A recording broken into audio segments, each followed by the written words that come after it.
One day, the sky suddenly grew dark as if the end of the world had arrived. It was on that very day that countless bizarre stone pillars rained down from above. Shortly after, a massive barrier deployed and enveloped the entire world. Humanity watched in terror as towering pillars of stone shot straight up into the sky. Then, monsters known as calamity spirit beasts shattered the barrier and invaded the human world.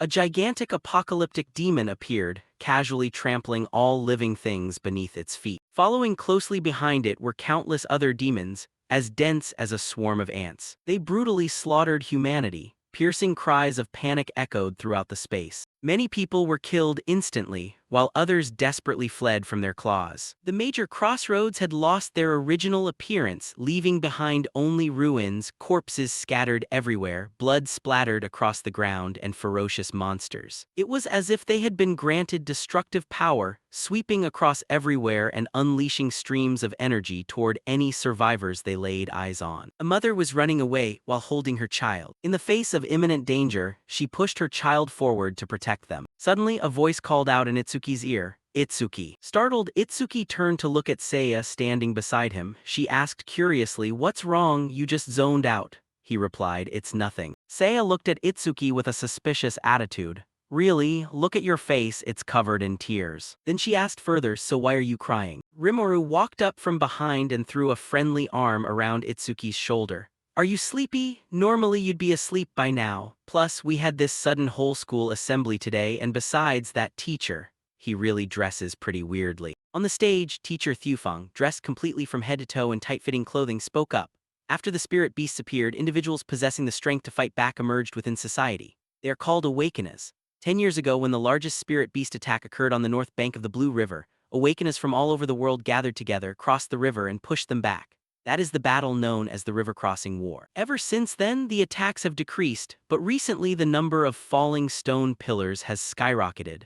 A large-scale attack similar to the River Crossing War is very likely to happen in the near future. Rimuru looked at him in surprise. That man is the commander-in-chief of the northern continent, Nento. Itsuki silently engraved that name in his heart. Nento? I've definitely heard that name before. I thought he'd be some hunchbacked old man with a long beard, but he looks even weirder than I imagined. Rimuru continued, despite his appearance, he's actually the first awakener. Thanks to him, we were able to get information about the stone pillars and the spirit beasts. Furthermore, he is also the strongest awakener. Even Jin Taewa, who holds the title of Light of Humanity, used to be his student. Nento announced, "Recent research has shown that even ordinary people who haven't awakened can become awakeners with a certain probability by touching a stone pillar. Today I came here so that all of you can do just that. Become awakeners and dedicate yourselves fully to the fight against the spirit beasts." As soon as he finished speaking, energy radiated from his palms and enveloped the stage. From there, a massive stone pillar emerged, rising straight up from the ground. The students cheered excitedly. "A stone pillar, is that magic? What's so surprising about this? This feels like a dream. Please turn me into an awakener." Rimuru asked Itsuki happily, "Did you hear that? We finally have a chance to become awakeners." Itsuki lowered his head and muttered in a deep voice, "Finally." When he saw Itsuki walking away, Rimuru called out from behind, "Hey, don't leave me behind." Seiya stepped forward to block his path, stopping him. "Wait, Itsuki, wait for your turn." But Itsuki ignored her and brushed past her. His eyes flashed with a deeply sinister red glow, his voice failing to hide his excitement. Finally, this day has come. On the stage, the students took turns placing their hands on the stone pillar to be tested. The bodyguard standing nearby announced, "No good, next." The classmates expressed their worries. That guy set a record in his freshman year and even an athlete like him couldn't do it. "So how am I supposed to pull this off?" a girl advised. "Maybe an athlete's physical ability has nothing to do with it. It's too early to give up." The bodyguard's calm voice echoed, "Next," but failures were called out one after another. The group of friends chatted, "No one has awakened yet. I thought it would be easy. Is our school going to completely fail at this?" The next name was called out, "Next, Hikaru Oishi." A girl spoke up, "I really don't want that guy to become an awakener." The girl next to her agreed, "He's already a bully. If he awakens, it'll truly be a nightmare."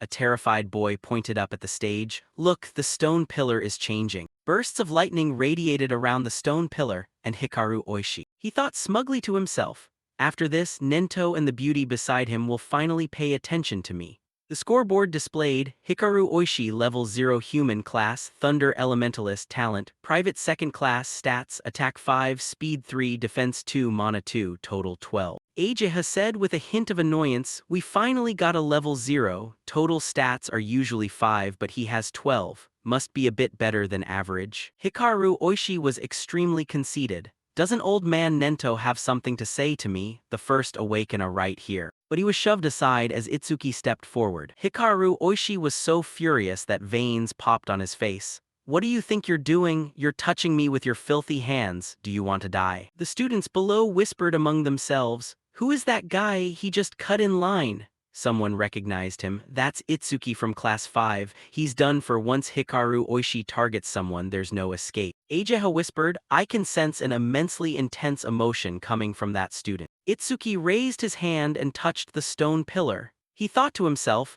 "I've burned every single detail of that day into my mind so that I'll never forget my hatred for the spirit beasts. My determination is completely different from everyone else's." Nento's eyes showed a look of astonishment. Behind Itsuki's back, an extraordinary guardian deity seemed to manifest with an imposing aura. The energy around the stone pillar shifted violently, and the space seemed to freeze. An overwhelmingly powerful force like a giant flower enveloped the entire stage and spread across the entire school. The students covered their mouths in fear, some falling backward onto the ground.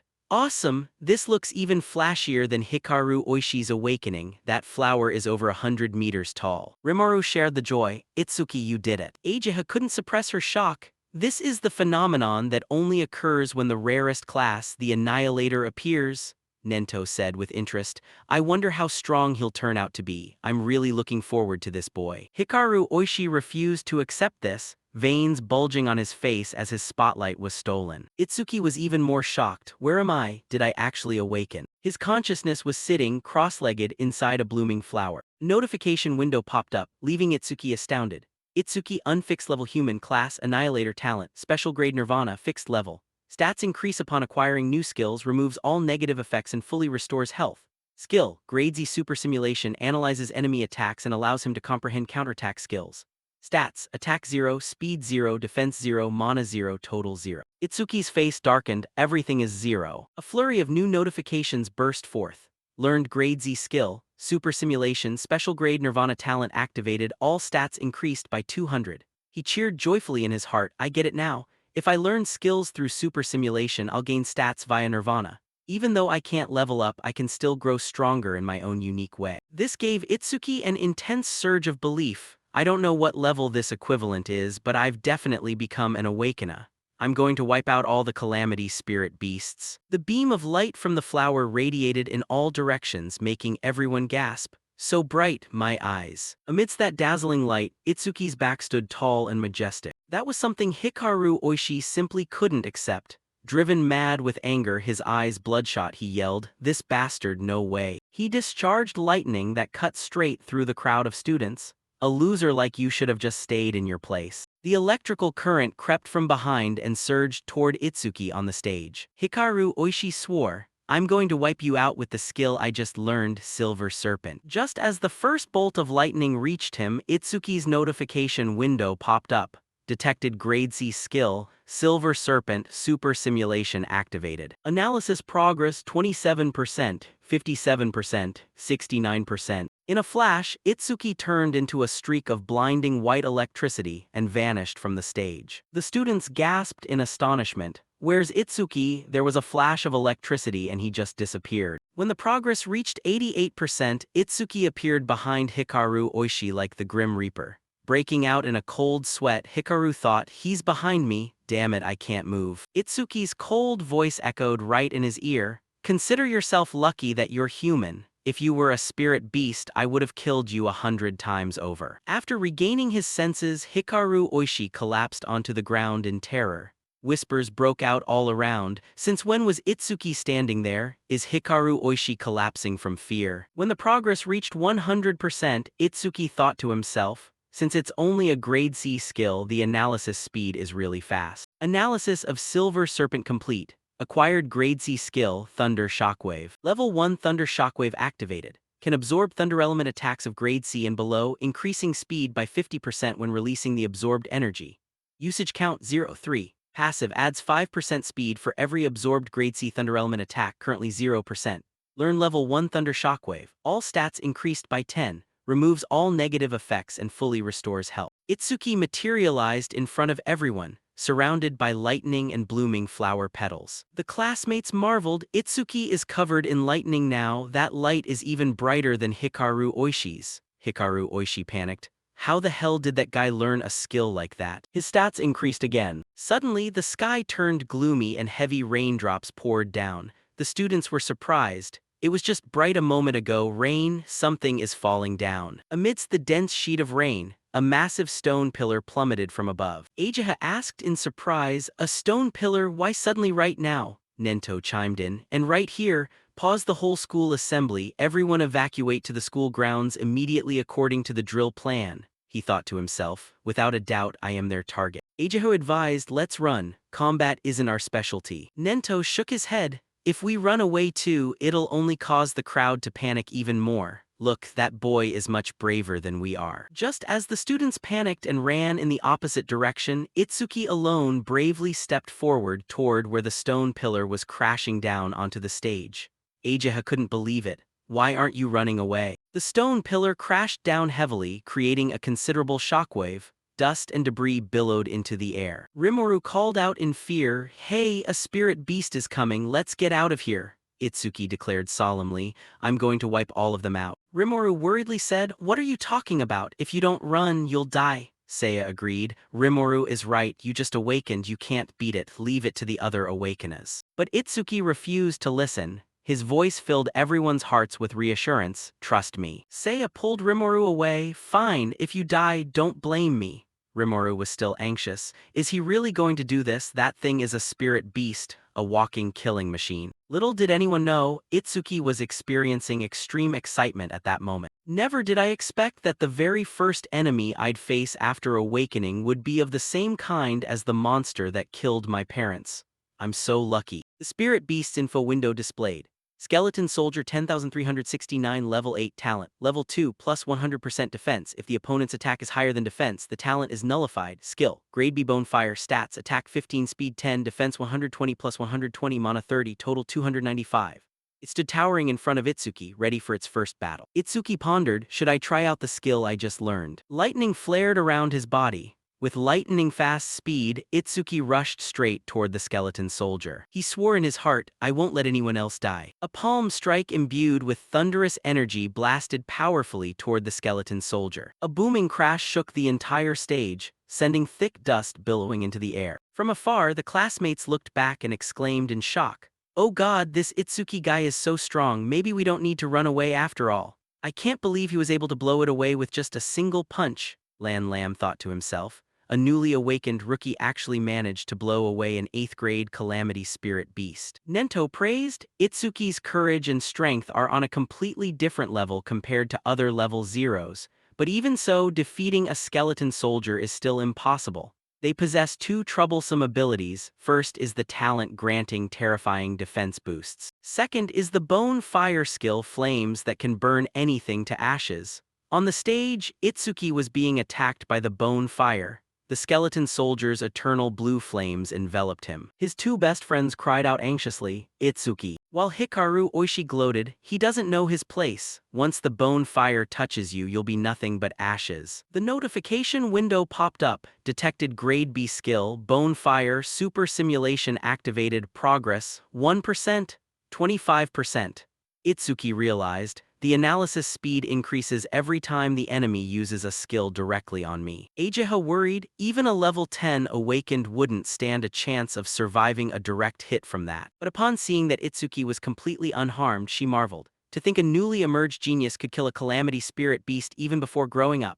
Analysis progress, 77%, 81%, Itsuki tore off his outer shirt. Beneath it, white bones resembling those of the skeleton soldier were revealed. He thought to himself, so this is what it feels like to have your body burned. It must hurt terribly. His mother's familiar face flashed in his mind, half of her face burned away by bone fire. Nento observed and realized, Itsuki hasn't even gone all out yet. He declared coldly, right, once the analysis is complete, you die. Update notification, analysis progress 100%. The group of friends began losing faith. Isn't this a bit too much for someone who just awakened? I was so foolish to place my hope in that boy, but one boy still held on to a glimmer of hope. Look, that lotus flower has appeared again. If it's Itsuki, he'll pull off another miracle. Itsuki grew eager. Now what skill will I learn this time? System update, analysis of bone fire complete. Acquired grade 2 black ice secret. Activation effect, consumes mana to continuously generate ice on the body's surface. Has the ability to block fire element skills of grade B and below. Passive effect, increases defense by 10% when blocking grade B and below fire element skills, currently 0%. Acquired grade 2 black ice secret. All stats increased by 20%. Removes all negative effects and fully restores health. New stats, attack 230 plus 21, speed 230 plus 21, defense 230 plus 210, mana 230 plus 210, total 920 plus 840. Itsuki was certain even though I used my full strength earlier I couldn't break through its defense, but now that my attack stats have increased this much, I'll succeed. His body returned to perfection, without a single wound. Itsuki stood enveloped by the brilliant blue flower. The students cheered happily. Oh my god, he's still alive. That's right, I knew he could do it. Complete recovery is nothing short of a miracle. Ageha wondered, he has a healing skill, but didn't he use a thunder element skill just now? Nento pondered. They say the Annihilator is the most mysterious class, but Itsuki is an exception. I never expected him to recover so perfectly. Will he recover even if his limbs are severed or his brain is destroyed? I'm curious about the limits of this skill. The skeleton soldier continued to discharge bone fire, attempting to eliminate Itsuki. The blazing blue flame surged forward. The blue flower enveloped Itsuki's entire body, radiating intense heat. A layer of ice armor manifested around his body for protection, revealing only his eyes flashing with a dangerous red glow. Just as the bone fire struck down, Itsuki flashed behind it with lightning speed. A towering giant arm covered in lightning was raised. He had transformed into his combat form, a larger body encased in complete armor. Itsuki unleashed his second attack, a bolt of heavenly lightning like a blade slicing horizontally across the skeleton soldier's body. The onlookers were stunned. He flew behind the spirit beast in the blink of an eye, like teleportation. Only an awakener could catch his movements. Hikaru Oishi was terrified. I didn't see anything, just like last time. Ageha doubted, is this person really a rookie? Not only does he have sturdy armor protecting his body, but he can also create weapons in any shape. That's a god-tier skill for both defense and offense. Suddenly, a voice rang out, causing Itsuki to pause. Rimuru rushed over and hugged him tightly. Itsuki, I'm so glad you won. I was so worried. He asked with concern, where's Seiya? Only then did Itsuki realize she wasn't by his side. Wait, she's not here, seeing the look on his face as if he were about to cry. Rimuru comforted him. She probably went to the memorial because she was afraid of falling behind. Itsuki thought to himself, is she angry? Ageha marveled, to think that boy defeated a skeleton soldier that even a level 10 awakener would struggle against. Nento reminded Ageha, stay here and help with the cleanup. By the way, tell the principal I'm taking that boy with me. Rimuru patted Itsuki's shoulder. There's no way Seiya would be mad when you win. Suddenly, a voice came from behind. You're Itsuki, right? He turned back and saw Nento approaching. From afar, the students buzzed. Look, Nento is talking to him. Is he planning to take him as a disciple? No way, his only disciple is Kazunari Satsumi, the strongest person in history. Rimuru sensibly withdrew, then I'll go look for Seiya. When it was down to the two of them, Nento evaluated, you're quite special. Itsuki was surprised to hear those words. He continued, I can feel your heart is consumed by rage and hatred. That's what makes me curious, I want to know the reason. Itsuki lowered his head, his voice sounding distant. 10 years ago, my parents were killed by a spirit beast while trying to protect me. Back then, I was just a little boy watching that horrifying scene unfold. He recounted, I almost died too, but an awakener saved me right before my eyes. I watched my mother burn to death, and then she said, you'll have to walk the rest of the road on your own. Back then, I could only stare blankly and utter, Mom. I blamed myself, my mom and dad died because of me. Nento refuted, you're wrong. The source of everything in front of you back then was that cruel spirit beast. Hatred surged within him. Itsuki gritted his teeth. I've sworn to wipe out all the spirit beasts, leaving not a single one behind. Nento wondered, you still shed tears even when your heart has been swallowed by hatred. Itsuki covered his right eye with his hand. Ever since I acquired the sight of wrath, my tears stopped flowing, but now tears just started falling from my right eye. Because of this, I will never forget my hatred for the calamity spirit beasts. Nento took the initiative to offer, "Would you like to become my disciple? I will bring you into the Salvation Alliance and grant you overwhelming power to carry out your revenge." Itsuki looked surprised and asked, "The Salvation Alliance?" Nento explained, "It's an organization established by the South Continent government, bringing together powerful awakeners from all over the world. The goal is to effectively and scientifically combat the calamity spirit beasts. You can think of it like a regular army." Nento continued, "Members are called saviors, provided with private training grounds, incredibly powerful weapons, and high salaries. Even rookies during training receive 10,000 gold per month." Itsuki thought to himself in astonishment, 10,000 gold. With that amount of money you could even buy a car. Nento reminded him, of course, such generous treatment doesn't come for free. Saviors must always fight on the front lines and protect the people. Itsuki pondered, "Honestly, I don't care about a high salary or resources. The most important thing is being able to fight the spirit beasts on the front lines." He made up his mind, "I want to become a savior too." Nento revealed, "Every year in February, the Salvation Alliance holds an exam called the Salvation Alliance National Tournament with over 10,000 participants. Candidates are scored based on their performance and only the top 100 qualify." Itsuki immediately asked, "What's the highest score record in history?" Nento hesitated, "It doesn't serve as much of a reference." He added, "But the record is 15,000 points set by Kazunari Satsumi 11 years ago. If you score 30% of that, you'll pass. Score 50% and you can take first place." Itsuki was surprised. Kazunari Satsumi? Is that the strongest awakener, the one Rimuru mentioned as the light of humanity? Nento evaluated, "Kazunari Satsumi is very special. Comparing yourself to him will only lead to despair.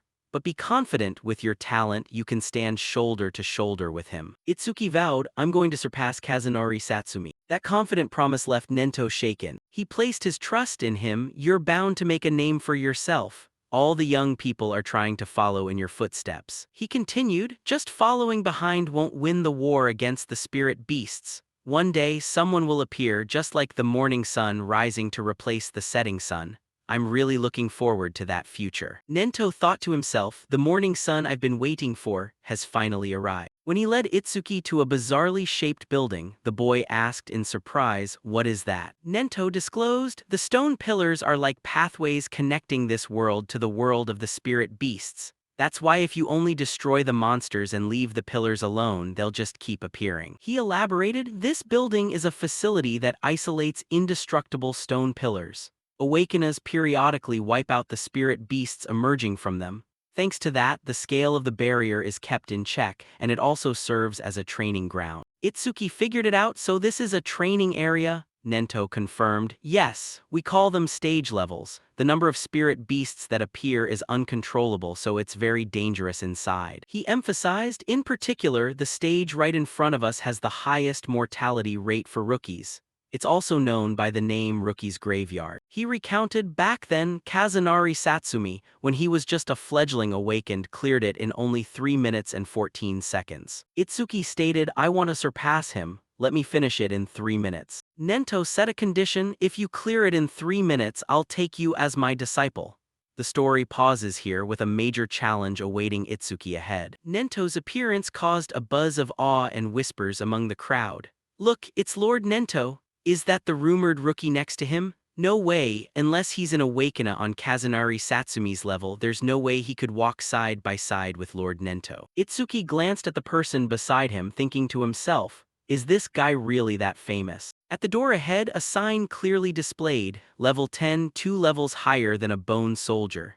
Itsuki wondered, just how strong is that? He sensed something unusual. No one around here had any intention of entering the stage. Behind him, the crowd chattered, "Is that guy really stepping into a stage even though he's just a rookie? That calmness definitely means he has a high-level awakener with him. I wish they'd take me in too." Someone said disdainfully, "No way, he's just here to flirt with the pretty receptionist. What a delusion, just because he's got a bit of looks." Meeting the receptionist, Itsuki announced, "I want to enter the stage." she agreed. Fine, how many challengers? Itsuki casually replied, just me. Those words left the surrounding area dead silent, with no one uttering a sound. Out of kindness, the receptionist advised, stop joking around, it's not funny. Are you just here to look, or if you're here to hit on girls, it's useless. This is an artificial stage, but it's a dangerous place that could get you injured or even killed.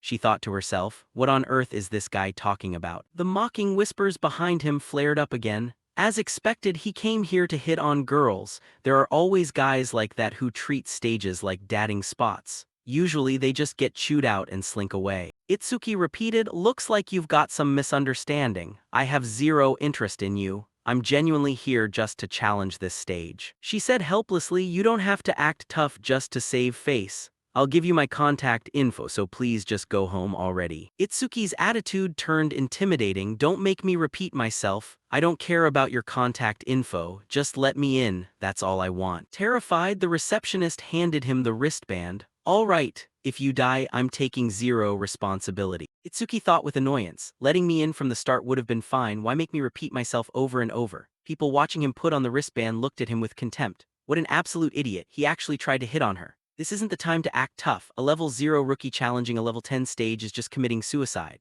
They started betting. I bet he runs away in under a minute. Still, he's pretty confident. He has an S-rank talent too, so maybe he's actually. Someone read his information panel. Itsuki, undefined human, class, slayer, talent, special private, skills, private, stats, private. The person next to him dismissed it. For an awakener, talent is just secondary. The most important thing is level. If your level is low, having an S-rank talent becomes completely meaningless. Itsuki arrived at the door, curiously looking at the band on his wrist. My personal info has been registered on this wristband. So can I enter by scanning the code? A notification popped up. Awakener Itsuki's request has been approved. He stretched his muscles. The deal is 3 minutes, let's do this. The countdown began, and the timer started running. Itsuki dropped his previous leisurely demeanor, turning immensely dangerous as he rushed inside. Running, he assessed, the space inside is bigger than I thought. Even if it's artificial, this is my first time stepping into a stage. Itsuki's footsteps halted as he sensed, they're here. Ahead of him was a spirit beast. Information displayed, Wood Spirit 1307, Wood Spirit Tribe, B-rank talent, none, stats, attack 48, speed 48, defense 53, magic 24, total 174. Without an ounce of hesitation, he unleashed a lethal blow. After annihilating the wood spirit, Itsuki looked down at his arm, which had transformed into an axe with satisfaction. An axe used for chopping wood is the ultimate fit. He sneered, how does it feel watching your buddy get chopped in half? A bunch of short, stubby wood spirits surrounded him. Itsuki looked at them with contempt, bunch of rotting logs. Outside, Ageha anxiously asked Nento, Dad, there are plenty of other stages for rookies. Why'd you bring him to this one? He explained. He said he'd surpass Kazunari Satsumi, so I just took him to the place where Kazunari Satsumi took his very first test. He added, you already believe it's impossible to surpass Kazunari Satsumi unless someone steps outside the boundaries of humanity. He reminded her, watch your mouth, Ageha. Do you really think Kazunari Satsumi has already transcended humanity? She lowered her head. I used to think Kazunari Satsumi was kind and easy to talk to, but then I witnessed him slaughter a level 97 spirit beast in the blink of an eye. The look in his eyes back then. Cold, solitary, detached, that look didn't even seem human anymore. Nento replied, you're idolizing him, looking at him through the eyes of a god. He believed, that boy also has the potential to defeat Kazunari Satsumi. Right now, he's just an unpolished gemstone if Kazunari Satsumi can be likened to a savior god. Then Itsuki is a demon devoured by hatred, a completely opposing existence. Inside the stage, Itsuki realized after wiping out all the wood spirits, super simulation won't activate on spirit beasts at this level. Right behind his back, a gigantic spirit beast emerged. Itsuki spun around and slashed cleanly, sending the wood spirit crashing to the ground. He muttered in disappointment, that's it. He raised his guard, a level 10 spirit beast is only capable of this. No, if that were the case, this couldn't possibly be the rookie's graveyard, there has to be more to it. Panel, B-rank skill detected regeneration, super simulation activated. Analysis progress 5%. A sound echoed in Itsuki's ears. The wood spirit from earlier had regenerated, the branch vines around its body weaving like silk ribbons to form a brand new torso. Itsuki's body was instantly bound by them. He was surprised. It can still regenerate even after I chopped off half its head. Notification? Reborn Wood Spirit 520 Wood Spirit Tribe Level 10 Tier 2 Talent. Defense minus 50%, regeneration ability increased significantly. Stats: Attack 110, Speed 100, Defense 60, Magic 180, Total 450. Itsuki activated Black Ice Secret, driving a frost-armored punch right through the wood spirit's body. He accelerated like a speeding arrow. I need to deal massive damage in an instant so it can't regenerate. When the progress hit 19%, he battered the wood spirit to pieces. At 21%, a sharp axe slash swept out, cutting its body cleanly in two. Itsuki declared, "Not yet. I'll hack you to pieces until you can't regenerate anymore." Countless slashes rained down on it continuously, tearing the wood spirit's body into scattering debris. Itsuki let out a breath, retracting Black Ice Secret. "That should do it.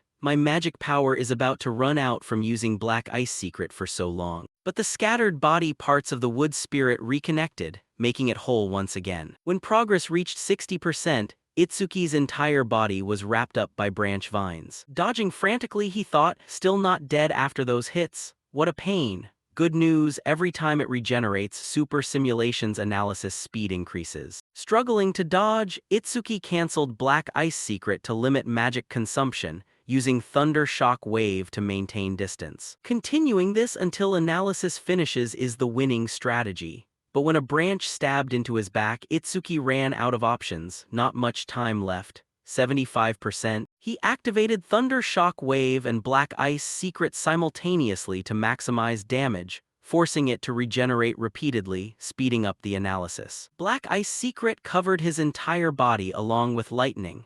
Itsuki tore the wood spirit to shreds, knowing that if he didn't trigger Super Simulation while completely drained of magic, he'd die right here. Progress reached 80%. Itsuki went all out, but if I die, it means this is my limit. At 85%, he leaped down from above. His arm transformed into a razor-sharp blade. The wood spirit was startled to see its opponent right in its face. Right at that moment, Itsuki coughed up blood. Damn it. Sharp branches pierced right through his body. He realized he had completely run out of magic. However, the simulation hit 99%. Itsuki was healed just as I thought. Activating Super Simulation costs 0 magic. I've won this match. Analysis progress 100%. System regeneration analysis complete. Acquired level 2 Lotus Explosion. Active effect: consumes magic power to deal explosive damage to enemies within a 5-meter radius. Power is proportional to the amount of magic consumed.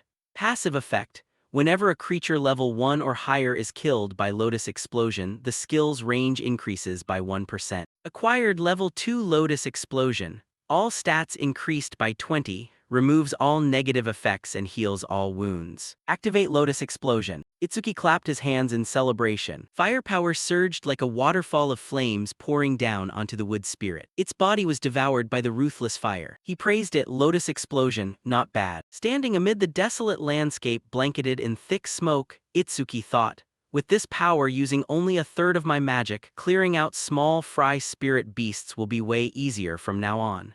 But I never expected Super Simulation to restore magic even when it hit 0. He stopped when he noticed a glowing green karma stone on the ground. What's that? Outside, the receptionist worriedly said, "It's been almost 3 minutes since that rookie went in and there's no sign of him coming out. We should call the rescue team right now." System displayed a red warning, challenging stage level 10. Challenger, Itsuki. Challenge time 2 minutes 9 seconds. Ageha was surprised. I didn't think he'd lose to a level 10 spirit beast, but wiping it out in 3 minutes is impossible. The notification turned blue. New record achieved. Everyone present was shaken. No way. He actually killed it, and it hasn't even been 3 minutes. Update notification. Challenge successful. Stage level 10. Challenger, Itsuki. Challenge time 2 minutes 14 seconds. Clear record updated. Itsuki walked out of the spatial gate, looking tattered after a grueling struggle in the jaws of death. Those who had just looked down on him now had to wipe their eyes in disbelief. He's actually alive. Is that blue liquid spirit beast blood? He was a whole minute faster than Kazunari Satsumi, and that was a level 10 spirit beast. What the hell, and that rookie is level 0? Are you kidding me? Itsuki stepped in front of Nento. Nento-san, will you officially mentor me now? Smiling with confidence, he paid his respects. Master. Nento was very proud. Well done, truly my disciple. Ageha thought in surprise. Dad is happy. It's been so long since I've seen him like this. Whispers echoed around them. He's Nento's disciple. No wonder he broke Kazunari Satsumi's record. A jealous guy sneered. Even if he's that guy's disciple, if he can't level up, he's just trash. The receptionist offered a wooden box with blushing cheeks. This is a gift for breaking the record. Please accept it, and I'm sorry for being rude earlier. Itsuki was surprised. There's a gift? Unbothered, he took the box. It's fine. Letting a level 0 rookie challenge a stage like that, anyone would think it's risky. Even if a complete stranger like me died, it wouldn't have anything to do with you, but the fact that you tried to stop me proves you were worried. Thank you. Her face turned even redder. It's nothing. Ageha reminded him, hey Itsuki, we're going to leave you behind. You look pretty high-strung, don't get too excited just because you became Dad's disciple.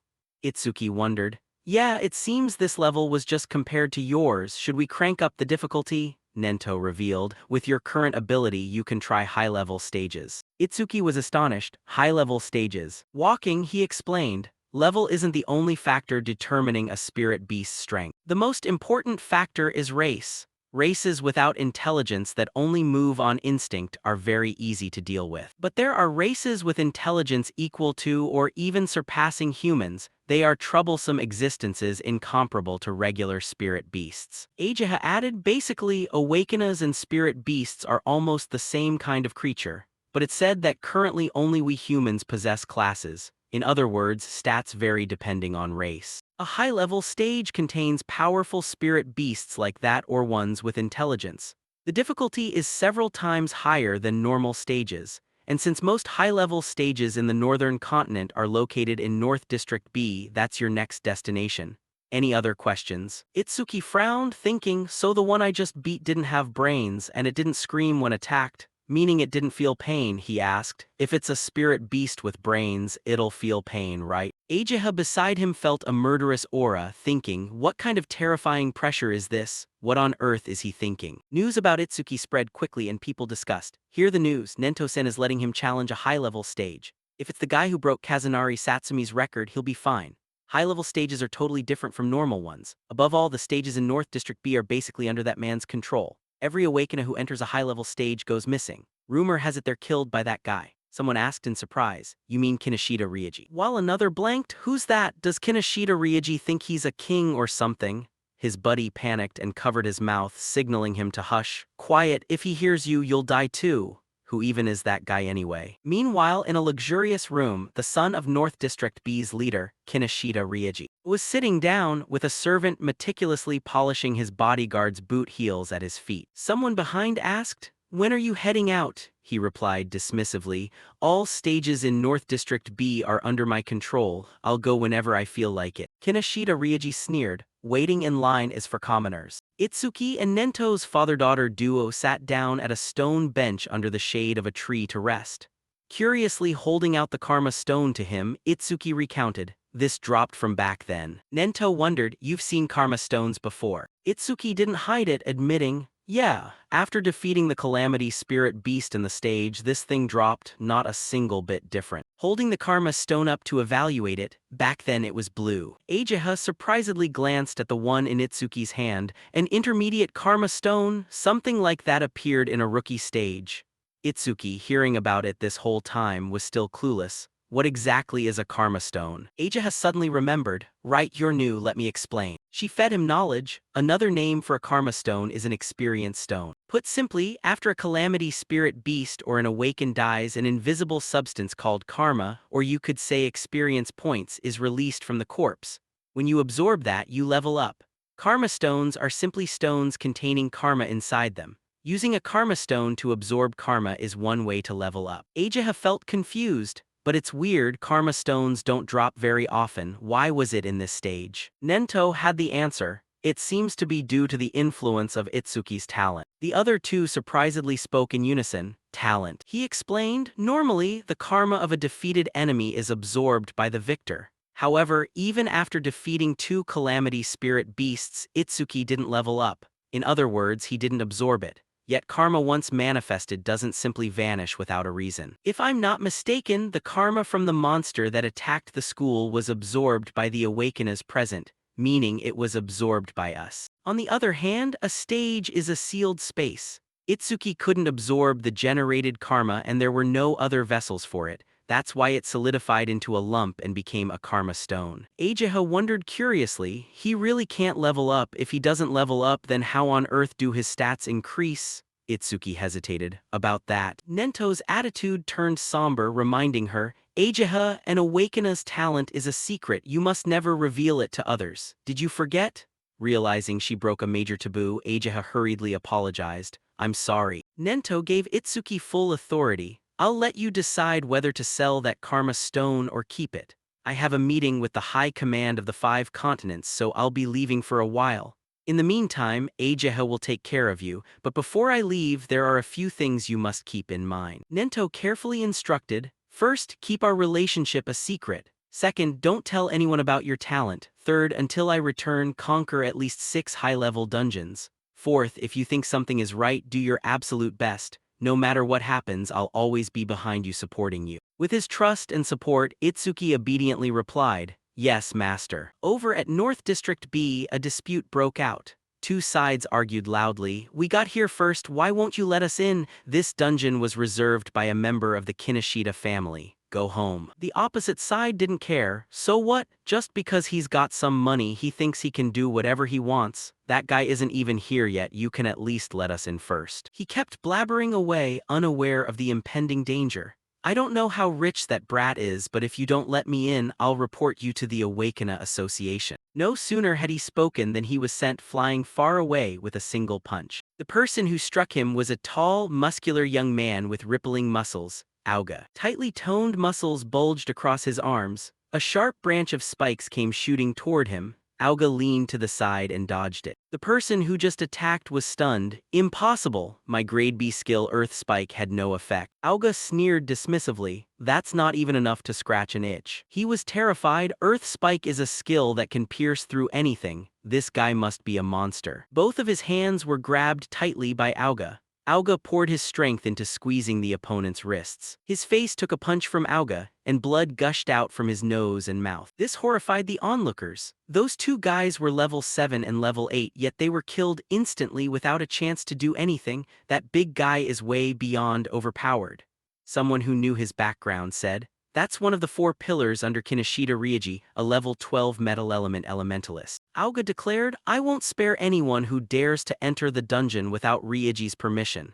If you guys intentionally defy me, I'll make sure you end up exactly like these 2. His hand was still tightly gripping the other guy's neck. These people are going to rot right here, don't even think about trying to rescue them. His comrade reminded him, Auga, don't overdo it, those pieces of trash are watching us. If you beat up a weak student, I'm going to get snitched on to the teacher. Auga immediately let go, dropping the guy down to the ground. He was just in time to be caught by Itsuki, while covered in blood. Itsuki's presence sparked curiosity among the crowd. Who is that guy? Didn't he hear that helping them is forbidden? A level 0, he's totally doomed.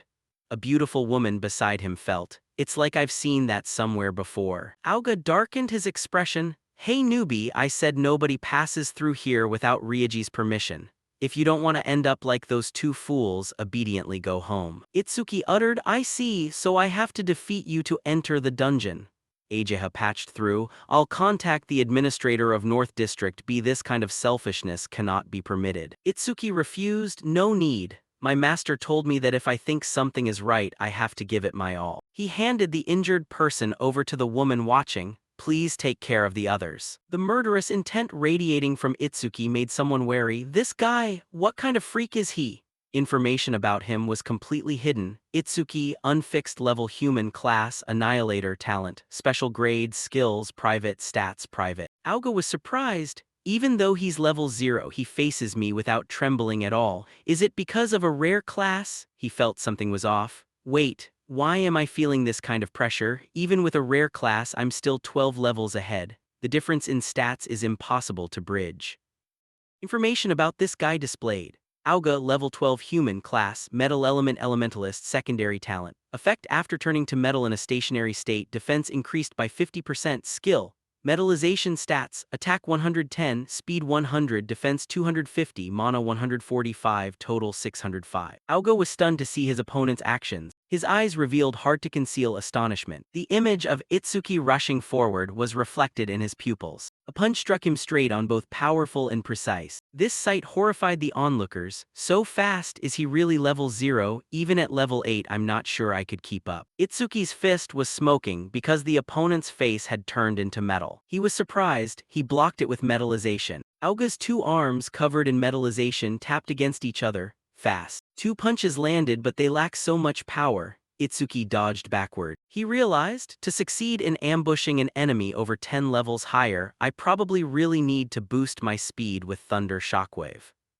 Itsuki's updated info: Itsuki Unfixed Level Human Class Annihilator Talent, Special Grade Nirvana Skills, Grade Z Super Simulation Level 1 Thunder Shockwave Level 2 Black Ice Secret Level 2 Lotus Burst Stats: Attack 250, Speed 250, Defense 250, Mana 250, Total 1000. Detected Grade C Skill Metallization. Super Simulation activated. Analysis progress, 1%. Itsuki was surprised. A skill threatening enough to trigger Super Simulation? I have to get serious. Itsuki rushed forward once again. Normal attacks can't break through metallization's defense, so I'll just target the flesh instead. Aoga's footsteps slammed heavily onto the ground to anchor himself. His body fully metallized with an extremely arrogant attitude. A weakling with neither strength nor speed. Itsuki's plan was half successful. He thought, that was my fastest speed. Aoga was complacent. Itsuki accelerated with Thunder Shockwave, lightning coating his body. He raised his fist. Seen the new skill yet? Aoga was shocked. Thunder Element? Itsuki swore. I won't give you a chance to use metallization. Simulation increased to 59%.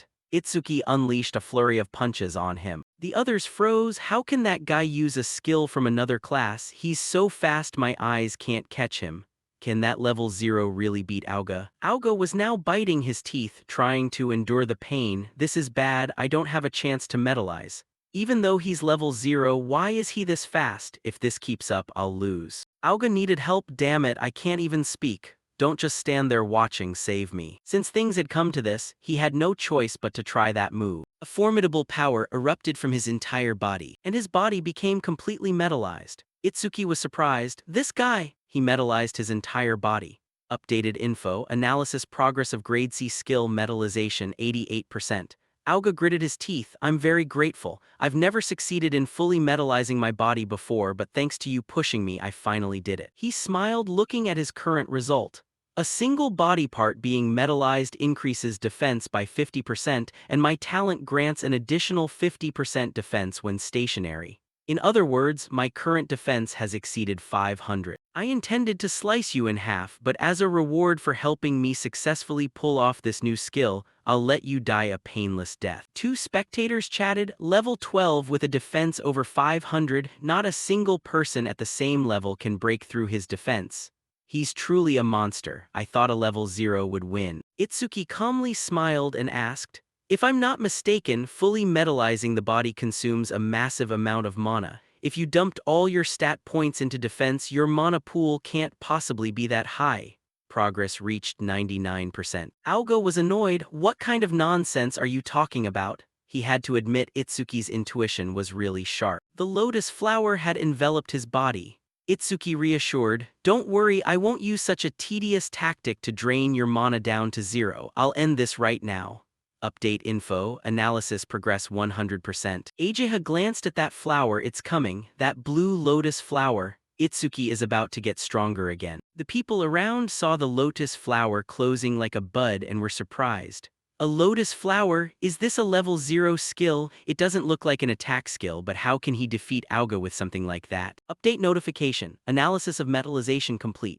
Acquired skill: True Piercing Orb level 1. Active effect: fires a perfect sphere with a fixed trajectory. The sphere flies at a speed of 1 ms and pierces through all enemies in its path, ignoring all defense stats. Passive effect: every time an enemy with higher defense stats than the user is defeated by this sphere, its flying speed increases by 100%. Current increase, 0%. Itsuki evaluated, ignores defense. If this hits, I can definitely deal damage. The problem is the flying speed is only 1 ms, even an ordinary person could dodge it. Timing the attack is extremely crucial.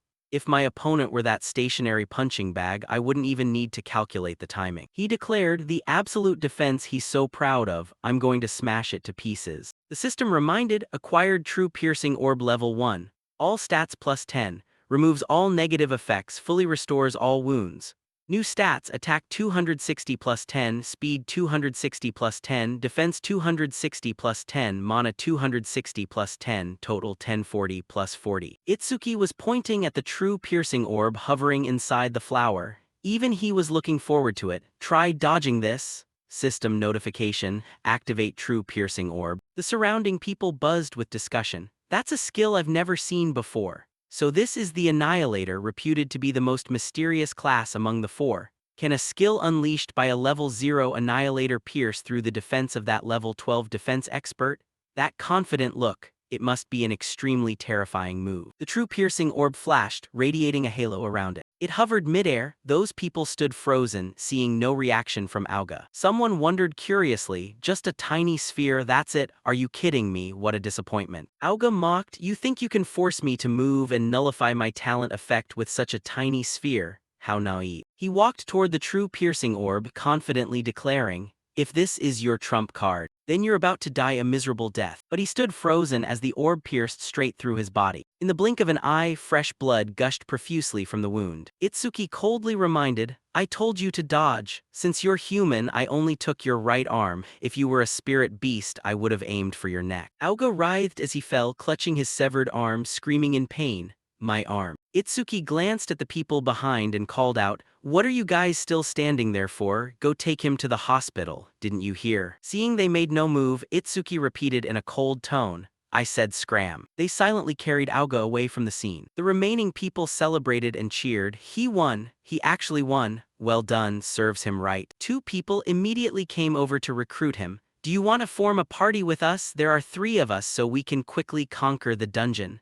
No, form a party with me. There are only 2 of us, so there will be more experience points to share. They fell into an argument over recruiting him. Someone else interrupted. All 3 of you are Auga's members. Are you really planning to challenge yourselves at the flaming magma execution ground? The spirit beasts there have defensive capabilities on par with that guy. The person next to them replied, we have Sister Priestess. We can restore mana for him and let him cast that orb infinitely. Itsuki was surprised and thought to himself, their defense is on par with Auga? Even better. The vacuum-piercing purifying spirit sphere, its flying speed increases every time it defeats an enemy with higher defense than myself.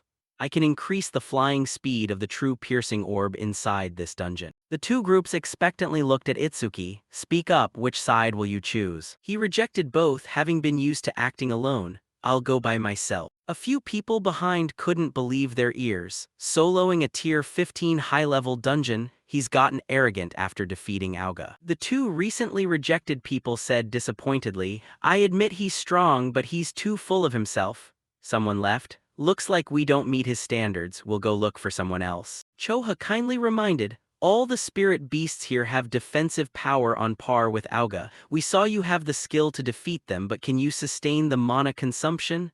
Itsuki calmly reassured, it's fine, don't worry. She blushed deeply, stubbornly scolding him, who's worried? I only asked because if you die here, Dad will blame me. I'm going to take care of the injured. Do whatever you want. Choha still felt uneasy and added, also, the Stone Clan lack intelligence, but they move in groups, so be careful about your mana consumption. Itsuki replied, got it. Afterward, he walked over to the dungeon gate. A notification from the touch screen popped up when he connected his bracelet to the scanner. The request of Awakena Itsuki has been approved. Upon stepping into the dungeon, he got his answer. There are actually more of them than I thought. Inside was a barren wasteland full of gravel and rocks. Itsuki glanced at the spirit beasts inside, truly a high-level dungeon. The stats and levels of the spirit beasts are much higher than before. Update notification. Stone Statue 927, Stone Clan Level 9 Secondary Talent. Converts all mana into defense stats. Attack 115, Speed 50, Defense 295, Mana 0, Total 460. He used the True Piercing Orb to attack the first stone statue that rushed forward, to see if these guys met the skill's passive requirement. The True Piercing Orb activated, blooming like an eye-catching flower. The sphere shot toward the stone statue, piercing straight through its body. Notification displayed, defeated Level 9 stone statue. True piercing orb speed increased by 100%. Itsuki breathed a sigh of relief just as I thought. He continued his previous action, sweeping through with the true piercing orb. Two giant stone statues aggressively rushed forward in succession. Itsuki calmly dealt with them. These guys are very slow and don't know how to dodge. They're perfect supply sources for the true piercing orb. Until the whole mob went down, notification displayed, defeated level 9 stone statue. True piercing orb speed increased by 100%. Update progress, mana 110-260. Itsuki estimated a true piercing orb consumes 50 mana, so I have about 2 shots left.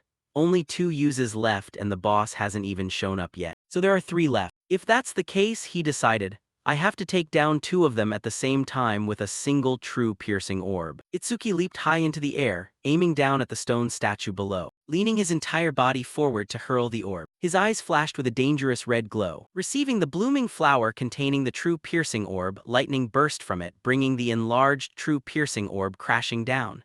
Before long, the remaining stone statue was eliminated. Notification displayed, defeated level 9 stone statue.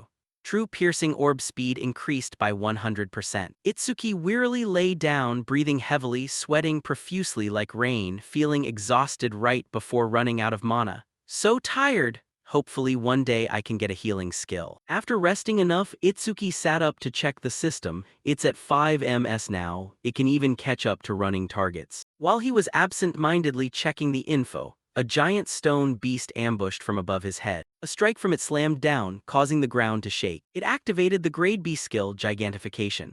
Its info displayed, Giant Stone Man 28 Stone Clan level 15 secondary talent, converts all mana into defense stats, attack 239, speed 60, defense 478, mana 0, total 777. The size of the giant stone surprised Itsuki. It's huge. He immediately activated Thunder Shockwave, adding 50% speed. With lightning speed, Itsuki climbed onto the giant stone. In his heart, he felt a bit uncertain. Can a single true piercing orb take down something like this? That's why he had to aim for its weak spot. Maybe if I aim for the head. Taking advantage of the giant stone's distraction, Itsuki threw the true piercing orb into its exposed head. Seeing the giant stone turn toward him, he hurriedly retreated. Not good. The true piercing orb is too small. Even if it pierces through, it won't deal much damage. Its fist was closing in on Itsuki. He stressed, bad news, I can't dodge midair. To block this blow, Itsuki activated Black Ice Wall. The collision caused an explosive shockwave there. He was blasted into the cliff behind, fresh blood oozing from the corner of his mouth.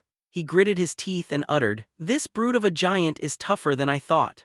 Newly updated notification, detected gigantification skill, super simulation activated, analysis progress, 1%. This made Itsuki happy. Turns out it's this big thanks to a skill that makes it easier. On Ryoji's side, his bodyguard Tanky received a call. He was startled. What? Ryoji frowned, unhappily reminding him, I told you not to make noise in front of me. He bowed his head to admit fault. Sorry, this is a completely unexpected matter. He continued, what is it? Tanky reported, it seems someone defeated Auga and forcibly entered the dungeon. The glass of wine in Ryoji's hand was crushed, an angry voice ringing out, what did he do? He always bragged that no one under level 30 could break through his defense. Could an awakener over level 30 have arrived? Tanky replied, the number of falling stone pillars has increased sharply recently, so all awakeners above level 30 are busy dealing with them. They don't have time to come here. Besides, the actual challengers at the flaming magma execution ground are just newbies around level 10. He refuted, there's no way a level 0 could defeat Auga. He pleaded, that's right, naturally if you give me more time I'll investigate more thoroughly. Ryoji stood up calmly saying, that's unnecessary. Even if the opponent is level 30 you're still here right. The flaming magma execution ground is famous for its tenacious calamity spirit beasts and conquering it takes an extremely long time. Even if we set off for there now, it'll still be in time, right? Tanky hesitated. But without knowing the opponent's identity, we should still proceed cautiously. He was unhappy, angrily reminding, I said we're going now, don't make me say it twice. That aura scared him into breaking out in a cold sweat, obeying, yes. Ryoji changed clothes while angrily declaring, I'll make them regret crossing the Kinoshita family. Inside the dungeon, when progress reached 100%, Itsuki knew it was time for revenge. Finally, I don't have to run around like a mouse anymore. The lotus flower enveloped his body into a tightly sealed bud without a single gap. Notification displayed, analysis of grade B skill, gigantification complete. Itsuki was surprised, didn't get a new skill. True Piercing Orb leveled up to 2, let's see if it has any new effects. System reminder, True Piercing Orb level 2 active effect, fires a perfect sphere along a fixed trajectory. The sphere flies at a speed of 5 ms, piercing through all enemies in its path and ignoring their defense. New feature after activation, the user can adjust the size of the sphere by consuming extra mana. Passive effect, every time the True Piercing Orb destroys an enemy with higher defense stats than the user, its flying speed increases by 200%. Maximum flying speed can increase up to 500%. He realized the passive effect had increased from 100% to 200%. Above all, I can now adjust the size of the True Piercing Orb using mana. Itsuki eagerly said, let's test it right now. Newly updated info, acquired True Piercing Orb level 2, all stats plus 20, removes all negative effects and heals all wounds. Stats, attack 280 plus 20 speed, 280 plus 20 defense, 280 plus 20 mana, 280 plus 20 total, 1120 plus 80. The lotus flower infused with energy by Itsuki had grown gigantic, nurturing the largest True Piercing Orb he could currently create by consuming all his mana. The flower bud gradually bloomed, carrying a formidable surge of energy. The energy pillar pierced straight through the giant stone's body, tearing it into pieces of rubble. Itsuki marveled, maybe I went a little overboard. Current mana is at 0-80. After the giant stone was eliminated, a new notification appeared, defeated level 15 giant stone man. True Piercing Orb speed increased by 200%. Itsuki was extremely astonished. Consuming all mana, I didn't expect to unleash such a huge True Piercing Orb. He estimated, the flying speed of the True Piercing Orb is now 7 ms. If I clear this dungeon 2 more times, it'll be as fast as a car. System display, True Piercing Orb level 2 active effect, fires a perfect sphere along a fixed trajectory. The sphere flies at a speed of 5 ms, piercing through all enemies in its path and ignoring their defense. After activation, the user can adjust the size of the sphere by consuming extra mana. Passive effect, every time the True Piercing Orb destroys an enemy with higher defense stats than the user, its flying speed increases by 200%. Current flying speed has increased by 700%. Itsuki discovered, wait, the active effect is actually quite useful, isn't it? The passive of Lotus Burst expands the range of all skills, which means the flight distance of the True Piercing Orb will also increase. Info on Lotus Burst displayed. Passive effect. Every time a living creature from level 1 and above is killed by Lotus Burst, the range of all self-skills increases by 1%. Itsuki deduced, so if I keep increasing the passive effect of Lotus Burst, one day I'll be able to eliminate calamity spirit beasts from thousands or even tens of thousands of meters away. Outside the dungeon gate, the notification board had turned blue, challenge successful, level 15 dungeon. Challenger, Itsuki, time 3 minutes 1 second, clear record updated. Everyone present was astonished. 3 minutes 1 second, no way, even a 5-person team takes over 10 minutes. Did he kill the spirit beast in a single hit? I can't believe he broke Kazunari Satsumi's record of 3 minutes 19 seconds. What kind of monster is he? He's coming out. Seeing that Itsuki was still at the same level, they became even more shocked. Why is he still level 0? Is the notification window broken? He isn't even injured and his clothes are barely dirty. There's no way he conquered it. Ageha praised him inwardly. He completed it without a scratch this time too. I never expected him to break Jin's record. Pulling back her expression, she put on a serious look and warned, that was way too fast. Itsuki couldn't help explaining it was quite weak compared to mid-sized spirit beasts, so its defense was very thin. I managed to beat it. Noticing the green butterfly flying beside her, he asked, what is this butterfly? She introduced it. Its name is Bitch Deep. My awakening class is Spirit Summoner. This child is my summoned spirit. Itsuki was surprised. Bitch Deep, this is the first time I've seen a summoned spirit. It's so pretty. Unable to hold back his curiosity, he asked, I've always wondered, but how many types of awakening classes are there? Ageha was quite surprised. You don't know, that's common knowledge. Holding up 3 fingers, she explained, classes are divided into 4 types. You've probably seen 3 of them already. Once again, Ageha shared her knowledge with Itsuki. First are elementalists. They possess the power to control 7 elements: fire, water, wood, metal, earth, wind, and lightning. Elementalists are the most common class among awakeners. This class also has the highest basic combat power. She mentioned Hikaru Oishi. That guy earlier belonged to that type. Second are spirit summoners. They can summon spirits that obey them absolutely. Information about the butterfly appeared. Bitch Deep B rank level 15 skills hidden stats hidden. Beside it was information about her. Ageha human level 6 class spirit summoner tier 2 talent hidden summon spirit hidden stats hidden. She revealed, a summoned spirit will always stay by its master's side. Spirit summoners from the very moment they are born. Finished speaking, Ageha asked, do you have any other questions? Itsuki figured it out. Her level is lower than her summoned spirits. Is she really a veteran awakener? She sighed, this guy really has no idea what tact is. Ageha admitted, that's right. Summoned spirits absorb experience and level up, so basically they have a higher level than their masters. Itsuki deduced, if that's the case, when fighting a spirit summoner, targeting their master is the best choice. Ageha thought in terror, that dark aura is leaking out again.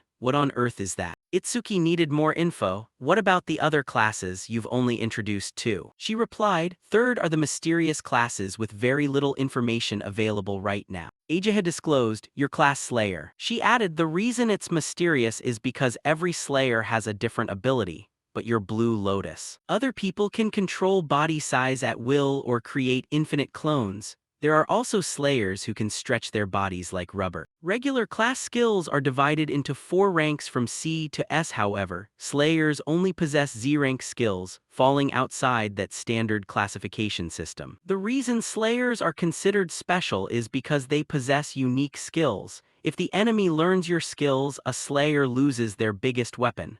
That's why Dad scolded me for asking about your skills. Even so, you're an abnormal existence even among Slayers. From what I've confirmed, you can use at least 3 skills, and 2 of them are things only elementalists can use. Itsuki thought to himself, my master isn't here. If she keeps talking about me like this, it's not good. He continued the topic, what about the final class? I've never seen it. Ageha pondered, the final class is, I'll let you know after I see it. That's punishment because you didn't give me any information about yourself. Itsuki stopped pressing her. Fine. Ageha suddenly remembered. Oh right, the student you rescued is fine. By the way, what do you plan to do after this? He revealed, I plan to conquer this dungeon a few more times. She reminded him, do you really know nothing? Dungeons have cooldown times. This place recovers very slowly, so the earliest you can enter again is in 2 days. Only then did Itsuki realize there's a cooldown too. No wonder that guy Kinoshita Ryuji monopolized this dungeon. If I can't strengthen the passives of True Crossing Bridge, I'll level up Lotus Explosion. He asked, is there any dungeon that contains a large number of spirit beasts? Ageha brought good news. A dungeon packed with spirit beasts, there is one. The level of the spirit beasts in that dungeon isn't too high, but the numbers are massive. Even by the lowest estimates, there are around 100 locust-type spirit beasts. Many awakeners back down when they see that number. She was curious. Without an AoE skill, what do you plan to do? AoE means area of effect attacks. He replied, of course I'm going. Thinking to himself, come to think of it, I haven't used Lotus Explosion in front of her yet. Does she not know I have an area of effect skill? Ageha gave up. Seriously, with someone lacking AoE skills like you, it's going to be really tough, you know. Itsuki calmed her down. It's fine, don't worry. The people behind who overheard this got scared. That guy, is he heading to the Locust Wasteland? Does he know no fear? Forget it, if Kinoshita Ryuji finds out about this, he'll definitely show up. They decided, let's get out of here before we get dragged into the fight. When Ryuji arrived, the place was completely deserted. Nobody here. Tanky confirmed, yes, it seems the target went somewhere else. Ryuji's face darkened. It's only been 30 minutes since then and he already conquered the fiery rock execution ground. He worried, hard to believe, but it seems so. What do we do now? Ryuji could only curse. Damn it, daring to make a fool out of me. He ordered, if he used skills, he must have left traces of magic. Contact the hounds and track him down. From this moment on, I've got a score to settle. We must capture him alive. I'll make him taste living hell. In a desolate alleyway, Charles was hiding, thinking to himself, I've never heard of Kinoshita Ryuji having such a powerful guy by his side. Damn it, I shouldn't have accepted this assassination request. Breathing heavily, he hid behind a wall. If I didn't have the Earth escape technique, I would have been killed by him. Charles peeked out. Since I've come this far, I must be safe now. Right behind him, a death hound lunged forward with its hideous mouth wide open. It clamped down tightly on Charles's neck without letting go. Behind it, the death hound's master, Charles Waite Sarley, stepped forward and ordered, "Looks like you have something to say. Death hound, loosen your grip a bit." Charles wheezed, "How the hell did you find me?" Sarley revealed so he could die in peace. "My nose is really sharp. That deadly scent you guys give off, I can smell it." Charles begged in terror, "Please don't kill me." Sarley refused. "Can't do that. Lord Kinoshita would take his anger out on me. Besides, the Death Hound hasn't eaten human flesh in a long time, you know." He commanded the Death Hound, "Eat, chow time." It opened its mouth and lunged toward tonight's feast. After eating, the Death Hound broke through its limit. Sarley happily stroked its thick fur, finally leveled up. System notification: Death Hound B rank level 16 skills.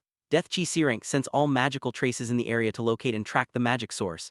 Desire of Death B rank: after the summoned spirit dies, the resurrection time is significantly reduced. Stats: attack 250, speed 250, defense 150, magic 150. Afterwards, he made a phone call to report, "Things are done on this end." Sarley received new news: badly injured, that stubborn Auga. Did someone hit his weak spot? Understood, I'm on my way. He left. Let's go, Grim Reaper. A new prey has appeared. Itsuki was currently in the Locust Wasteland. Looking at the golden wheat fields stretching before him, he asked curiously, "Is this the place? Do these wheat fields stretching as far as the eye can see really have that many locusts?" Ajaha explained, "Spirit beasts tend to choose environments they prefer when invading this world. Therefore, deducing the type of spirit beast based on the environment is one of the essential skills for an awakener." He confirmed, "Got it." Itsuki looked around. "There isn't even a reception desk here," she helplessly revealed. "That's right, the danger level of this dungeon is so high that they even considered dismantling it." He was confused. "It has a lower level than the fiery rock execution ground though. Why go as far as dismantling the reception desk?" Ajaha replied. "In a normal dungeon, if you can't win, you can run away, but here, the calamity spirit beasts are unusually aggressive and numerous. If you let your guard down even a little, you'll be surrounded by countless locusts and eaten alive." She stated the end result, down to the bones. Itsuki focused entirely on one thing: "So there really are a lot of spirit beasts here. Awesome." Ajaha was surprised. "What, do you want to die that badly?" He answered seriously, "I'm not desperate enough to get eaten alive by bugs and die." She watched Itsuki step into the dungeon, thinking to herself, judging by his attitude, he should be fine. Ajaha lowered her eyes, sadly uttering, "He stepped into the dungeon on his own and I've warned him plenty. If anything happens, he'll take responsibility for himself." She suddenly remembered something important. "Wait, what am I doing? I forgot to tell him that the locusts keep spawning endlessly until he defeats the boss. I have to go inside and let Itsuki know." Suddenly she felt someone stepping up behind her. Charles and his death hound had tracked them down here. Sneering, he asked the girl, "I'm looking for someone." Inside the dungeon, Itsuki looked at the vast, quiet wheat field and assessed, "It's pretty deserted here." He clapped to make some noise. "Wake up, you bugs, I'm here to wipe you out." Hearing the noise, the swarm of locusts flew out. Itsuki was unbothered. Their level is surprisingly low. They meet the conditions for Lotus Explosion, so it doesn't matter. Masses of dense locusts flew toward him. They were demon locusts, insect tribe, stats hidden, talent none. Itsuki sighed with emotion. They really are packed. He created a Lotus Explosion made of fire. Even better. If they bunch up, it saves me the hassle. Once they enter the range of Lotus Explosion, I'll crush them all at once. Waiting until the locusts swarmed thickly, Itsuki decided, "Activate Lotus Explosion now." A flash of light pierced through the dark space. A flurry of notifications popped up as the explosion erupted and incinerated them. Defeated level 1 demon locust using Lotus Explosion. Range of all skills increased by 1%. Itsuki stood amidst the thick smoke and dust, having effortlessly wiped out the first wave. Notification update: Level 2 Lotus Explosion. Active effect: consumes magic power to deal explosive damage to enemies within a 10.5-meter diameter. Power is proportional to the magic consumed. Passive effect: whenever a living creature level 1 or higher is defeated using Lotus Explosion, the range of all skills increases by 1%. He deduced, currently at 110%. 110% means I killed 110 of them at the same time. With spirit beasts at this level, spending 10% magic to trade for 10% firepower is fine. Considering remaining magic and combat regeneration, I can probably fire about 10 more times. Even if each time wipes out 100 enemies, I can boost total skill range by another 1000%. Looking at the upgraded magic notification, Itsuki evaluated. Magic 252-28. If this dungeon didn't have a cooldown, things would go much smoother. Curiously looking at the band on his wrist, strange, the challenge successful notification didn't appear. Notification reminder, C-rank skill detected, Mother's Will, super simulation activated, analysis progress, 1%. Itsuki turned back alertly, still more enemies. Larger locusts swarmed to surround him. Itsuki hurriedly activated a layer of black ice secret to protect himself, shocked inwardly. Mother's Will is the boss's skill here. I let my guard down thinking there wasn't a boss. He stayed alert. It's lucky I could increase my skill range with Lotus Explosion again. But the problem is I don't know where the boss is. Itsuki activated Lotus Explosion. If that's how it is, I'll just wipe out all the small fry until the boss shows its face. A second explosion erupted as the locusts were caught in it. Notification update, defeated level 1 demon locust using Lotus Explosion. Range of all skills increased by 1%, currently plus 220%. Itsuki rejoiced silently. Lotus Explosion's radius is 16 meters now. The effect is amazing. He continued reading the notification, level 2 Lotus Explosion. Active effect, consumes magic power to deal explosive damage to enemies within a 16-meter diameter. Power is proportional to the magic consumed. Itsuki impatiently stared at the sea of locusts ahead. I've wiped out 110 small fry, but the boss still hasn't shown up. Another dense swarm of locusts flooded in. Itsuki saw them flying up from cracks in the ground. They're appearing again. Notification update, analysis progressed 27%. He figured I can only use Lotus Explosion 9 more times. Looking at current magic reaching 230-280. Itsuki used Lotus Explosion again. No matter how many times you appear, I'll wipe you all out. Blazing fire surged, radiating intense heat. After the third attack, he reaped a pile of accumulative results. Defeated level 1 demon locust using Lotus Explosion. Range of all skills increased by 1%. Itsuki unleashed 7 consecutive Lotus Explosions to attack. The fiery blaze swept across the entire area. Newly updated info, active effect, consumes magic power to deal explosive damage to enemies within a 54.5-meter diameter. Power is proportional to the magic consumed. Passive effect, whenever a living creature level 1 or higher is defeated using Lotus Explosion, the range of all skills increases by 1%. Currently plus 990%. Itsuki wondered, I've beaten the swarm 9 times so far and boosted Lotus Explosion's range by 990%. But I only have enough magic for one more Lotus Explosion. Yet why is magic at 5280? Seeing the locusts flying like a storm, he was startled. Do they have no stopping point? And the boss shows no sign of appearing.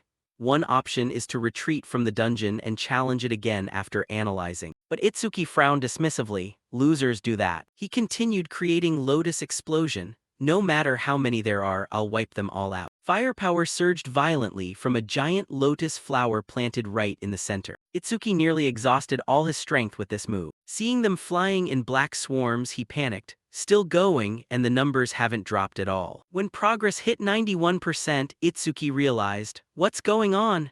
Ever since the first wave, every spirit beast that appeared was level 1 and their bodies were as small as if they were just born. He woke up to the realization, I see. The boss's ability is infinite reproduction. Information on the mother locust displayed. Queen Locust 279 Insect Tribe Level 13 First-Tier Talent. Trait of spawning a massive amount of demon locust eggs. Skill, mothers will C-rank remotely control hatched demon locusts up to 110. Itsuki understood the logic. If it reproduces infinitely, no matter how hard I try, it's useless. Unless I destroy the boss, I'm out of magic. But when progress ticked from 98% to 99%, Itsuki felt confident. It should finish analyzing soon. When analysis hit 100%, the lotus formed a sphere wrapping around him. Newly updated info, finished analyzing Mother's Will, acquired level 1 Magic Sense. Level 1 Magic Sense active effect. After activation, continuously consumes mana to sense the flow of mana within a 100-meter diameter.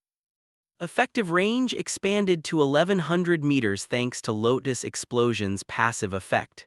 Passive effect, upon detecting an enemy unit, restores 10% of personal mana. Itsuki was amazed. A scouting skill with Lotus Explosion's passives.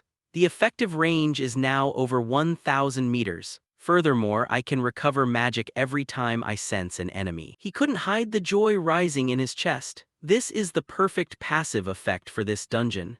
Ignoring the boss and continuing to hunt small fry isn't a bad idea. But I've kept Ageha waiting, so I have to finish this dungeon now. System reminder, acquired level 1 magic sense, all stats increased, all negative effects removed and wounds fully healed. New stats: attack 290 plus 10, speed 290 plus 10, defense 290 plus 10, magic 290 plus 10, total 1160 plus 40. Itsuki placed his hand on his shield, the lotus turning red. Find the boss's location using magic sense. Waves of sensory pulses rippled outward in concentric circles in all directions. Finally, the Queen Locust's location was uncovered. Itsuki opened his eyes wide and uttered, "Found you." He created True Crossing Bridge to destroy it. A sphere carried dark energy outward. Itsuki said casually, "Trying to use your children as shields." Lotus Explosion unleashed a massive surge of lightning toward the target.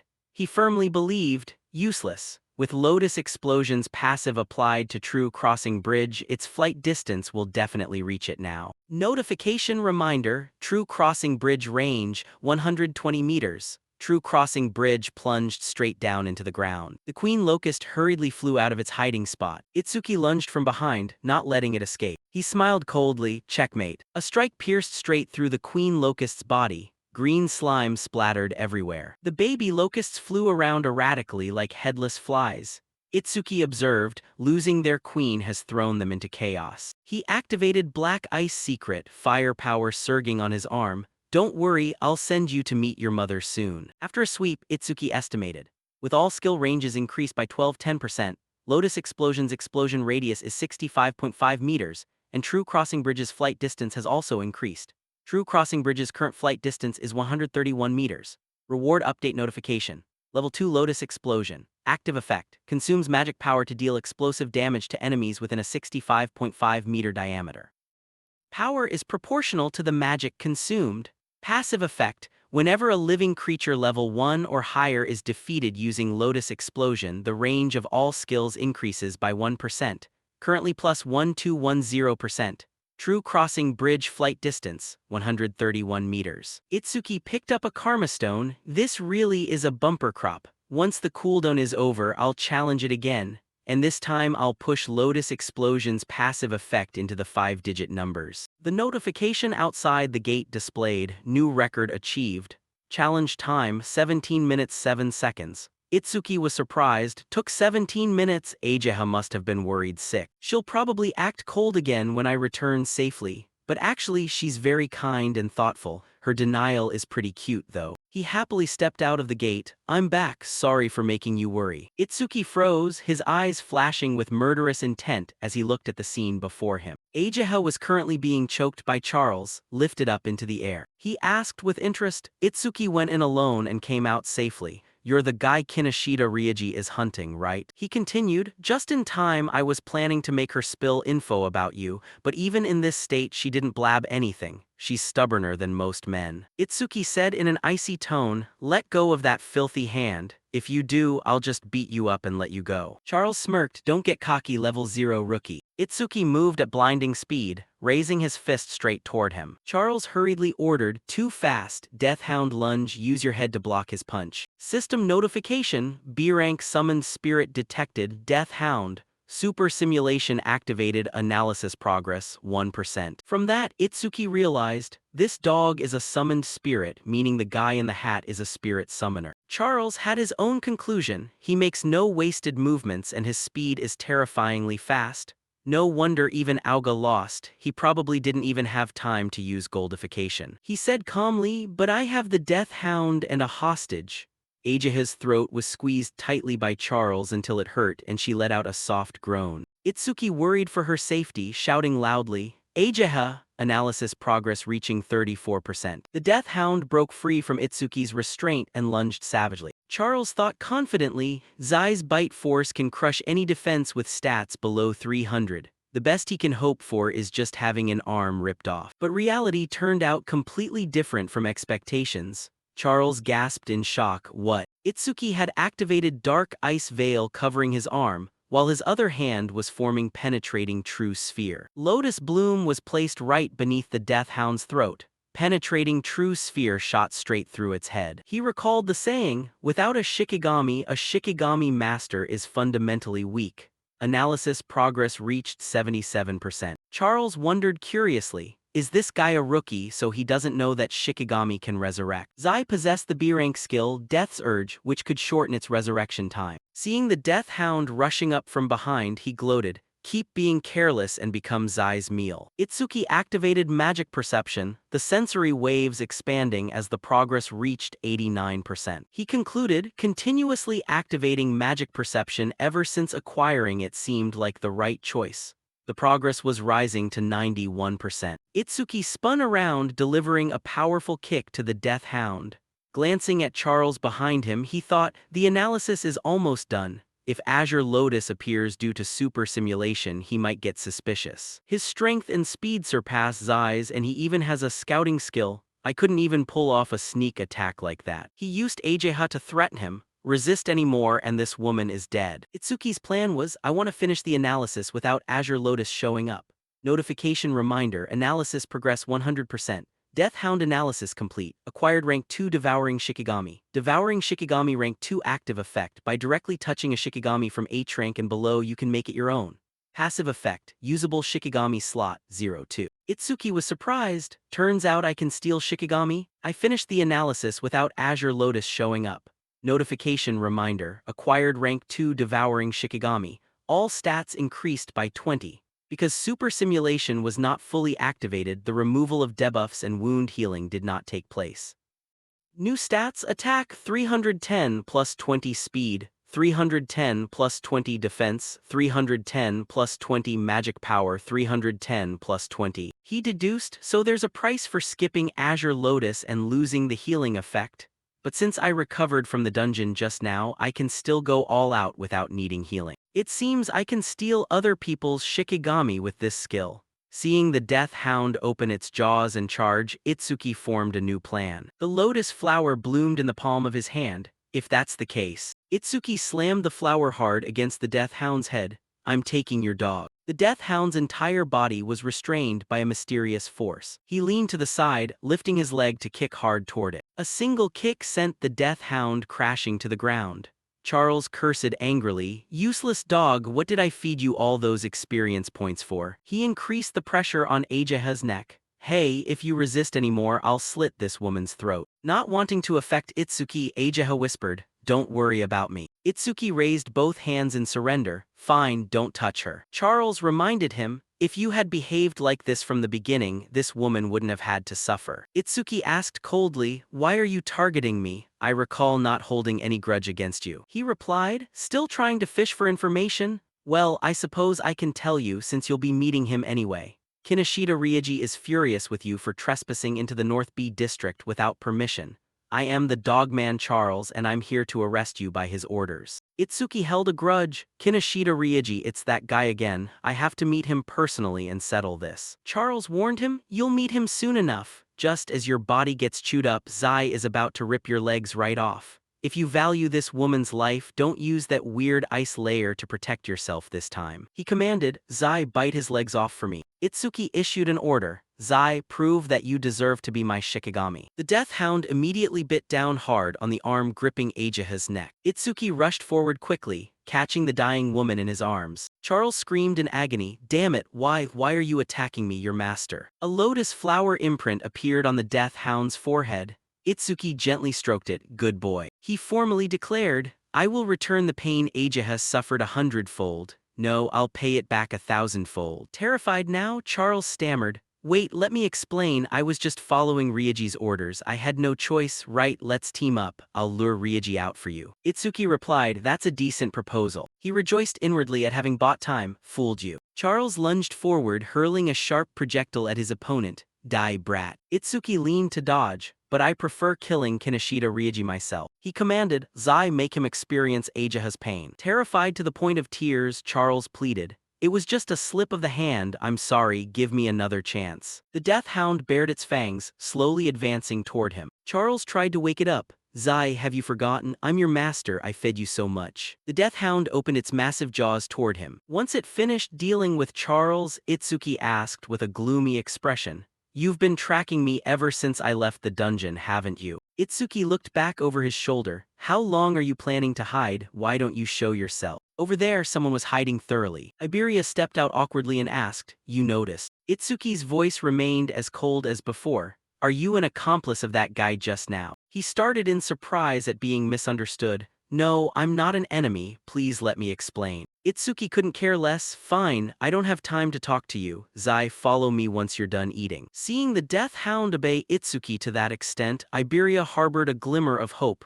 He can even make a mad dog like that obey. This guy might be able to save me. He followed outside, walking beside Itsuki and introducing himself. "My name is Iberia, and you, that fight just now was amazing, even if there were a few close calls." Itsuki didn't reply. Iberia continued, "You're the mysterious guy who took down Auga, right? He made a request. Can you help me with something? I'll reward you if you want. I can even pay in magic stones or weapons, how about that?" But Itsuki ignored him and walked straight ahead, leaving Iberia surprised. "What the hell? Wouldn't people be super happy when I offer a full reward? Did the old man lie to me?" Back then his father had said, "Just like in the desert, a simple cup of water is worth more than a treasure. Rewards need finesse. Handing a sword to someone craving revenge, handing medicine to someone who is injured. To them, that is already a worthy reward." This logic made Iberia snap to realization. "I get it." He followed behind, calling out, "You walked all the way here, right? You can't move fast carrying an injured person, and besides, the nearest hospital is dozens of kilometers away. If you stroll like that, that woman is going to die." Iberia took out a healing bandage scroll. "I still have a recovery scroll." Seeing Itsuki stop, he knew he was halfway successful and added, "I can save her." Itsuki turned back and asked anxiously, "Really?" He replied, "I can't fully heal her, but I can save her life." Itsuki laid Ajiha down on the ground for Iberia to bandage. He worried, "Is it okay to use it right over her clothes?" He explained, "This isn't ordinary gauze, it's a rare artifact made from the bandages of the Shadow Clan and the skin of the Kodama tribe." Itsuki didn't understand. "What's an artifact?" Iberia realized he used a slightly confusing term. "Given your level, you must have just awakened, so it's natural you don't know." He introduced, "Modern weapons don't work on spirit beasts, which is why we can't use firepower against them. But artifact crafters can create special artifacts to counter spirit beasts using parts of the spirit beasts. Artifacts are divided into 4 tiers depending on the crafter's skill and materials. Common, rare, epic, unique. Common artifacts, not much different from ordinary weapons, except they can deal damage to spirit beasts and awakened beings. Rare artifacts enhance a few stats for the user. Example, rare ocean sword increases magic speed. Epic artifacts not only raise stats but also possess special abilities. Example, epic blood sword increases attack power, special effect.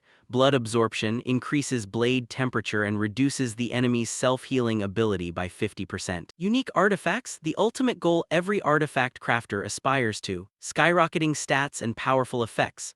Currently there are only 102 unique artifacts. Example, unique holy sword increases attack power, speed. Unique effect, increases infinite mana contained within the holy sword, allowing unlimited skill usage. Artifact crafters themselves don't possess much combat power and there aren't many of them, but because they can forge artifacts, they are respected by all awakened beings. Itsuki asked curiously, "So your dad is an artifact crafter?" He said proudly. "Not a normal artifact crafter. There are many artifact crafters who can't forge a single unique artifact in their entire life. Currently, there are only 10 such items across all 5 continents, and 3 of them were made by the old man at my home. That's why people call him the Artifact King of the Northern Continent." Seeing Itsuki turn his back, Iberia wondered, "Are you listening?" "Hey, I poured my heart into explaining this, don't ignore me." Itsuki was taking out an item. "This is the crossbow that guy named Charles used earlier." He stepped closer to observe. Is he not surprised at all when hearing my father's name? Any awakened being would have latched onto me right away. Thanks to this thing, I can reduce the frequency of using penetrating true sphere and lower the risk of exposing my hand. Iberia evaluated the item in Itsuki's hand. "It's a rare artifact," he said dejectedly. "Too bad it doesn't have any arrows," he revealed, "but ranged weapons like this can assimilate regular ammo into artifact ammunition, so you don't need to worry about arrows." Item info displayed, hunter's crossbow, rare speed plus 50. Seeing it vanish from his hands, Itsuki was surprised. It disappeared. Seeing that skeptical expression, Iberia explained, that's another function of artifacts. Once it binds with its master, it gets stored away and you can summon it back whenever you need to use it. Itsuki was polite, pretty convenient, thanks for healing her. If you need help with anything, just let me know. Once I'm done here, I have to go find Kinoshita. Iberia gossiped, hearing that name now I thought I misheard. Daring to pick a fight with Kinoshita Ryuji in North B District takes real guts. Itsuki sighed and asked, what, you want me to give up? Iberia denied, no, if it's Kinoshita Ryuji then we have a common goal. Itsuki wondered, did you piss him off too? He beat around the bush to mention another matter, not really, but I want you to team up with me to enter the preliminary round of the Savior Alliance National Tournament the day after tomorrow. Itsuki thought in surprise, preliminaries? The dog mentioned that. I heard only the top 10 get to advance to the official tournament. I've been way too busy over the past few days preparing for that. He asked suspiciously, what do the preliminaries have to do with Kinoshita Ryuji? He confirmed. The preliminaries are held by continent and the northern continent's location is in North B District. As the son of the regional administrator, Kinoshita Ryuji is clearly aiming for the official tournament. Actually, his older brother is also a savior, so if he fails to make the top 10, it'll be a huge humiliation for the Kinoshita family. That's why he's monopolizing all the dungeons in North B District to level up. Itsuki didn't understand, why team up with someone like me? He explained simply, because you're strong, my instincts tell me that if we team up we'll definitely pass the preliminaries. Itsuki reminded him, you're younger than me, right? You'll have plenty of chances in the future, so why must it be this year? He hesitated, why? Iberia recounted, ever since I was a kid I watched my old man craft artifacts. Every finished piece was like a flawless work of art and my admiration for him just kept growing. So I always dreamed that one day I would become an awakened being and fight spirit beasts using equipment forged by my own father. Then a month ago I finally awakened, thrilled.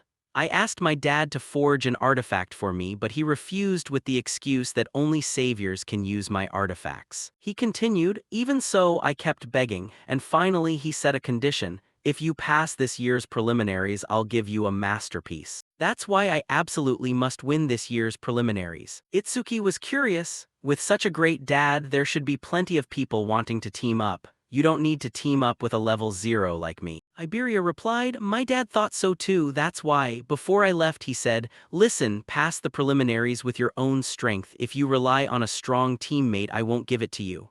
Itsuki admired, your dad is strict. He continued helplessly, based on my info, most of the promising candidates have already been bought out by Kinoshita.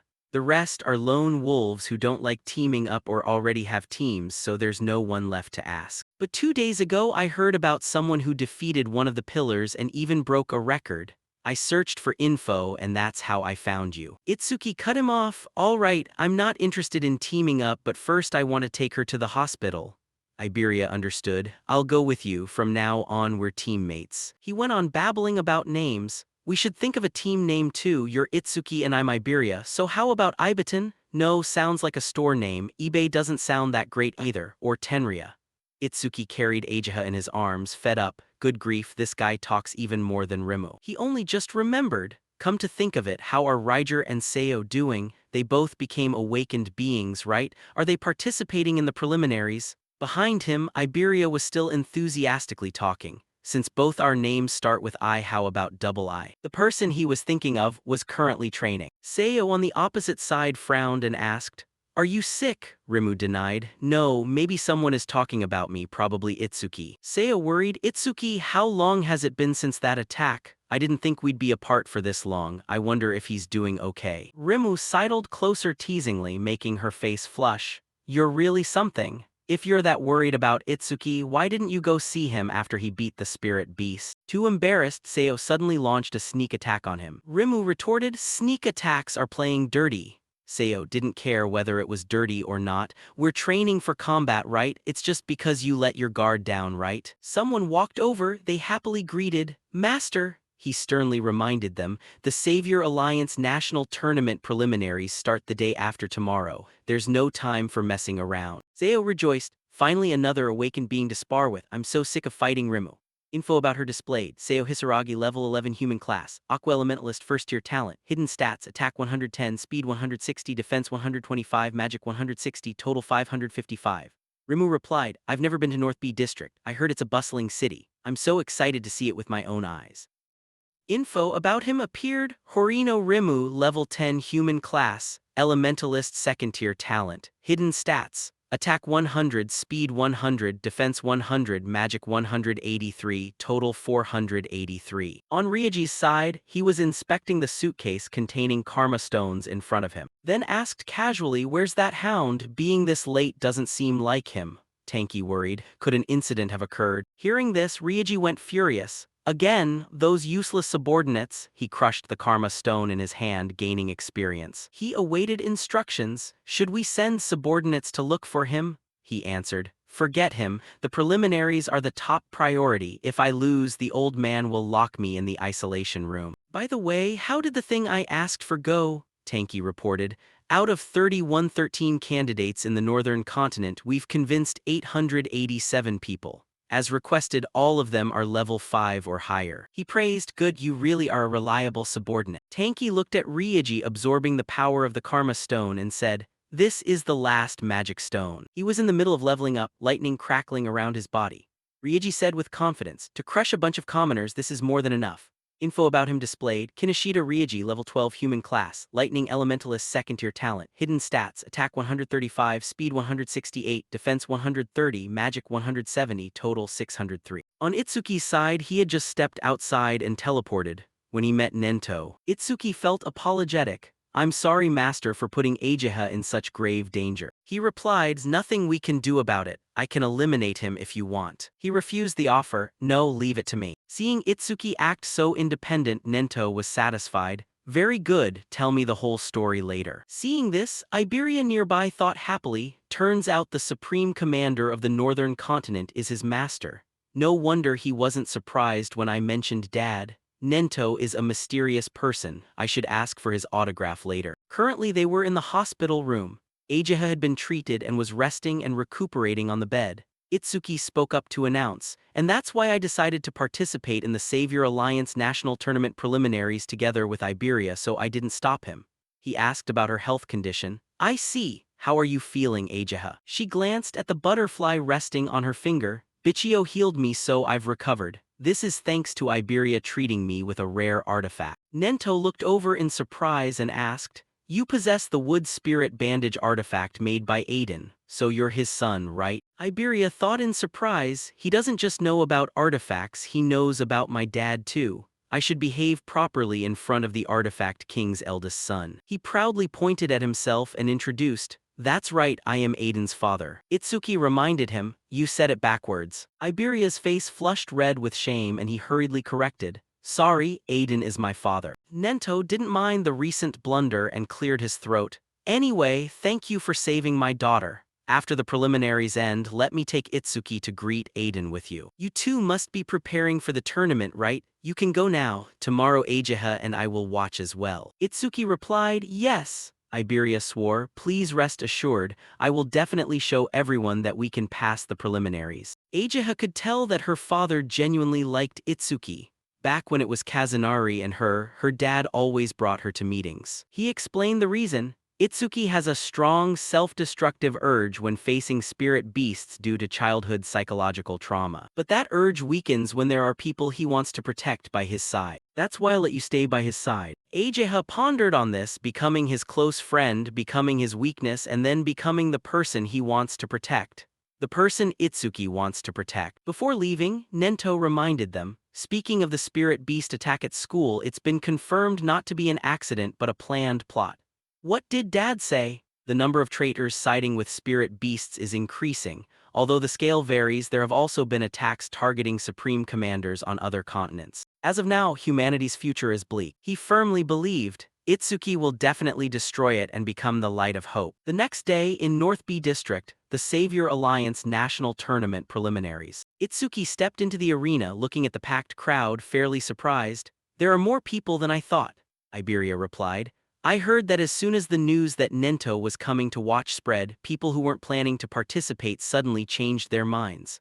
The number of participants jumped from about 3,000 to nearly 5,000. Hearing this news, Ryoji's face darkened. Nento, that old man, he creates too many variables. Tanky reassured him. Rest assured, they're just a mixed crowd deciding to join at the last minute. They won't have time to form teams, so we still have the numbers advantage. Tell the people we recruited to wear a red band around their right arm so we know who belongs to our side. Coincidentally, Rimuru and Seo were also present here. Rimuru asked, "Are red armbands trendy? Should I wear one too, since Nento came here to watch?" Seo followed up, "Probably Itsuki too." Saoryu Fujiwara, the host of the national tournament preliminaries, stepped forward to announce, "Everyone, I will explain the rules before the preliminaries begin." He popularized the tournament rules. The preliminary match venue is divided into two areas, the inner area and the outer area. In the first stage of the preliminaries, you will start from the four main directions of the outer area. First, you will compete based on the amount of time it takes to enter the inner area. The moment you enter the inner area, your ranking will be recorded on your wristband and only the top 300 will advance to the second round. Rimuru looked at the thing worn on his wrist in surprise. Wristbands have that function, Seo thought anxiously. Eliminating thousands of people in the first round is really brutal.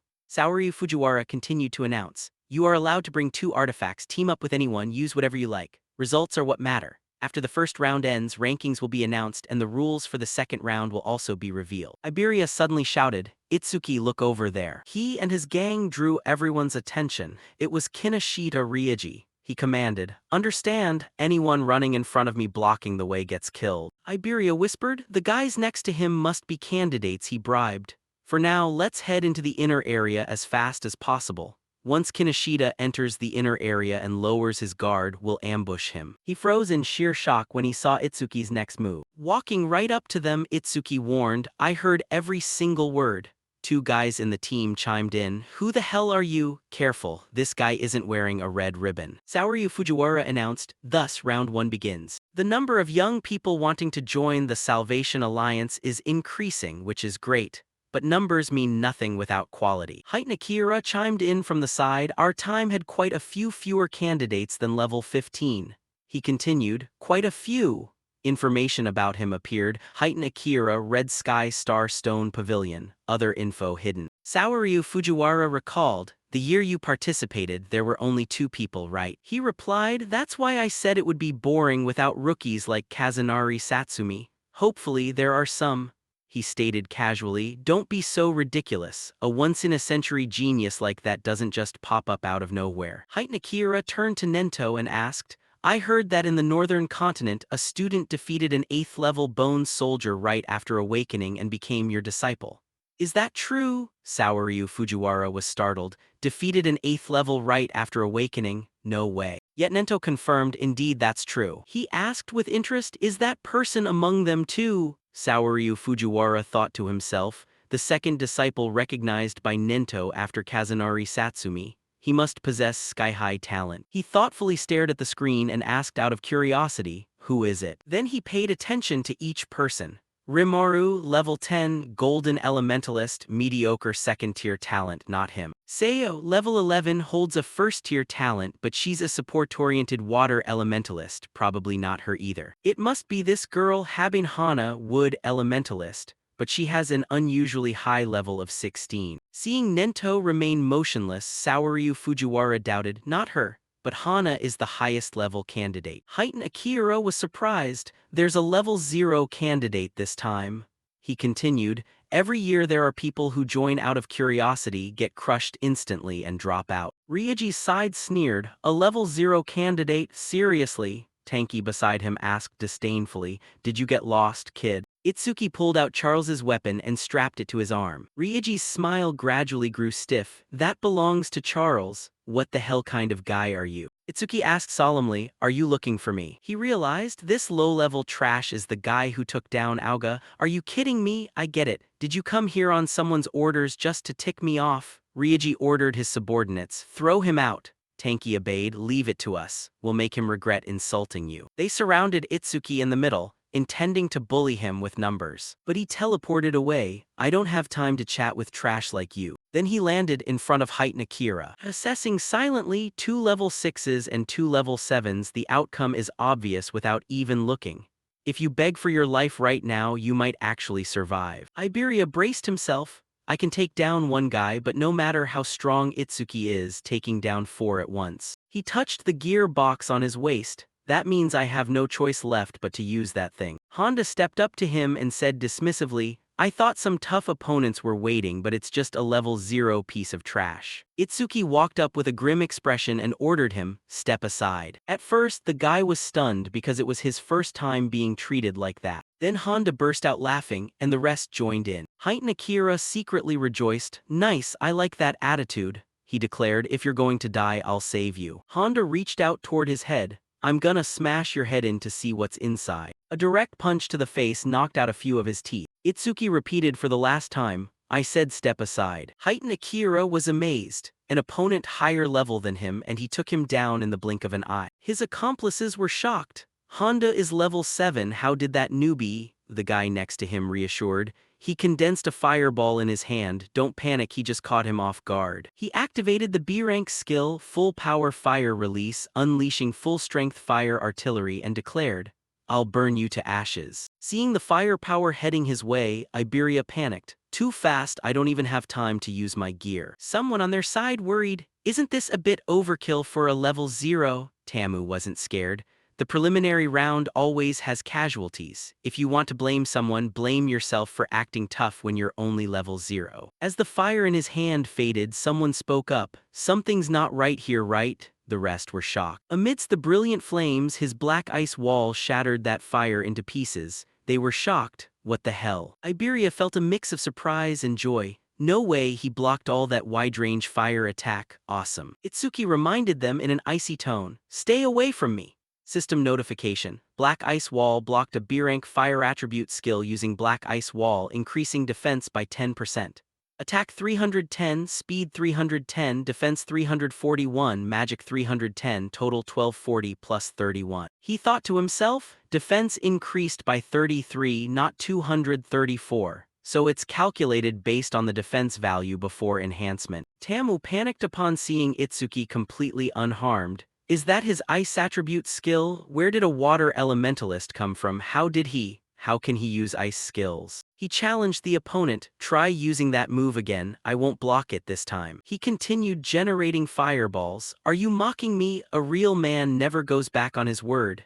Itsuki replied casually, yeah, I promise. He unleashed a stronger move. B-rank skill, overheated fire artillery. This time I'll definitely finish you off with my strongest move. A rolling wave of firepower surged down toward where he stood, radiating intense heat, making Itsuki realize its firepower was stronger than before, but it was still a fire attribute skill. Amidst the blazing fire, his figure vanished. An accomplice reminded him, you went overboard. Tamu was confident in this firepower, it even took down a level 8. He thought regretfully to himself, it drained all my magic. This is the finishing blow, kind of a waste on a level 0 opponent, but this little play is over. Having barely felt smug, Tamu panicked and backed away. What is this? He appeared right in front of him. So if it's a skill from the same person, Black Ice Wall's passive doesn't trigger anymore, got it. Itsuki stated leisurely, verification complete, time to end this. Tamu fell backward to the ground in fright. He blocked my ultimate skill that easily? No way. Sama in the back was generating firepower to counter.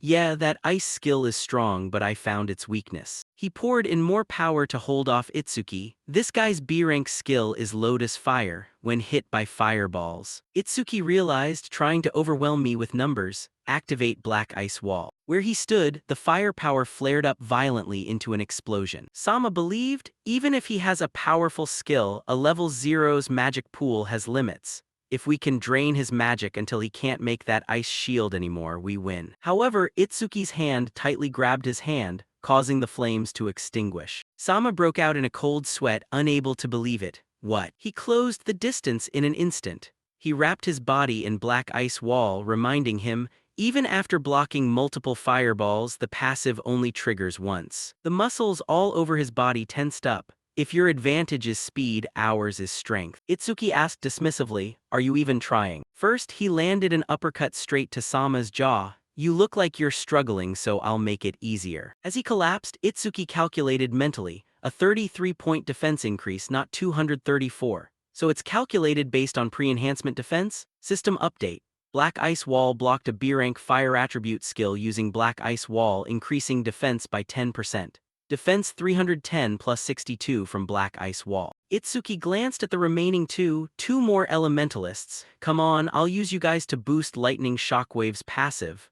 Believing the two of them were already taken down without a doubt, this guy's faking his stats, let's get out of here. He mocked, you think I'll let you leave. Both of them charged forward simultaneously. Damn it, then I'll take you down. This isn't fire attribute, don't think that trick will work. They used the C-rank skill, Silver Snake, unleashing Rolling Lightning. System update. Absorbed C-rank Lightning Element skill using Lightning Shockwave, increasing speed by 5%.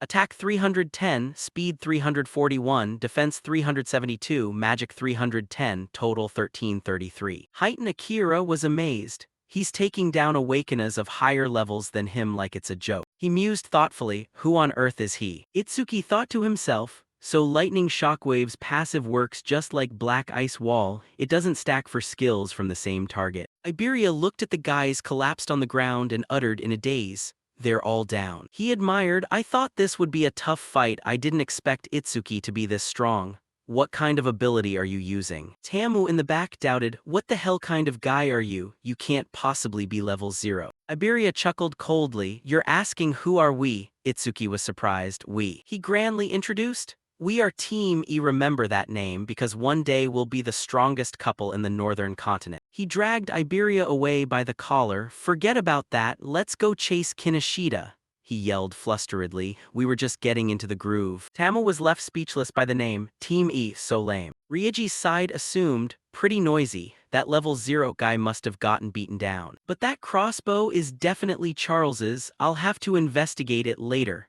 No one in this northern continent could catch Charles except a savior. While deep in thought, veins popped on his face in anger as someone zoomed past. Kan had just overtaken him. Ryoji thought smugly to himself, overtook another one, unlike those muscleheads I switched to speed after all. While gloating, his entire body was struck by lightning. Kan fell to the ground trying to look up, attacking us at full speed, what kind of monster? Ryoji happened to land right on top of his head. He arrogantly announced, that's the consequence of running ahead of me. Ryoji turned back to remind his group behind, snap out of it, I need to conserve stamina for round 2, don't waste my time with trash like this. Nento observed the situation and asked, is that the son of North District B's administrator Kinoshita Ryoji? Saoryu Fujiwara judged, such arrogance, wonder how he was raised. He gave up, yet he didn't break any rules so we can't do anything. Ryoji's side was recovering strength. Thanks to them clearing out all the trouble, my stamina is almost fully restored. Not a single person in the crowd behind dared to step forward. Ryoji looked at the building ahead, thinking confidently, with this, I can breeze through round 2. So the inner area is up ahead, this is way too easy. Behind his back, lightning rumbled as it struck down. Someone called out, Kinoshita. He was startled and glanced behind him, not expecting a variable in this critical moment. Ryoji turned back to look at the crowd behind and demanded, who dares call my name straight like that? They panicked. Not me, don't look at me like that, I didn't do anything. Someone in the back recognized him. It's him, the level 0 newbie. They lined up in 2 rows, clearing a path for him to walk forward. Ryoji had a bad feeling. Level 0, don't tell me. Seeing him walk up, he got his answer. It really is him. Ryoji was annoyed by his subordinates' incompetence. Seriously, he took them all down. No way a level 6 and a level 7 couldn't handle him. He concluded, I get it, he must have bribed them. Ryoji spoke up, how long have you been stalking me, level 0 trash? Itsuki got straight to the point, you're staying right here until we're done. Iberia secretly felt lucky. Basically, Itsuki brought me all the way here and every opponent we faced got taken down instantly. Without Itsuki I would have been eliminated halfway through. He turned around without taking him seriously. I'm busy, I don't have time to mess around with you, but I've prepared a few opponents for you. He ordered his subordinates, you guys deal with him. The group looked down on him, what? Just for a level 0 brat daring to call Kinoshita by his name, wake up, we'll teach you some manners. Don't worry, I'll show those two what hell looks like. Iberia miscounted. 80, 78, 79, there are over 100 of them, what do we do? Itsuki grabbed the back of his collar and instructed, cover your head." With those words, he teleported away from the spot. Rieji's collar was also grabbed by Itsuki from behind. He threw Riegi out while throwing Iberia in. Riegi was caught by his subordinates while he stood there in utter shock. He faced the guy. "Looks like you didn't understand my words. Let me repeat, until we're done, you're not going anywhere." Seo and Rimuru tiredly entered the inner area, the notification showing. She ranked 4th and he ranked 5th. Rimuru sat down to rest. "Those guys wearing red ribbons joined in on this too. They still haven't learned their lesson and are trying to block our way," Seo continued. "If we hadn't stuck together, we probably would have been taken down before even setting foot here." He muttered in disappointment. "But I thought we were the fastest. I didn't expect someone to be even faster than us." Gakuge was ranked 3rd here, thinking unhappily, "Can't believe I'm only 3rd. Shin Akagami, ranked 2nd, teased him. "Are you hungry already? You just finished eating." She directed her gaze toward 1st place. "Above all, look at who got 1st place, Kana Hanyu, she's level 16. Seo thought to herself, "Itsuki must be acting alone, and if he got hindered like we did." Rimuru dropped his jaw in shock. "Look, is someone flying toward this way?" Hearing that, she frowned and looked over. He crashed down heavily onto the ground. System notification. Iberia has reached the inner area, ranking 6th. At that moment, Iberia anxiously called out, "Itsuki." Rimuru was stunned. "Did that person just say Itsuki?" Seo confirmed. "That's right, I heard it too." They looked into the distance and saw his heroic back facing over 100 people. Rimuru thought to himself, "That back for sure, it's Itsuki." Amidst the pouring rain, he repeated, "Until we're done, I won't let you go anywhere." Saoryu Fujiwara wondered, that newbie is just a step away from the inner area. Why is he latching onto Kinoshita Rieji like that? Ageha lowered her eyes sadly when she saw his plight. He suggested to heighten Akira, help him out if he gets into trouble. He thought to himself, Itsuki just unleashed terrifying speed back then. I wonder if I could have done that at that age. Over there, Rieji said grimly, "You keep standing in my way over and over again, get ready. What's about to start isn't just a battle, it's total humiliation for you." In other words, this was a 100-on-1 gang-up. Itsuki didn't care about the preliminary rankings. Passing the preliminary round comes later. Right now, getting revenge for Ageha is my top priority. Rieji shouted his orders, "Kill him, everyone activate your abilities." Momentum rushed toward him while Itsuki stood there calmly, the rain and wind causing his coat to flap. A fire attribute guy lunged forward. "I won't let anyone else take the credit, I'm taking your head." C-rank skill, Fire Fist. Seeing Itsuki block his attack with just one hand, he was shocked. What? He counterattacked, delivering a punch straight to the opponent's face. That fire attribute guy crashed down to the ground, his teeth and lips mixed up together. The charging crowd stopped in their tracks. "He took him down with one punch," someone reassured. "Don't panic, we outnumber him, we can't lose to a pathetic level 0. They regained their momentum. "That's right, everyone charged together." Itsuki stated casually, "Even better." Black Ice Wall blocked a B-rank fire attribute skill using Black Ice Wall, increasing defense by 10%. He dealt wide-range damage using Lotus Fire. Let's wrap this little play up quickly. Activate Lotus Fire. Streams of fiery power radiating scorching heat wrapped around Itsuki's arm. A wave surged toward the crowd, sending them blasting backward. Rimuru, who hadn't seen him in a while, was shocked. "That's Itsuki's skill." Seo and Iberia were left speechless. Gakuge paid attention to the commotion over there. "What the hell was that explosion?" Shin stroked the cat in her palm, unbothered. "An explosion of this scale is nothing to me." Kana hugged her sword alone in a corner, seemingly deep in thought. Saoryu Fujiwara looked at the shockwave in that area and was horrified. That explosion was unleashed by a level 0 boy? Firepower is one thing, but how on earth could he use a skill that doesn't belong to his class? Height Akira fell silent in front of that shocking scene. Meanwhile, Ageha thought to herself, I didn't expect Itsuki to possess an area of effect skill. That's why he was so confident in the Locust region. Just how many trump cards is he hiding? Itsuki was calculating 30% firepower should be enough. My opponent is human, so I must hold back so they don't die. Rieji stared blankly at the devastated scene in front of him.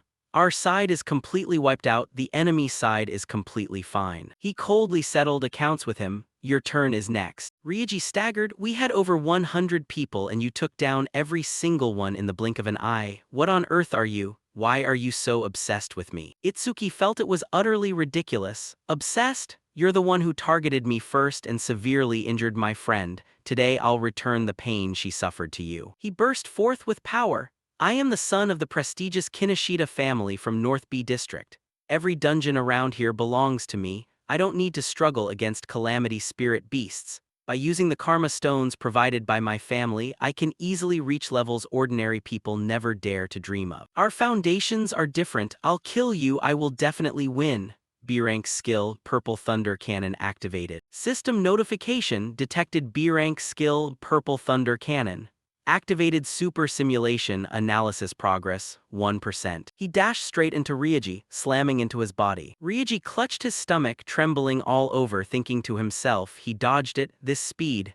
Is he really level 0? This match cannot be won. He called out for help. What are you doing? Hurry up and help me. Tanky understood clearly, breaking the rules, but I don't need to care about saving face anymore. He was confident. Tanky is a level 35 awakened being. Prepare to go to hell. Nento's side made preparations. Heighten Akira excitedly cracked his wrist joints to warm up. Got it. He sensed someone coming up behind him. Magic resistance. My magic perception is reacting. Someone is approaching at high speed.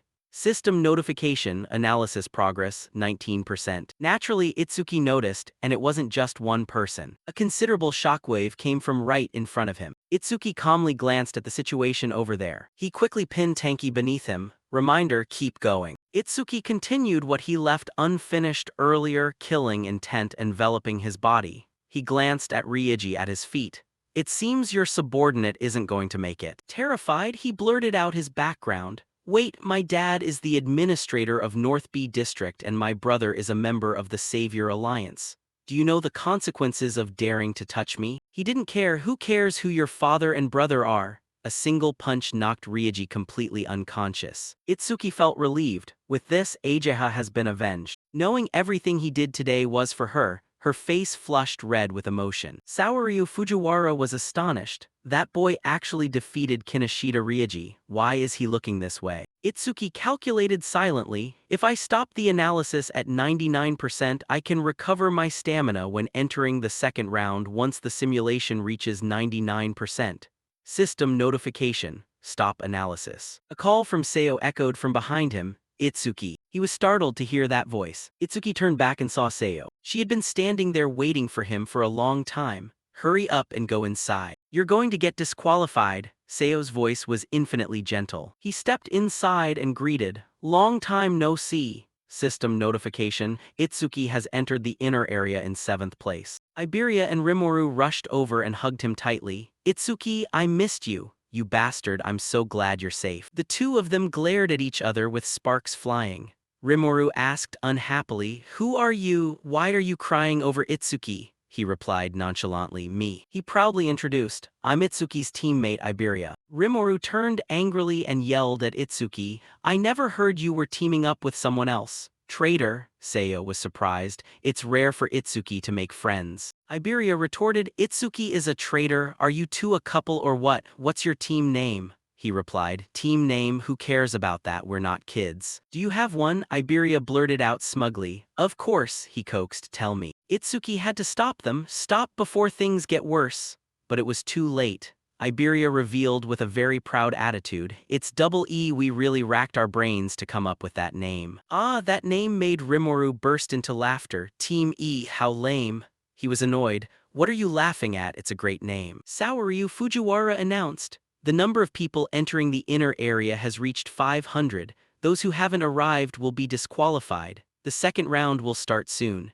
In the second round, you will fight spirit beasts alone in the test area for 1 hour. Rimuru was surprised. Alone? Iberia turned serious. Finally, the second round. Heighten Akira had waited forever for this scene. Finally here. I've been waiting for this moment. He truly looked forward to it. Let's see what you guys are made of. They moved to the venue for the second round, and the surroundings of the arena were packed with people. Rimuru was curious. The second round takes place right here, right? Iberia couldn't control his trembling. It's so dark and scary in here.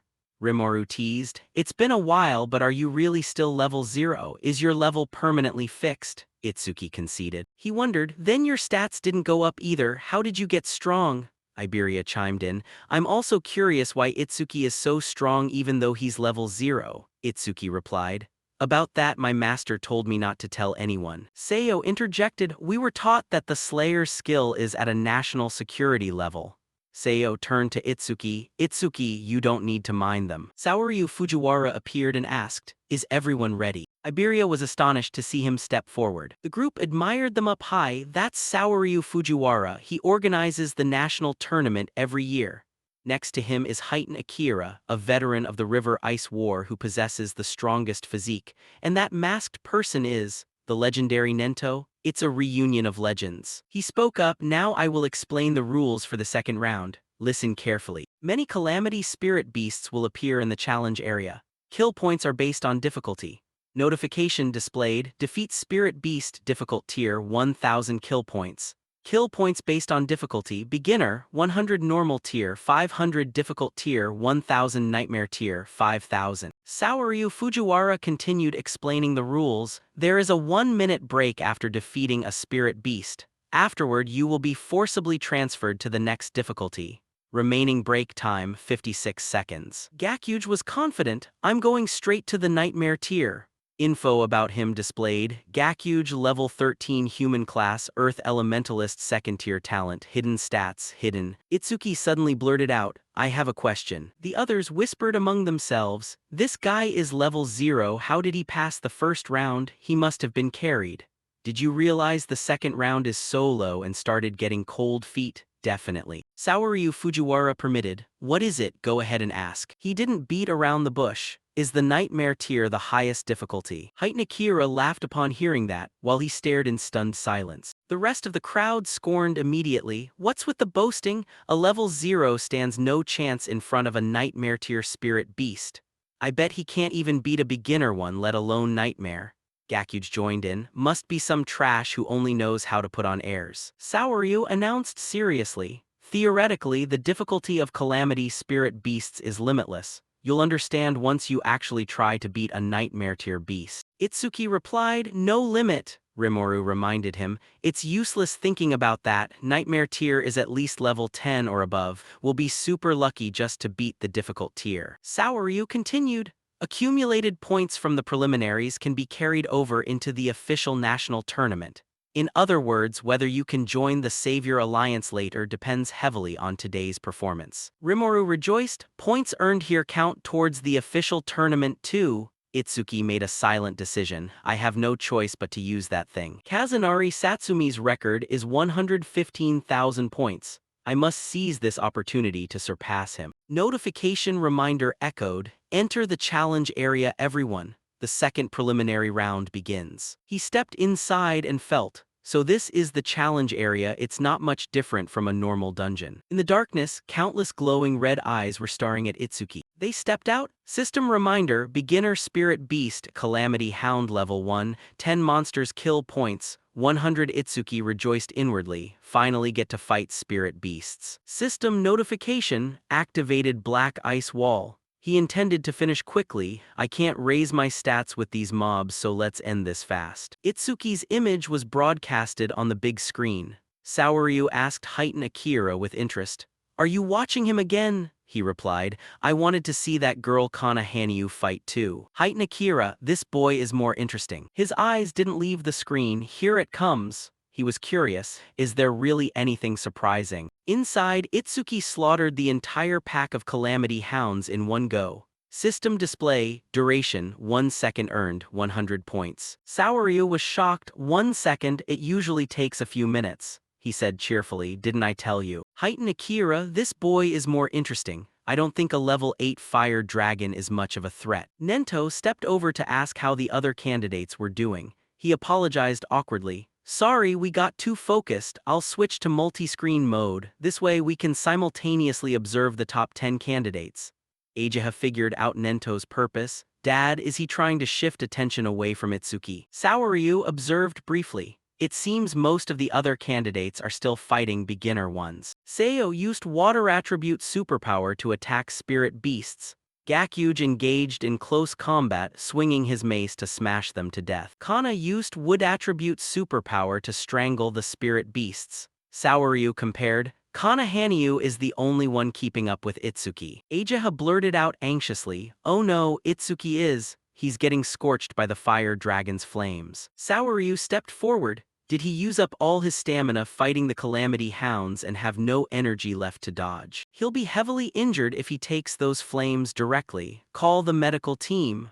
Heitan Akira stopped him. Wait, let's observe a bit more. He firmly believed. With that speed earlier, dodging an attack like this is a piece of cake. System notification. Activated black ice wall. His entire body was enveloped in the black ice wall without taking any damage. A single slash cut the fire dragon's body in half. As it fell, the system updated. Duration, 5 seconds earned 500 points. Saoryu was shocked, unscathed. That ice armor covers his entire body. He could have killed it instantly, but why did he bother taking the hit? System reminder, blocked a C-rank fire attribute skill with black ice wall, defense increased by 10%. Itsuki calculated silently. I must make the most of every opportunity to raise my stats. He checked his stats. My defense is 434 now. Character info refreshed. Itsuki human level unfixed class. Slayer talent. Special Nirvana skills.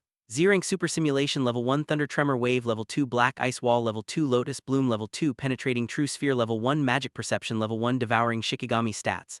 Attack 310 speed. 341 increased by 30% from Thunder Tremor Wave, defense.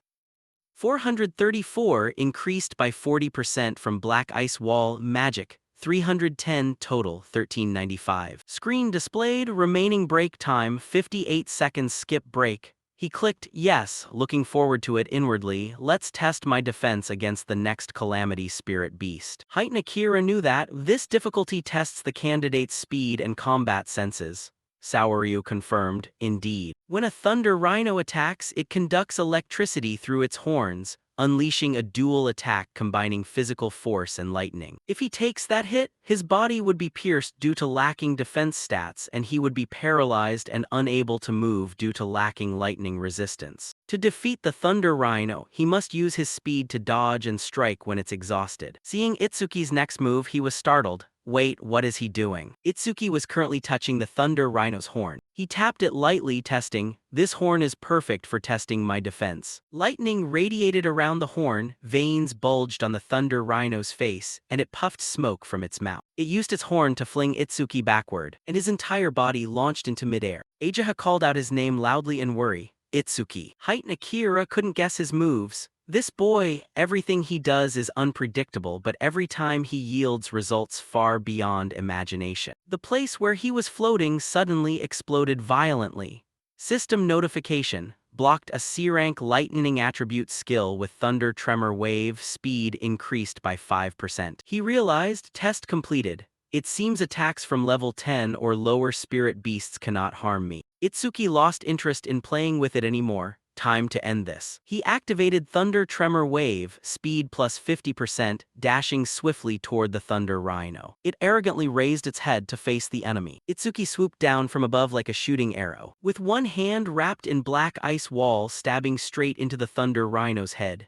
System notification, duration, 7 seconds earned, 1,000 points. Heitan Akira smiled in disgust. So far his total time is under 15 seconds. Not only is he faster than I was in my youth, it feels like he hasn't even gone all out yet. Saoryu worried, but next is fast hand movements and sharp claws tearing enemies apart in a split second. A giant mouth spitting out iron chains to swallow everything. And a massive body covered in armor like hard shell. It possesses all those traits. The strongest and most ferocious calamity beast in the preliminaries, the ultimate goal of all candidates. Itsuki was facing the Nightmare Tier Spirit Beast, Purgatory Giant level 15 kill points, 5,000. Itsuki activated Penetrating True Sphere, the sphere piercing straight through its head. System updated, defeated level 15 Purgatory Giant. Penetrating True Sphere flight speed increased by 200%. The viewers of this scene were stunned. He read the info, Penetrating True Sphere flight speed, 9 ms total increase, 900%. Itsuki was interested. On to the next one. Saoryu had to change his view of this teenager. Even the Nightmare Tier Purgatory Giant, he kills it in seconds. System display, duration, 3 seconds earned, 5,000 points. Scene shifted to Seo's location. That spirit beast opened its mouth and blasted a wave of superpowers. Seo activated C-rank skill, Water Bullet. She calculated silently, if I defeat the remaining two, I can pass the normal tier. System update, beginner 1, completion progress 80%. Gakuge assumed confidently. I skipped the break. The first one to reach the normal tier will definitely be me. Sidebar notification displayed, normal tier completion progress 0%. She calculated silently, I will recover the magic power I consumed before moving on, until normal tier completion progress reaches 100%. Notification echoed, conquered nightmare tier. Duration 21 seconds, rank 1. Seo cheered joyfully, that must be Itsuki. Gakuge was surprised. Someone faster than me, is it Kana? The person mentioned, Kana, was silent upon hearing this result. Itsuki had finished dealing with that spirit beast. Let's head to the next floor. Saoryu Fujiwara still couldn't believe it. He killed the purgatory giant in a flash, piercing through its armor. What is that dark sphere? Heitan Akira instructed, raise the difficulty, let's see how far that brat can go. Notification reminder, Nightmare Tier Stage 2, Level 15 Purgatory Giants, 2 monsters kill points, 10,000. He looked disappointed at the surrounding spirit beasts.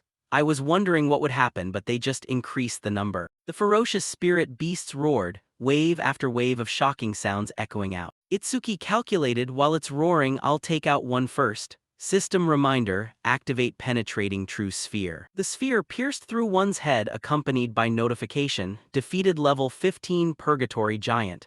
Penetrating true sphere flight speed increased by 200%. Penetrating true sphere flight speed, 11 ms flight speed increase value, 1100%. Saoryu Fujiwara was confused. In one hit, what is that sphere? Is there no limit to using it? Heitan Akira evaluated, indeed very strong, but that skill has a fatal weakness. He didn't quite understand weakness. Currently Itsuki was facing the last spirit beast. He frowned and compared, this speed, it's faster than any spirit beast I've ever faced. Outside, Heitan Akira explained logically, due to their massive bodies, people usually misunderstand that they are very slow. But Saoryu Fujiwara didn't get it. What are you trying to say? Inside, Itsuki was condensing the sphere. System reminder, activate penetrating true sphere. The sphere was truly negligible compared to the spirit beast's massive size. Heitan Akira continued, as a racial trait, they possess no magic power, but in exchange, their other stats are significantly enhanced. Despite that huge body, it actually belongs to the speed attribute. Just as I predicted, it dodged the penetrating true sphere. Spirit Beast info displayed, Purgatory Giant 1008 Giant Clan level 15 second tier talent, cannot use magic but all stats increased by 25% skills. None stats, attack 320 speed, 300 defense, 320 magic, 0 total 940. Only then did Itsuki realize the situation became dangerous. It dodged. Heitan Akira conceded, sure, that dark sphere deals a massive amount of damage, but the flight speed isn't very fast. He takes advantage of their habit of roaring before launching an attack to preempt them.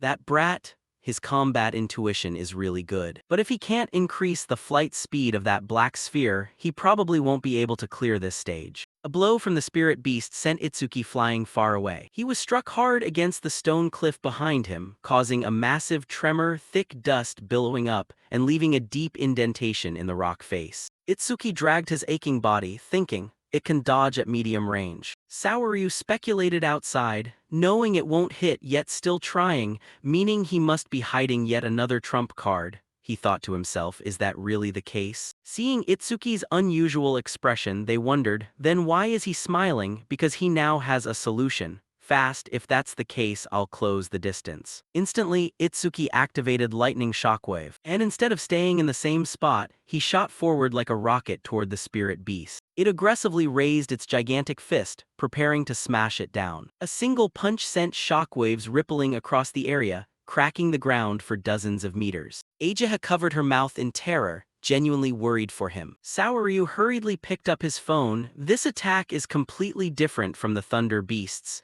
If he takes a direct hit, even he won't walk away unscathed. Call the medical team right now. This time Nento stopped him. Wait. Heitan Akira also noticed, true, the power of that punch is terrifying, but it's meaningless if it doesn't hit. When the spirit beast's fist lifted, thick smoke blocked their view of the situation. Finally, as the smoke cleared, it panicked, looking down at the deep crater in the ground with no sign of the target anywhere. Itsuki's voice echoed from behind, "Over here." It instinctively turned around to look. A true crossing bridge orb shot straight over the spirit beast's head. Itsuki had launched a surprise attack from behind to unleash this move. Its massive body crashed heavily to the ground. System notification: defeated level 15 Purgatory Giant. True crossing bridge flight speed increased by 200%. True crossing bridge flight speed, 13 ms flight speed increase value, 1300%. Time elapsed 12 seconds, acquired 10,000 points. Saoryu teased Ageha. Rarely do I see Ageha get this flustered. She shyly evaded, "I was just praying for everyone's safety." Listen, if a young person carrying the future of humanity dies, it's a huge loss for us. His family would be very sad too. I just want everyone to be safe, that's all. I completely didn't think Itsuki looked cool when beating up those purgatory giants or anything. Because Itsuki would react the same way, so don't misunderstand. It's not like that either. Saoryu reminded her, "Ageha, compared to the last time we met, you've become a lot more talkative." Nento was left speechless by his remark about his daughter. Saoryu turned to ask Heitan Akira, "By the way, how did you know Itsuki would dodge that attack?" Heitan Akira replied, "That brat. His speed isn't too different from the Purgatory Giants. But when electricity surged through his body, his speed increased dramatically. When that happens, the Purgatory Giant can't hit him." He wondered aloud. He successfully defeated two, but there were quite a few dangerous moments. With his current score, he's definitely secured first place. If it were me, I'd stop right here. But Itsuki aimed higher. "If I want to surpass Kazunari Satsumi, the strongest human, I must keep attacking. I can't afford to rest for even a single second." System update on the spirit beasts attacking Itsuki. Nightmare Stage Phase 3, Level 15 Purgatory Giant, 3 monsters. Kill points, 15,000. As usual, he activated True Crossing Bridge, blowing the head off one of them. Itsuki counted to himself, 1 down. Heitan Akira praised, "He chose to keep going, truly the person I had my eyes on." Saoryu suddenly remembered, "Come to think of it, you went straight to Phase 3. He continued, "So did you." He compared, "Even for you, who possess the strongest physique, Phase 3 was already the limit. I wonder how Itsuki will handle this." Inside, Itsuki was facing the ferocious spirit beast. Its fist reached out to grab him, but Itsuki dashed away. He teleported right onto its head. "I'll boost my speed with lightning shockwave and close the distance by jumping behind it." When True Crossing Bridge plunged down, Itsuki counted, "That's the second one." System update: defeated level 15 Purgatory Giant. True Crossing Bridge flight speed increased by 200%. True Crossing Bridge flight speed, 17 ms flight speed increase value, 1700%. Itsuki calculated how to handle the next spirit beast. The third one is. He was currently inside its mouth, sharp teeth prepared to snap shut. The spirit beast's mouth clamped down tightly without a gap, but its head vanished in an instant. Itsuki inside calculated, "Let's see me gut you from the inside." Activate Lotus Explosion at full power. The spirit beast's mouth glowed with fire. Fire power erupted from within, blowing its body into smithereens. System notification: defeated level 15 Purgatory Giant using Lotus Explosion. Range of all skills increased by 1%, currently plus 1101%. Time elapsed 13 seconds, acquired 15,000 points. Saoryu couldn't believe his eyes. That's the skill that blew away many candidates in Phase 1. Itsuki thought to himself upon seeing the notification. Magic pool below 310. My magic has completely bottomed out, but as long as calamity spirit beasts keep spawning, magic senses passive will replenish my magic. System display: Level 1 Magic Sense active effect. Upon detecting an enemy unit, restores 10% magic. Facing Itsuki were high-level spirit beasts. Nightmare Stage Phase 4, Level 15 Purgatory Giant, 4 monsters. Kill points, 20,000. Current magic, 124,310. Detected 4 enemy units, restoring 40% magic. Saoryu discussed, "Phase 4 has begun. If he clears this stage, he'll surpass your past self." Heitan Akira acknowledged, "That's right, only Kazunari has ever cleared Phase 4, no one else has. I want to see how far this kid can go." Inside the qualifier, he was tumbling to dodge the spirit beast's attacks. Every time True Crossing Bridge's flight speed increased, Itsuki noticed a pattern. Accuracy increased too. At this rate, if I bump up the flight speed a bit more, I'll be able to hit them without having to close in. My magic is limited. I mustn't waste a single true crossing bridge. These spirit beasts were linked together by iron chains. He frowned upon discovering this, iron chains. The other spirit beast tilted its head, pulling the chain back, meaning the true crossing bridge thrown at the other's head had missed. Its hand reached out toward Itsuki to grab him. Once caught, he thought, no, I can't find any leverage in this posture. The spirit beast's hand clenched tightly to crush Itsuki to death. His bones inside were squeezed tightly, coughing up blood from the pain, with cracks forming in his joints. Finishing the job, it violently hurled Itsuki far away. Covered in blood all over, he crashed heavily to the ground. Saoryu worriedly urged, Akira, go help him out. He was shocked and in disbelief. Is this as far as he goes? Heightened Akira recalled his own past self, just like me back then. The moment you try to step in, I'll go save him. Nento stopped him once more. Wait. He firmly trusted. Itsuki hasn't given up yet. Saoryu unfairly protested. Nento, this isn't the time to talk about whether he gave up or not.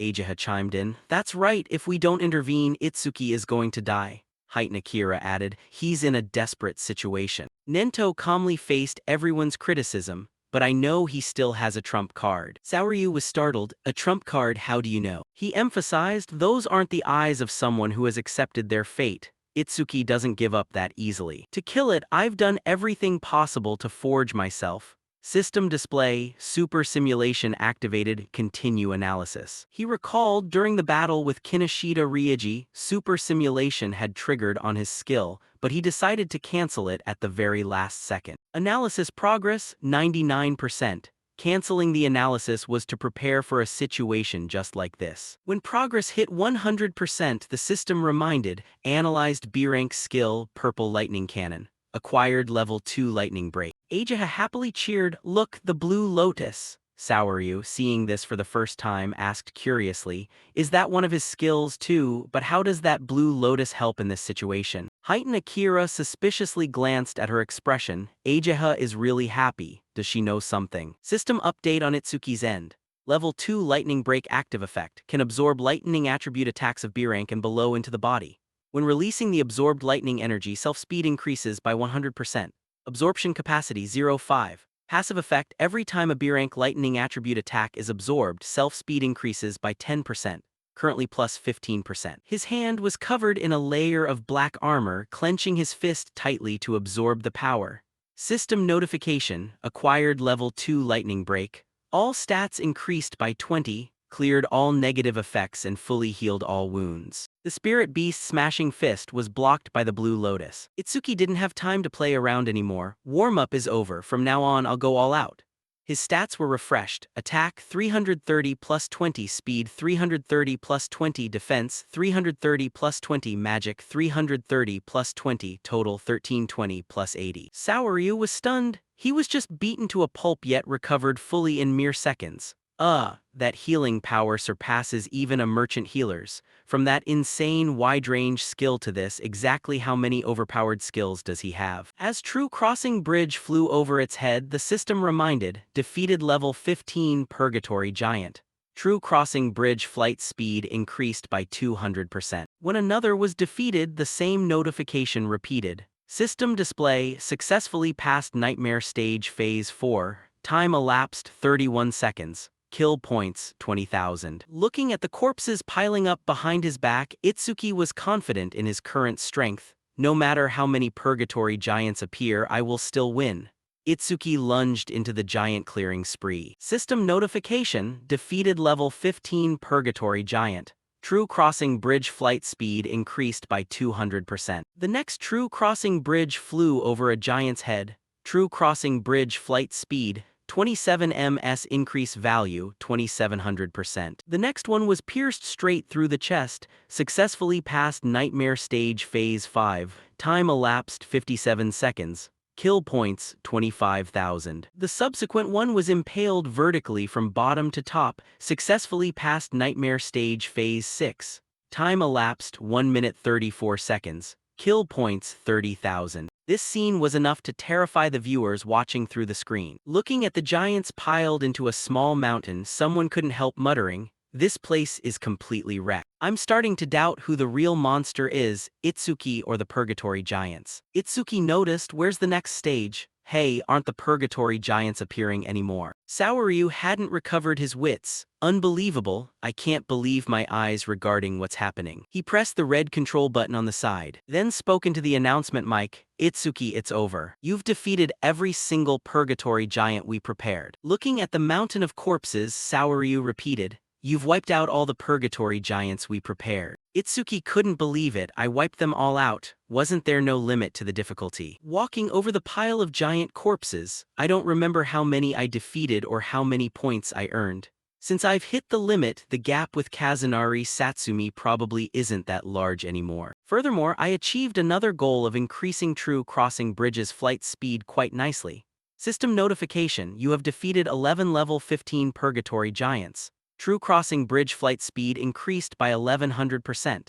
True Crossing Bridge flight speed, 38 ms increase value, 3800%. Itsuki compared, 38 ms is faster than a regular car. Suddenly, strange energy flows appeared behind his back. Itsuki quickly glanced backward, staying highly vigilant. Seeing no danger, he let out a breath. I thought there were still more. Right, I completely forgot. Since I can't level up, the experience from the spirit beasts that died here turns into a karma stone. Behind him was a giant karma stone as tall as a person. Saoryu startled? Is that a karma stone? Why did it appear in the trial area? If it's blue, it contains at least 10,000 experience points. Nento disclosed. Itsuki cannot absorb experience points, so any drop of experience released turns into a karma stone like that. Heitan Akira figured it out. I thought his fixed level was because he was hiding his stats, but it turns out he really can't level up. Saoryu understood. If Itsuki teamed up with someone and entered a dungeon, then that teammate could absorb all the experience points. It's a good thing the kid is human. If he were a spirit beast, I wouldn't dare imagine it. He harvested the karma stone, and it shrunk down to palm size. Itsuki walked toward the gate. I've done what needed to be done. Time to head out. The heavy gate slowly creaked open. Saoryu joyfully exclaimed, he's coming out. As Itsuki stepped out, the system displayed, Itsuki has completed preliminary round 2, points earned 106,600, time elapsed 3 minutes 55 seconds. Rank 1. He walked up to him and offered, Itsuki, I've observed your performance, you truly have potential. Want to come with me? I guarantee to recommend an advisor worthy of you. Itsuki refused without a shred of hesitation. Thank you for the offer, but I already have a master, so I don't need one. Saoryu doubtfully asked. Don't you understand? So what if you already have a master? No ordinary person can guide a young talent like you. Coming with me is much better. I have both connections and resources. Heitan Akira reminded him, he already said he doesn't need it. Keep pushing like that and you'll become hated. He stubbornly persisted, you think I'll give up that easily? You're going to let someone else ruin Itsuki's talent? Itsuki remembered him, you handled Kinishida's subordinates back then. Heitan Akira said comfortably, don't sweat it, I just dealt with some rule breakers. Besides, he's Nento's disciple, there's no reason left to try and persuade him. Right? Saoryu was startled. What did you say, whose disciple? Itsuki politely told him, thank you for back then. He still couldn't believe his ears. Itsuki is Nento's disciple. Nento in the background confirmed, yeah, that's right. He froze, turns out the monster that suddenly appeared is Nento's disciple. Itsuki finally had time to greet Nento, master. He was very satisfied with today's performance. Well done, I watched your performance closely. Are you injured anywhere? If so, I'll have Ageha heal you. Ageha unhappily uttered, he's even planning to challenge stage 7, you better not drag any injuries back here. Itsuki explained, not injured but running out of stamina. Resting a bit will make me fine. Saoryu balanced his mindset, if he's Nento's disciple it makes sense. Another disciple of his also wiped out all the calamity spirit beasts we prepared.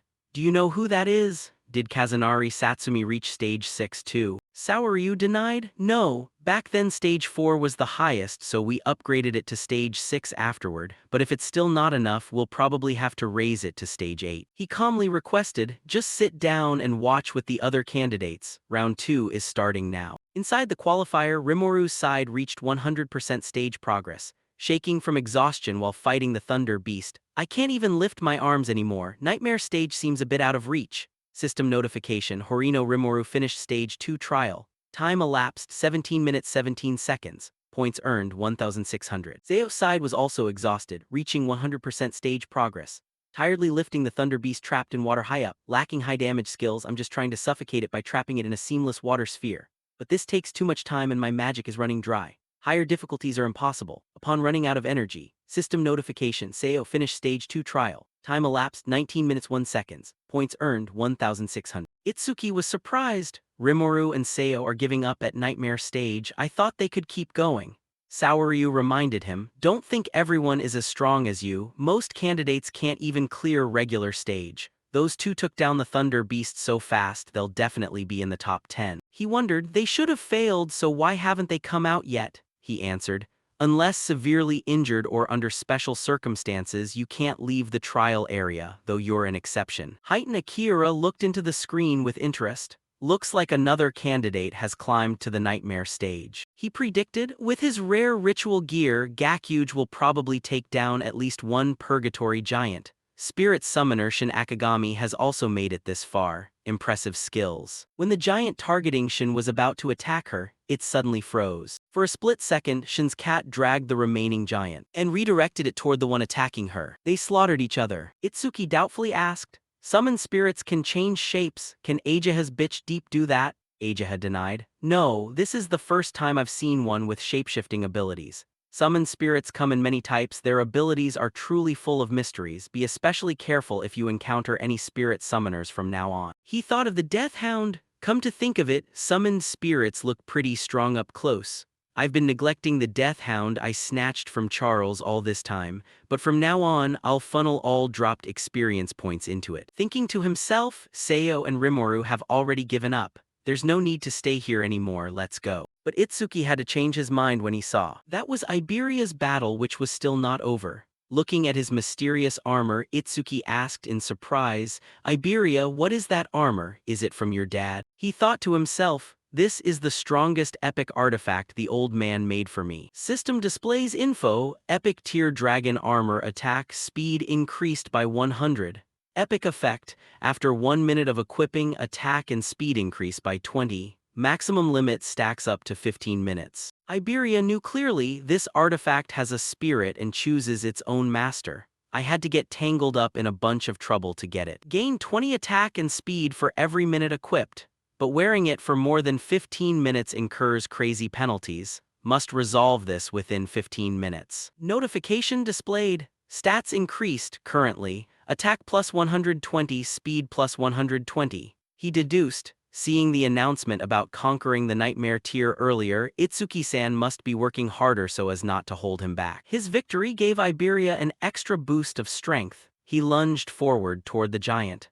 One of Iberia's feet stomped down on its face. He was determined not to make Itsuki lose face. We are Team Double E after all. Seeing this from the outside, he smiled and uttered, "He's really going all in, huh?" The mechanical notification voice echoed. The second round is over. Saoryu Fujiwara announced, only the top 10 ranked by points will advance to the finals of the national tournament. In addition, the top 2 will receive special rewards at the finals. Gakuge lay flat on the ground to rest, extremely confident. Aside from Kana, no one has more points than me. That special reward is definitely mine. Saoryu Fujiwara reminded, now the top 10 will be announced. The scoreboard displayed. First, Itsuki with 3 minutes 55 seconds, total points over 100,000. Second, Kana with 23 minutes 43 seconds, nearly 17,000 points. Third, Gakuge with 24 minutes 15 seconds, total nearly 7,000 points. Fourth, Iberia with 27 minutes 59 seconds, total points equal to Gakuge, followed by Shin Akagami, Rimuru, and Seiya. The others were astonished.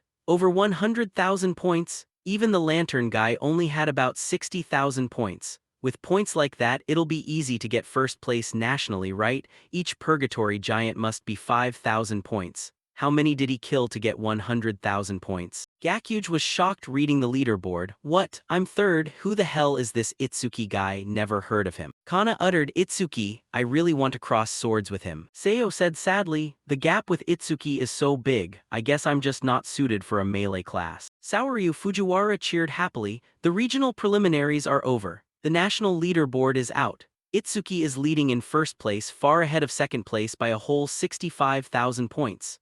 Ajaha glanced at the masked Nento with regret. I can't see his expression, but I can feel that Dad must be very happy. Humanity's new sun is shining brighter and brighter. Hearing this news, Iberia was very happy. over 100,000 points, knew Itsuki would take first place. But I put on a performance worthy of Team Double E. Next to him was the corpse of a giant. Itsuki stepped forward to praise. Yeah, you did a great job, it really surprised me. Iberia's eyes began to blur, but he still smiled and replied, right. At the arena, Saoryu Fujiwara officially announced, the 21st Savior Alliance National Tournament preliminaries have concluded. Itsuki carried the unconscious Iberia on his back as he left the qualifiers. At this moment, in a luxurious room in the South Continent Army 1, an old man was sitting with his eyes closed and motionless. Kaori asked unhappily, we were dragged all the way out here since dawn just to watch an old man meditate?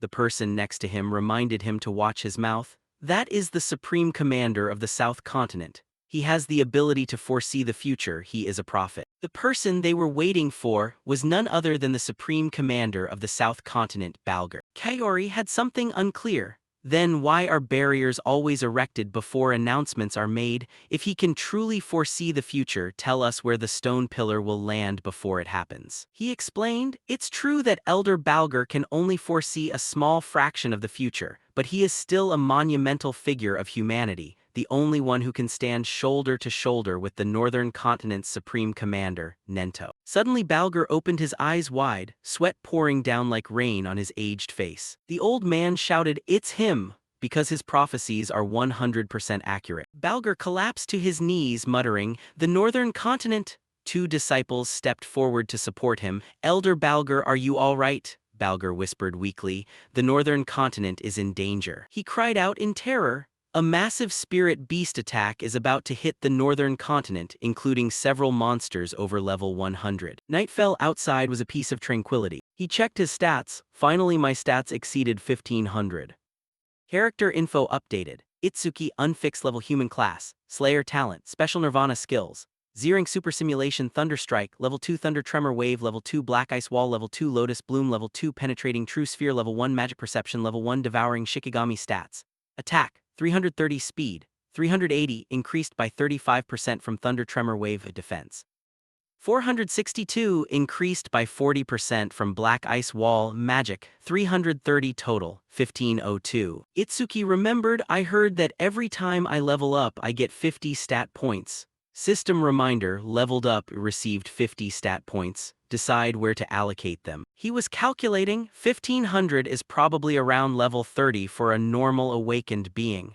Speed and defense can be increased infinitely through skill passives. When the notification updated, speed plus 10%, defense plus 10%. Itsuki thought about magic. My magic is also infinitely restored thanks to Magic Perception's passive, but attack is the only thing with no way to increase, absolutely no way. A voice sounded from behind, dinner's ready. He turned back to look. Rimuru wearing an apron called out to him, Itsuki, I cooked a lot of dishes you like. Beside him was Seo. He felt secretly happy, right now is fine. Super Simulation might just acquire an attack-boosting skill. They gathered around the lavish dinner table with Nento sitting at the head of the table.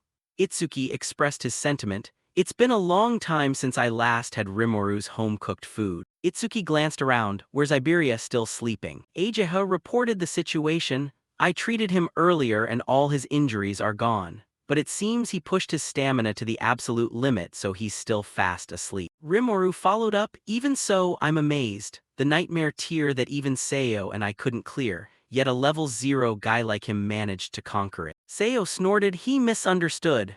Did the dish I cooked taste so good that it moved you to speak out loud? She reminded him. Behind his back appeared a figure with a gloomy appearance. Rimuru turned around, is there something behind me? He saw that person starving like crazy. Food, give me food. Rimuru fell backward off his chair in fright. Seeing Iberia eating like a famished tiger, he put his hands on his hips and scolded, scared the living daylights out of me, sneaking around like that gives me heart palpitations. And why are you eating at someone else's seat? He finished a large bowl of rice, his head still hanging low. Rimuru was scared a second time. What's wrong, are you mad at me? Looking like a child licking his lips happily, he said, delicious. He breathed a sigh of relief. Back to normal, huh? You should thank my cooking skills. Iberia smiled brightly and asked, you cooked this meal, why don't you quit being an awakened being and become a chef instead? You have more talent in cooking.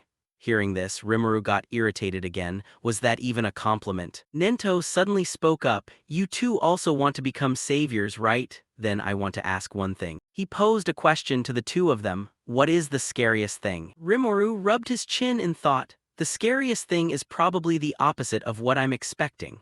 My dream is to become a savior, save lots of money, travel the world while young, and enjoy good food. The opposite must be aging. Once you get old, you won't have the energy to travel anymore, and your taste buds might even get so bad that you can't tell different flavors apart. He shook his head violently, grimacing. Just thinking about it gives me the shivers. Nento turned his attention to Seo. What about you? She recounted. Me, I was born into a family of doctors and grew up in a hospital. In my memory, ever since I was a little kid, I've seen countless people go through illnesses big and small. Some patients died right in front of the little girl. She continued, it became an obsession for me, so even a cold or a fever makes me feel extremely terrified. Itsuki understood the reason. So that's why she ran away the other day. Just because I sneezed a little bit. He recalled that day's action and her terrified expression.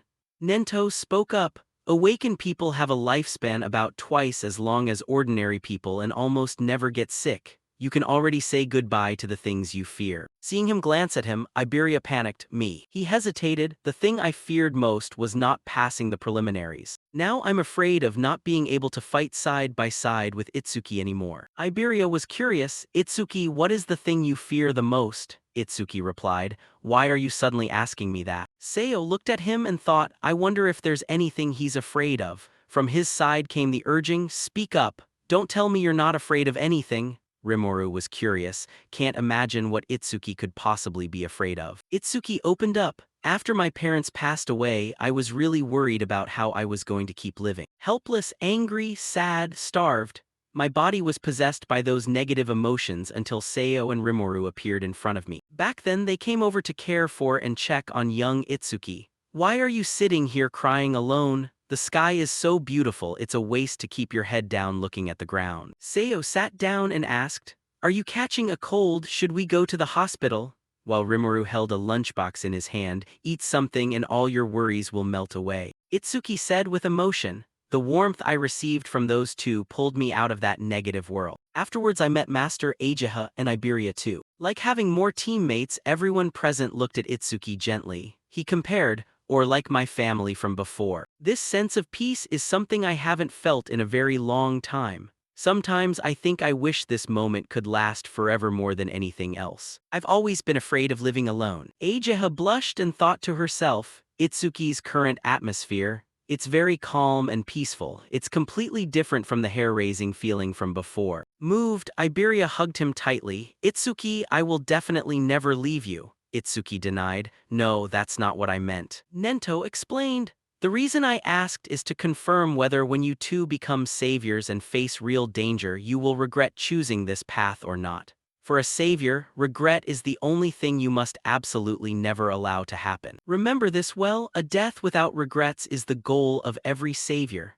They agreed unanimously. Yes, I will engrave that in my heart. He stood up, leaving behind a sentence before walking away. Then hurry up and finish eating, then go rest. Seo and Rimuru have to return to the North B district tomorrow. The next morning, they saw their two friends off. Iberia waved goodbye. Next time treat me to your home-cooked rice again. Rimuru agreed immediately. Sure, leave it to me as long as you don't cause trouble for Itsuki. Seo waved goodbye. Then see you at the national tournament. Seeing him sobbing nearby, Itsuki was curious. Since when did you and Rimuru get so close? Nento turned back to urge, let's head back too.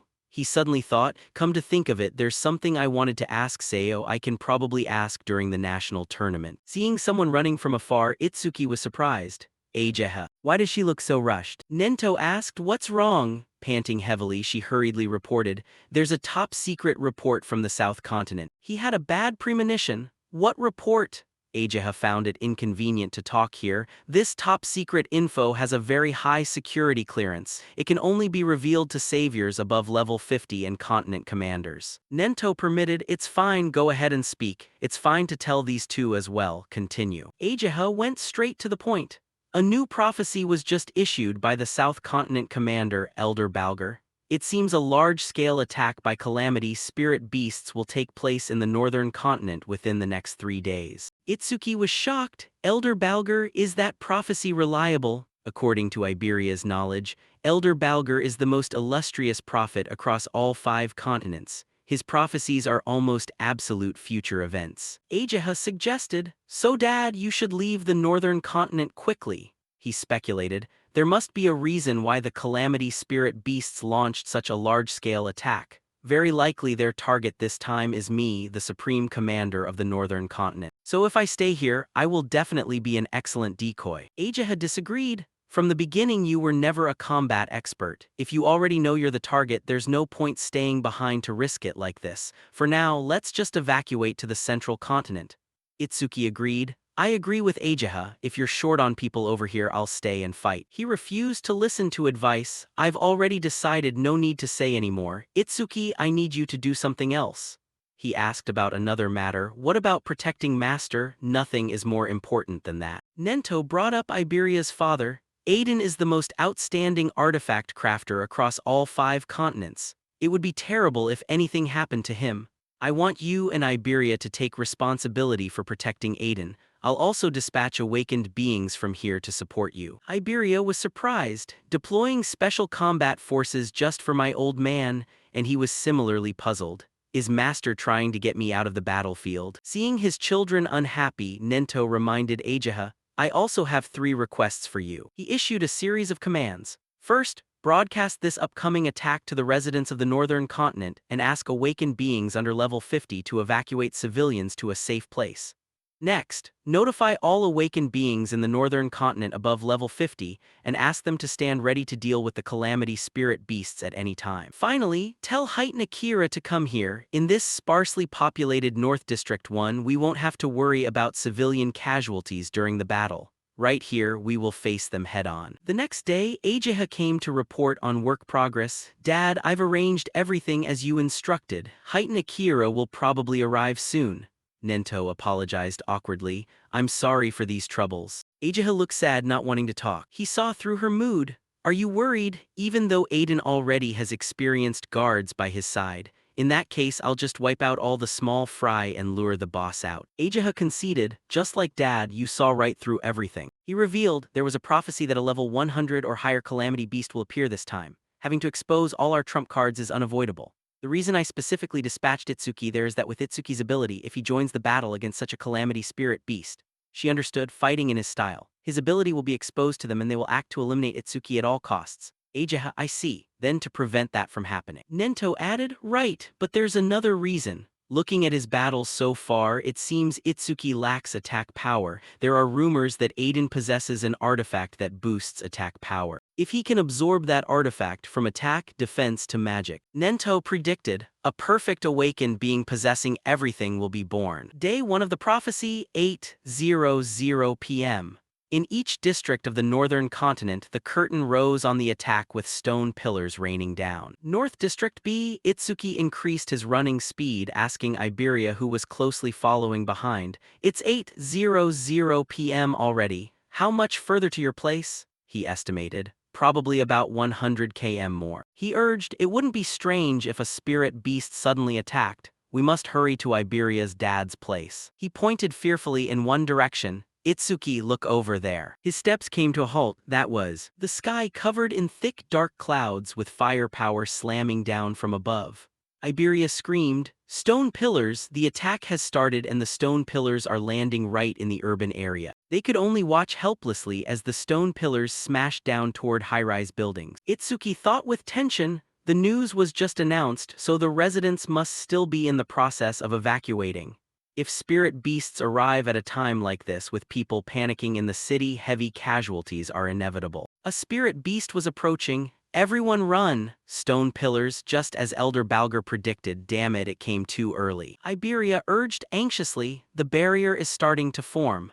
If we leave the civilians here, there will be massive casualties, but if we go help, it'll interfere with our mission. He calculated. Iberia was very exhausted after the long trip, but he didn't ask for a break even once. He must be really worried about his dad. If I suggest saving the civilians, he'll definitely refuse. Yet Iberia requested, Itsuki, let's go provide support. The spirit beasts inside the barrier are at least level 20. If there are no high-level awakened beings, a lot of people are going to die. He agreed, understood. Change of plan, will wipe out the spirit beasts inside the city first. On the city side, a giant foot of a spirit beast stomped onto the ground, producing a booming sound. It was a level 21 fire puppet, with blazing fire covering its entire body. Yama encouraged everyone from across the way, 3 level 15s and 1 level 16. This is going to be tough, but facing a level 20 spirit beast, we still have a chance to win. He possessed C-rank skill, Stone Shield. At this moment, Yama was forced to calm down and command, "Don't mess up the formation, I'll block its attack." The moment its firepower struck, he shouted, "Everyone find an opening and counterattack." A single punch from it sent Yama flying far backward. The heavy impact caused the wall behind him to crack and shatter. Yama whispered weakly, "Impossible." The people on the team fell into despair. Even him, the one with the highest defense stat among us, was killed instantly, so we definitely have no chance. Someone panicked. "What should we do?" Someone fled. "What do you mean, what should we do? Gotta run, fighting a thing like that is suicide." A teammate shouted, "Hey, watch out." Nanki laughed coldly, "Watch out, you guys better worry about yourselves." Only then did he feel the danger approaching from behind. Nanki fired a palm blast toward it while begging, "Please, I'll do anything, just don't kill me." He had C-rank skill, Water Cannon. Nanki looked at the crater in front of him, thinking, "Since when was this thing behind me? That's why I let those pathetic words slip out. But this is the end. After all, I am a water elementalist, the natural nemesis of fire attribute calamity spirit beasts." The others cautiously approached to check. Did he really succeed? To be sure, I'll finish it off. Nanki stopped them. "You guys don't interfere. I defeated this spirit beast all by myself. I have to be the one to finish it." The spirit beast had revived, blazing firepower radiating across its body. Terrified, he looked back at his teammates and urged, "It revived, hurry up and kill it." Seeing the firepower resembling a sea of fire rushing toward them, they felt their end had come. "What kind of giant flame is this? We're done for." Right at the nick of time, Itsuki appeared, using black ice wall to form a shield blocking the firepower. Iberia, standing behind him, announced, "Just leave this place to Team Double E." Itsuki directed, "Iberia, don't worry, I'll handle this one, you go evacuate the civilians." Smiling brightly, he replied, "Orders received." System display, black ice wall, defense plus 10% for blocking a B-rank fire attribute skill with black ice wall. The people present whispered among themselves, "Blocking a giant flame as easily as that.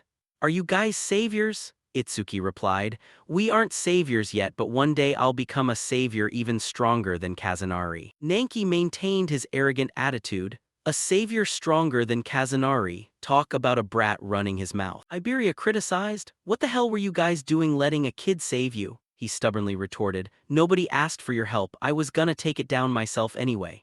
The person next to him was shocked. "Not saviors, an ordinary awakened being can face that spirit beast. Is that ice armor around his body an artifact?" Itsuki muttered to himself, "Come to think of it, Master gave some advice before we left." Nento reminded, "The black sphere whose power you release is terrifying, but it takes time to chant. And compared to truly powerful calamity spirit beasts, its flight speed cannot be called fast. If you miss the very first strike, they'll be on guard and it'll be even harder to hit them then. Therefore, try to avoid using that move in future battles. Save it as a trump card for truly important moments. Listen carefully, only use that black sphere when you're confident you can take down the opponent." He evaluated the situation here. "I can't use penetrating true sphere in front of a crowd."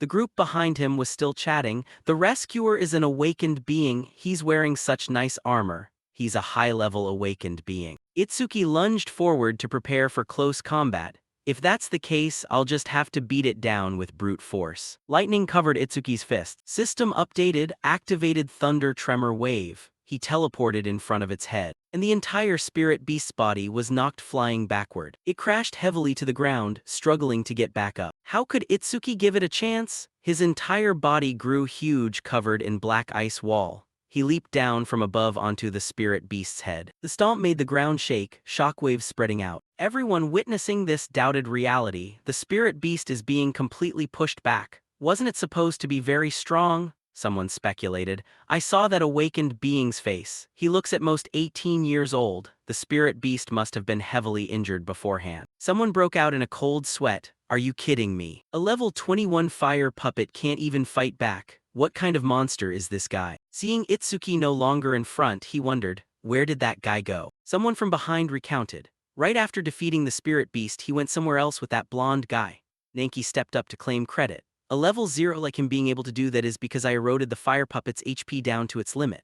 That other guy marveled. Even I, a level 15, couldn't keep up with that speed with the naked eye, let alone the strength to blow away a fire puppet barehanded. That level 0 guy, he can compare to a level 30. Itsuki was still not very satisfied with his recent performance. Even with a spirit beast at that level, killing it instantly is impossible. This is not looking good at all. I must find a way to raise my attack power at all costs. System updated stats. Attack 330 speed, 760 thanks to activating Thunder Tremor Wave. Defense 495 plus 50% thanks to activating Black Ice Wall magic. Restores 10% magic when an enemy unit is detected. On day 1 at 10:30 p.m., Iberia jogged after Itsuki, exclaiming excitedly, "That was amazing, Itsuki-san, your speed just now was so fast my eyes couldn't even keep up." Itsuki replied briefly, "Even with speed without power it's meaningless." Stopping when they reached a safe place, Iberia panted heavily and said hesitatingly, "I never even thought about it that way. If you want to boost your power, there's a really effective way." Hearing that, Itsuki looked back at him and asked, "An effective way?" Iberia stated with absolute certainty, "The warehouse belonging to my old man is full of gear. There's bound to be some gear that boosts attack power in there. Since Itsuki-san is super strong and also Nento Izumi's disciple, he'll probably be more than willing to hand one over to you." With that, he couldn't help daydreaming, grinning pervertedly as he muttered, "Just imagining Itsuki-san equipped with gear." Itsuki got goosebumps and asked, "What's with that creepy smile? What on earth are you imagining?" Iberia promised eagerly, "Let's get out of here. Once we get home, I'll ask the old man to set you up with suitable gear." Itsuki was somewhat distracted, deep in thought. I thought I had reined in my speed on the way here, but even so, with Iberia's speed, keeping up must have been the absolute limit of what he could do. Finished thinking, he suddenly walked over and scooped Iberia up horizontally. Iberia panicked, jolting in surprise as he shouted, "Itsuki-san, what are you doing?" Itsuki replied flatly, "If you're tired, stop pushing yourself. At this rate, even if you run into a spirit beast, you won't have the energy left to fight." Without dragging it out, he scooped Iberia up and leaped into the air. Iberia was dazed and complained again, "I wasn't ready yet." "You're too fast?" Itsuki didn't slow down his pace, simply brushing it off with, "We've delayed way too much, just bear with it." Prophecy for day 1, 11:05 p.m. A clear moon and a cool breeze with a wooden cabin tucked deep within the dense forest. Before long, Itsuki and Iberia arrived at the spot. Iberia stretched his muscles while endlessly complaining, "We're finally here. I thought my arms were about to fall off." Itsuki surveyed the house for a moment before asking Iberia, "Why do you live so deep in the woods? It'd be safer in the city." He replied very confidently, "The old man said the city is too noisy and he can't concentrate on crafting." "Don't let the shabby look of this wooden cabin fool you, its defense system is no joke. There are dozens of traps the old man set up all around the house." Hearing him say that, Itsuki silently figured it out. "I see. No wonder I kept wondering why I could sense faint magical fluctuations." Thinking to himself, he quietly activated his magic sense. At that moment, Iberia took the lead, not forgetting to give a stern warning. "Anyway, if you follow right behind me, you won't trigger the traps, just stick close." Itsuki didn't dare speak aloud, only thinking, "I don't need you, I can dodge them just fine with magic sense." While Iberia walked leisurely ahead, Itsuki hesitated for a moment, wanting to warn him, "Hey, over there," but Iberia couldn't hear him at all. Inside, he was puffing his chest out and smiling secretly. "I finally get to take the lead." Hidden under a layer of leaves on the ground was a small switch. Iberia stepped on it unknowingly and without caution. Realizing he had triggered a trap, he panicked and yelled, "Oh no, I got too excited and forgot there are traps here." Itsuki was helpless and incredulous as he asked, "Is this seriously your house?" Right then, the ground began to shake violently. Iberia cursed loudly, "Crap, this is the most annoying trap." At that exact moment, Itsuki also realized, come to think of it, the magical fluctuations are getting stronger. Rising from the ground was a humanoid gear epic iron golem, attack 500, speed 300, defense 500, magic 200. Seeing it, Itsuki couldn't help being astonished and blurted out, he even has humanoid gear. At that moment, the iron golem threw a powerful punch straight toward Iberia before he could even collect his wits to counterattack. Itsuki quickly stepped in to push him out of the way, confronting the iron golem head-on. He powerfully threw a punch to block its fist. Unable to hold out for long, he was knocked flying backwards. Itsuki had to skid across the ground to steady himself while inwardly reflecting, even a piece of gear has a higher attack power than me. Because it's gear used to protect Iberia's father, I can't destroy it with true crossing bridge. This is a real pain. Tense, Itsuki immediately turned to ask Iberia, is there a way to stop it? Iberia quickly cooperated and shouted back, aim for the spirit stone on its chest. That's its power source. If you destroy that thing, it won't be able to move anymore. Hearing what Iberia said, Itsuki immediately looked over at the iron golem and instantly spotted the spirit stone he mentioned. Without further hesitation, Itsuki activated lightning shockwave.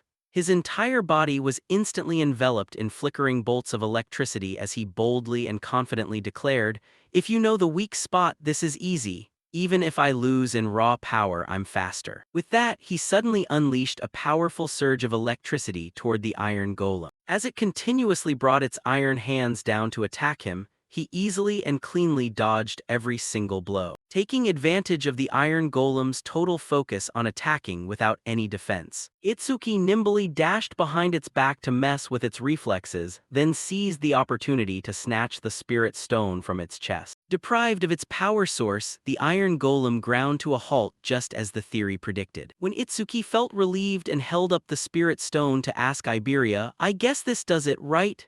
At that exact moment, a dark figure appeared right behind him, its crimson eyes staring fixedly at him as it prepared to bring down a slash. Iberia immediately screamed at the top of his lungs to stop him, wait, Yusuke-san. Noticing something abnormal, Itsuki abruptly turned his head just as the sword was descending. Hearing Iberia's voice, the man quickly stopped his blade before it was too late. Itsuki looked at the sword inches from his face, panic-stricken as he wondered, when on earth did he get here? Bokudo Yusuke finally spoke normally to explain, Iberia, I thought some bandits were sneaking in. Itsuki kept staring at him, thinking incessantly, what the hell, while being targeted I didn't sense even a shred of magical fluctuation. Bokudo looked back at him and asked, who's this? Catching sight of the man instantly sheathing his sword in a split second, Itsuki was surprised all over again, thinking to himself, the sword vanished. Only then did Iberia step forward to shield Itsuki, smiling as he introduced him to Bokudo. This is my friend, Tenma Itsuki. He's level 0 but super strong. We're a team and our name is... Before Iberia could finish, Itsuki gently placed a hand on his shoulder and cut to the chase. More importantly, where's your dad? Hearing that, Iberia asked Bokudo, that's right, where's the old man? Bokudo answered honestly, completely unaware someone was approaching from behind. The master is right behind you, but be careful. It looks like he's in a pretty bad mood. Aiden walked up with a dark expression, not making a single sound. Seeing him, Iberia immediately boasted, Dad, listen to this, I passed the preliminary round. Then he reiterated their previous deal. I even cleared the nightmare stage and ranked 4th in the region. Just like you promised, let me pick out a piece of gear freely. Yet Aiden said nothing at all, slapping Iberia hard across the face. Grieving with tears welling up in his eyes, Iberia clutched his face and asked indignantly, hey, why'd you hit me? Aiden grew so angry his face turned red with veins bulging on his forehead as he shouted furiously, hand over the dragon armor, you stole it, didn't you? Iberia stubbornly talked back and yelled, so what? I just borrowed an epic gear for a little bit, do you have to hit me like this? Aiden didn't calm down, pointing a finger at him in warning. If you wear the dragon armor for too long, something irreversible will happen. If you ever use it without permission again, I won't go easy on you next time. Pouting, Iberia threw his bag to the ground and snapped, fine, whatever, I get it, I'm never using your gear ever again, before storming off. While Itsuki stood dazed watching Iberia leave, Aiden called out to him, yes, I'm Tenma Itsuki, nice to meet you. Itsuki snapped back to reality and went straight to the point, telling him, a prophecy has predicted a large-scale attack by calamity spirit beasts in the northern continent, so my master ordered me to escort Aiden-san.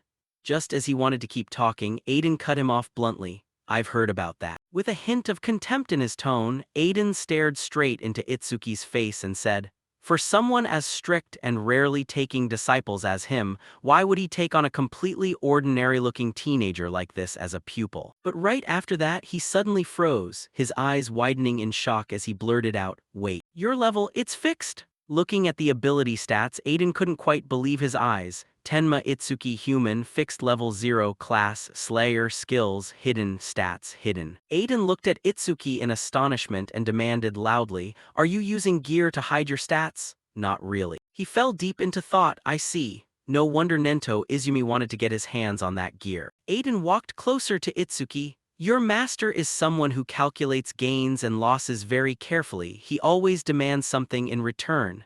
My master only told me to escort you. I haven't heard anything about a reward. He was surprised to hear the man continue. He contacted me saying that in exchange for you escorting me, I have to hand over a specific piece of gear. My master said that, well, it's fine, even without gear I'll still keep you safe. But Aiden immediately stopped him, then asked with curiosity, no, I've got plenty of them, giving you one is no big deal. I'm just wondering why he'd insist on picking out a piece of trash. Itsuki asked in surprise, trash? Aiden recalled the time the gear was crafted, looking quite thrilled. Originally, it was a masterpiece created to push an Awakena's attack power to the absolute limit, the unique Critical Strike gemstone. Critical Strike attack power is doubled when landing a critical hit. Critical rate 99%. Unique effect, the user's attacks always land a critical hit. Aiden was startled when the gear suddenly developed a crack, but suddenly a crack appeared. He took out that piece of gear and explained further. The rank of the gear became unknown and a mysterious effect was added, Faulty Critical Strike Gemstone. Rank unknown, effect, attack power is multiplied by 10 when landing a critical hit. Critical rate 0% plus 1% every time an enemy with higher attack power than the user is defeated. Faulty effect, the critical rate resets to 0% every time the user levels up. Therefore, because the critical rate you worked hard to build up resets to 0% every time you level up, it's completely useless to a normal Awakena.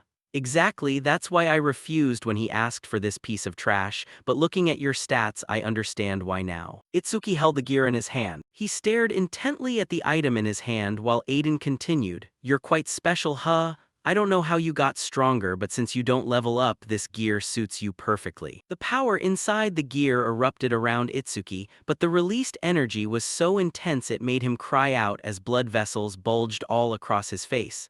Because you keep defeating spirit beasts, your critical rate will gradually reach 100%. But in the future, with attacks multiplied by 10. World-destroying Iron Fist, equipped Critical Strike Gemstone, critical rate 0%. As the power subsided, Itsuki gradually returned to normal, then pondered a strategy. My critical rate only increases when I defeat opponents with higher attack stats, huh? That makes it a bit tricky. I'll figure out a counter strategy after we get through this onslaught. Faulty Critical Strike Gemstone. Rank unknown. Effect, attack power is multiplied by 10 when landing a critical hit. Critical rate 0% plus 1% every time an enemy with higher attack power than the user is defeated. Faulty effect, the critical rate resets to 0% every time the user levels up. Aiden looked at him seriously, looks like it's equipped properly, it really fits you well. To be honest, I've had quite a bit of trouble with my low attack power. This helps a lot, thanks Aiden. With that, he turned around and walked away, waving his hand. I craft the gear and you guys use them to fight the Calamity Spirit Beasts. Both of us are doing this for the survival of humanity, so no need to thank me unless someone already knew my location in advance. There's no way Spirit Beasts would attack a remote place like this out of nowhere. For now, you should get some rest. But before he had taken more than a few steps, a violent noise erupted right behind Aiden, making him jump in shock. A giant meteorite plummeted straight down into the forest where they were taking shelter. It created a terrifying shockwave, forcing everyone to cover their faces and step back. Iberia immediately rushed out, panicking as he yelled, "What is that? What's going on?" His face turned pale, unable to believe his eyes. A barrier. A barrier layer had appeared right in front of them.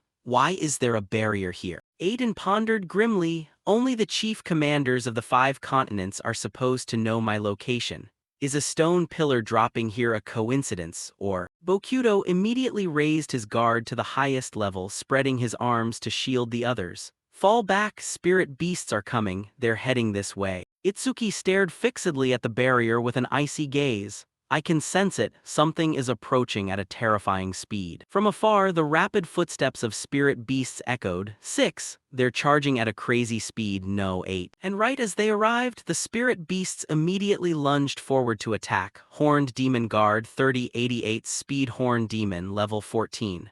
They're here. But in just a split second, he blocked the spirit beast's strike with a cold look in his eyes. Itsuki immediately drove his blade straight through the spirit beast's body as blood splattered everywhere, activating Black Ice Wall. The spirit beast was instantly taken down, but the other spirit beasts kept charging forward to attack. Nimbly dodging their attacks, he thought, against enemies of this level, no matter how many there are, I can wipe them out instantly with Lotus Explosion. Over on the other side, Bokudo kept fighting the spirit beasts without a break.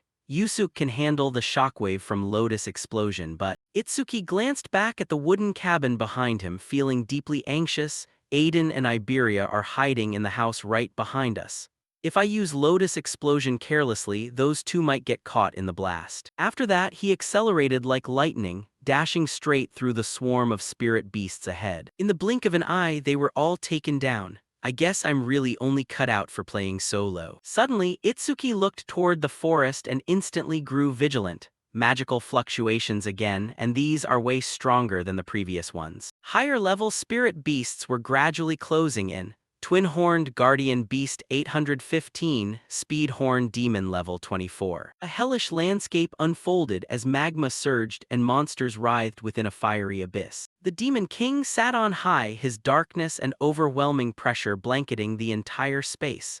We've teleported the first Vanguard wave, including low-level slaves, to the human realm. Which of the 8 Demon Kings should we assign to lead the main force? A chilling voice echoed throughout the space. Thanks to the eye I left behind during my last descent to the human realm, I've sensed the existence of someone important.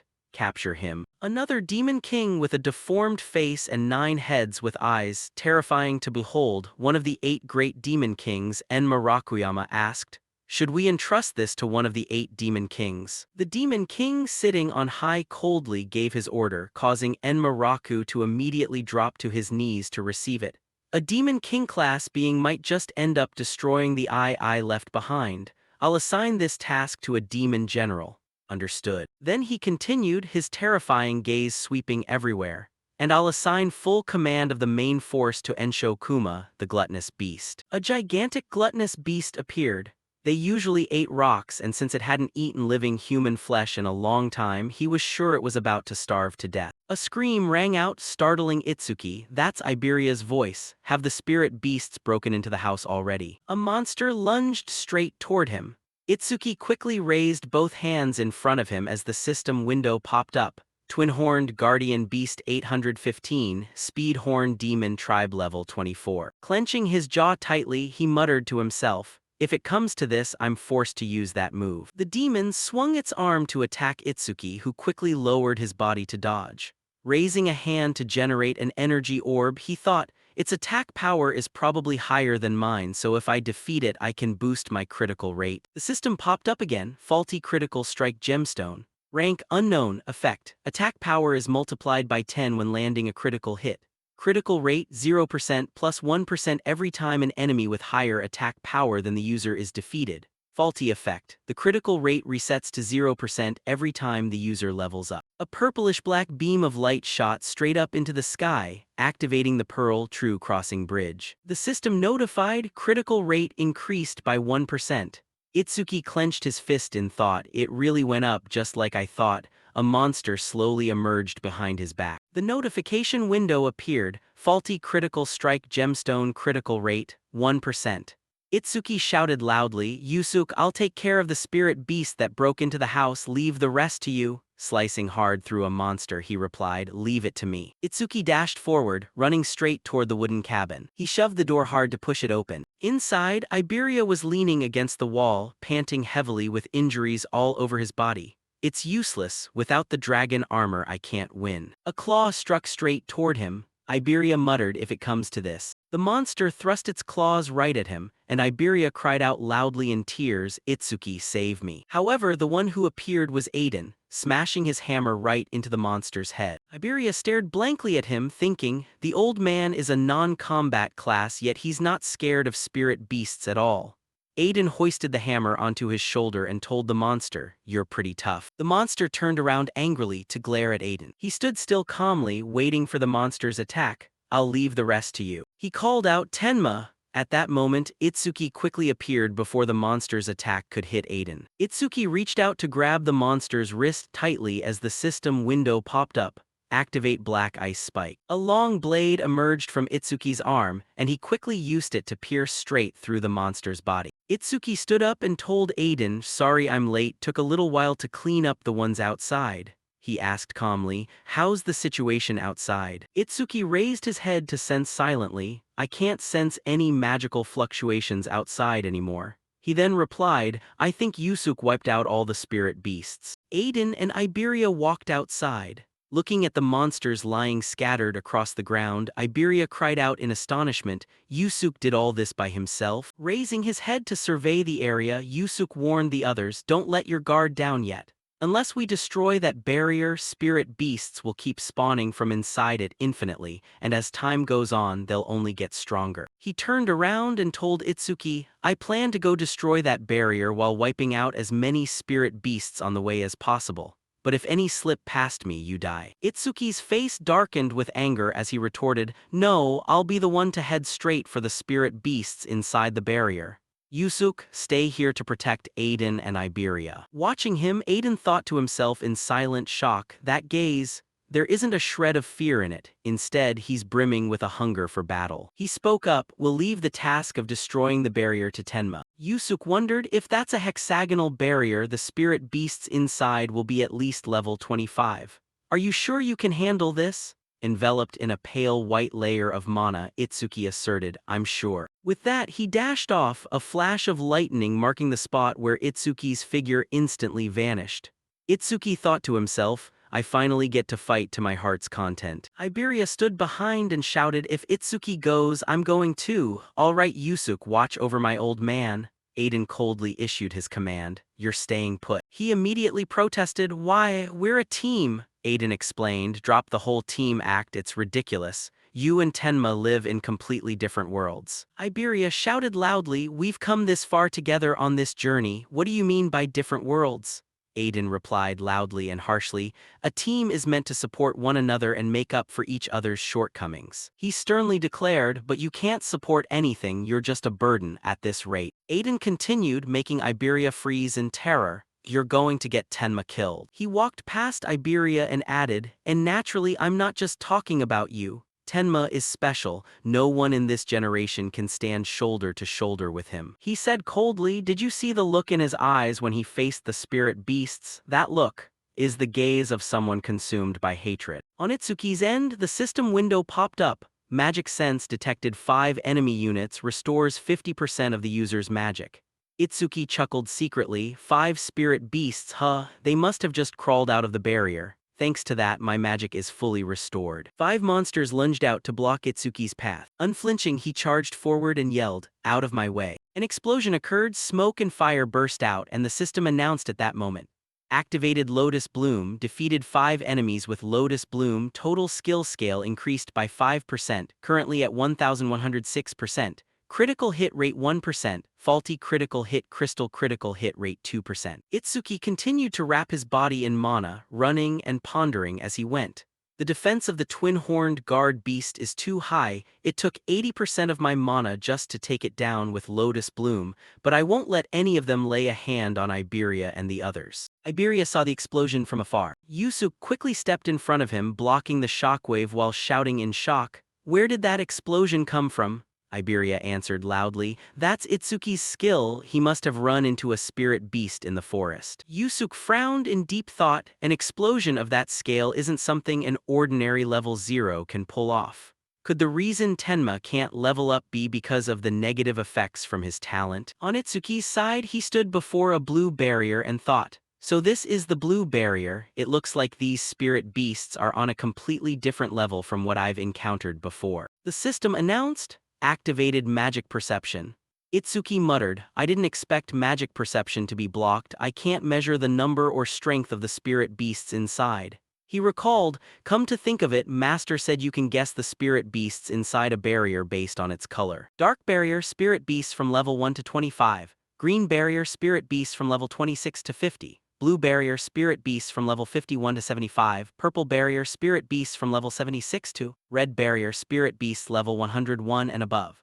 Since it's green, these spirit beasts range from level 26 to 50. Itsuki looked at the mark on his palm and muttered, if I wipe all of them out, a bunch of experience points will drop. He raised his hand, petals of light falling to the ground, and the system popped up. Summoned Shikigami, Death Hound. The Black Hound let out a long howl and the info panel appeared. B-rank Death Hound, level 16, 0%. C-rank Death Chi skill detects all traces of magic in the area to locate and track the source. B-rank Death's Urge significantly shortens resurrection time after the Shikigami dies. Stats: Attack 250, Speed 250, Defense 150, Magic 150. Itsuki stroked it while saying, I'll give all that experience to you. He continued forward with it, until I give the command, don't you dare touch them. He coldly declared, every single spirit beast here is my prey. At a garden on the first day of the prophecy at 11:30 p.m., a girl reported, Father, the escorting awakened beings have arrived. The blue-haired man with a long scar on his face saluted. Lord Izumi, from this moment on, I, first-tier Savior Kei Kairajima, will serve as your bodyguard. He was a level 63 Wind Elementalist, first-tier Savior Kei Kairajima. The man immediately replied, thank you for coming. The girl wondered. Besides him, 5 third-tier saviors and 3 second-tier saviors have also arrived. Has Heighten Akira not arrived yet? He answered. I've already assigned him the task of guarding the surrounding area. The girl adjusted her glasses and reported, when we spoke on the phone 6 hours ago, he said he was on his way here. However, when I tried calling him back 1 and 3 hours later, I couldn't get through. She continued, giant stone pillars have been falling across the northern province since 8:00 p.m. tonight. He might have run into some trouble along the way.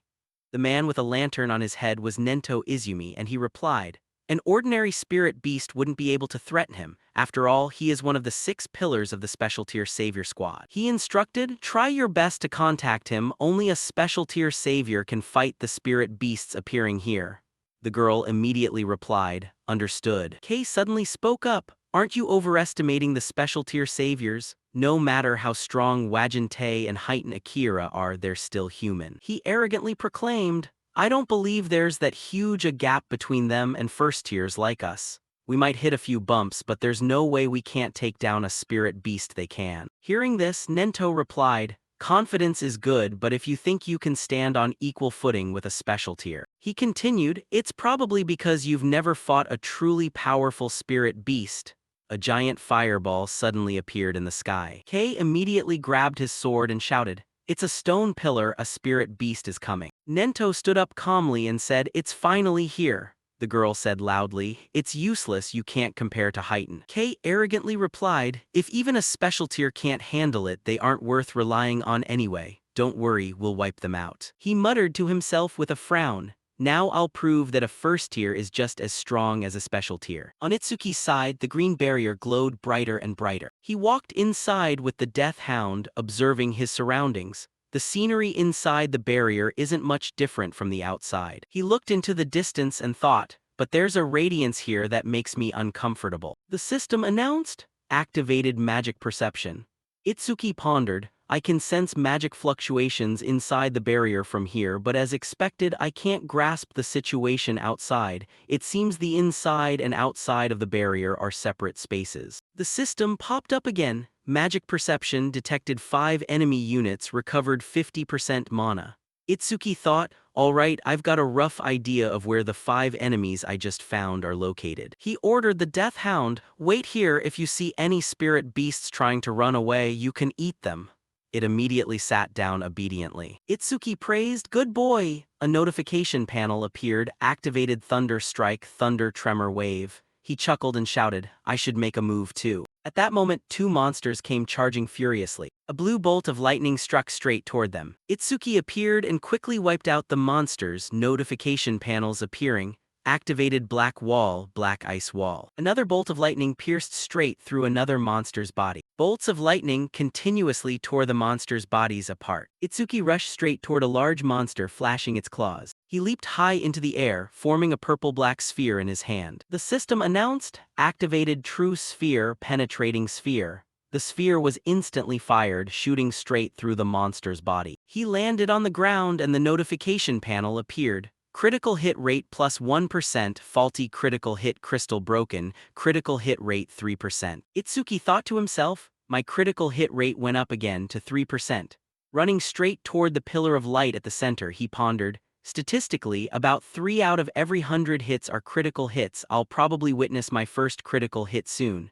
Even so, this is the first time I've seen a stone pillar this close. He calculated silently, if I shatter this stone pillar, the barrier will disappear, right? One hit should be enough. The system suddenly popped up, detected one enemy unit, recovered 10% mana. Itsuki instantly halted, there's still one more. He stopped, and a surge of lightning instantly wrapped around his body. Black tentacles lashed out straight toward Itsuki. They lunged down, and he quickly leaned his body to dodge. Itsuki thought to himself, if I hadn't sensed the magic fluctuations and stayed alert this whole time, I would have been pierced right through just now. Looking toward the distant pillar of light, he realized, so it was hiding behind the stone pillar. This is. A faint figure emerged and Itsuki mentally evaluated, a different kind of spirit beast from the ones just now. Outside the green barrier, Iberia stared with wide, blank eyes, still recovering from the shock of the explosion. Yusuke advised him, even if Tenma can't stop all the spirit beasts, outside is very dangerous, so you should wait inside. He asked sadly, Yusuke, will I really get Itsuki killed one day? Yusuke immediately replied, the master is just exaggerating, so don't worry too much. Iberia hesitated, but, come to think of it, I feel like I'm just a burden. He looked toward the barrier and said, the level of the spirit beasts inside the green barrier is from 20 to 50. Do you have the confidence to defeat a level 26 spirit beast? Iberia lowered his head sadly and replied, I probably don't. Yusuke patted his shoulder and said, don't be too sad, I'm not saying you're weak. When I was your age, I didn't even have the courage to enter the green barrier and fight spirit beasts. Iberia exclaimed in surprise, even you, Yusuke, he explained. The difference between the spirit beasts in the dark barrier and the green barrier isn't just their level. Iberia wondered, is there more? Yusuke stated, the spirit beasts inside the dark barrier lack intelligence, they are simply creatures repeating an endless cycle of slaughter and destruction. Remembering a giant tiger, he said, they're strong, but if you make a plan, you have plenty of ways to kill them. But inside the green barrier, just like us humans, intelligent spirit beasts can exist. Inside the barrier, a monster slowly walked toward Itsuki and coldly spoke, did I miss? It seems he has some kind of sensory skill. The system popped up, 4 Directions General 336, level 34. Outside, Yusuke said, among the young generation of Tenma's peers, only a few can fight spirit beasts at that level. Itsuki's face darkened as he muttered, just as I thought, the spirit beasts inside this barrier are different from the ones I faced before. Yusuke explained, so the reason you're a burden to Tenma isn't because you haven't grown up, it's simply because he's too strong. Itsuki coldly stated, seeing through my skill in just a few seconds and on top of that speaking human language, I've finally met an intelligent spirit beast like the ones I've heard about. The monster sneered, what are you rambling about? Are you begging for your life? It looked at Itsuki and remarked, I thought you were strong, but you turn out to be just a level 0, a coward shaking in fear when he sees me. He smiled and questioned, I'm just excited. There's something I've wanted to ask your race for a very long time. Since you can talk, why don't you give me an answer? It stepped closer and replied, fine, if that's your final wish, I'll grant it to you. A flame surged from Itsuki's body, his eyes flashing with a fierce red glow as he shouted, do you know what pain feels like? Hearing the declaration of war, the 4 Directions General mockingly laughed. An ordinary human wanting to cause me pain? Don't be arrogant. It proudly proclaimed, inflicting pain is our exclusive privilege. Next, the 4 Directions General launched razor-sharp tentacles that ravaged everything they touched. Meanwhile, Itsuki was looking for a way to close the distance. Lightning fast, he launched a surprise attack, pushing the Four Directions general back a distance. Itsuki silently asked himself, is he down? No, his magic is erupting even stronger. He keenly noticed, and his tentacles have gotten faster too. Yet Itsuki believed, but when it comes to speed, I still have the advantage. Taking advantage of his distraction, it quietly whipped a tentacle around behind Itsuki's back to ambush him. Luckily, he managed to dodge in time, cursing mentally, damn it, my strength is too weak, I can't even slice his head off and my attacks deal almost zero damage. The Four Directions general was quite surprised. At this level you shouldn't be able to move that fast, what's your real level? Even so, it dismissed him with contempt, whatever. No matter how fast you are, to me you're still just an insect. Launching an attack, the Four Directions general continuously provoked him. Even if you hit me 100 times with that strength, it wouldn't even scratch an itch, but if you take one hit from me, you die. Contrasting with its leisure, Itsuki was forced to dodge the onslaught. Tentacles attacked from multiple directions, including from behind. Blocked one, only to be struck from the side. Finally, he couldn't hold out and was sent crashing down hard. Itsuki was forcefully pinned against a tree trunk by a tentacle. Although he broke free and challenged, if you can do it, keep trying. The Four Directions general instantly realized, that state, it's just a skill that boosts your speed, right? Let's see how long before you run out of mana. After observing, Itsuki mentally evaluated. Those tentacles aren't a skill, they're a part of his actual body, which is why super simulation didn't trigger. He sighed internally, how many hits was that just now, the 18th strike or the 19th? It sneered mockingly, it's useless. By now Itsuki's mana was down to 97 out of 330. Itsuki was in dire straits. I've used skills continuously, my mana is running dry and my stamina is worn out too. If this keeps up, my speed will plummet, so I'll pour everything I have into offense. Therefore he calculated silently. Increase attack frequency, as long as I land even a single critical hit, I win. Right after that, Itsuki resorted to faulty critical hit crystal unknown tier effect. Attack power is multiplied by 10 upon landing a critical hit. Critical hit rate is 0%. Increases by 1% each time an enemy with higher attack power than the user is defeated.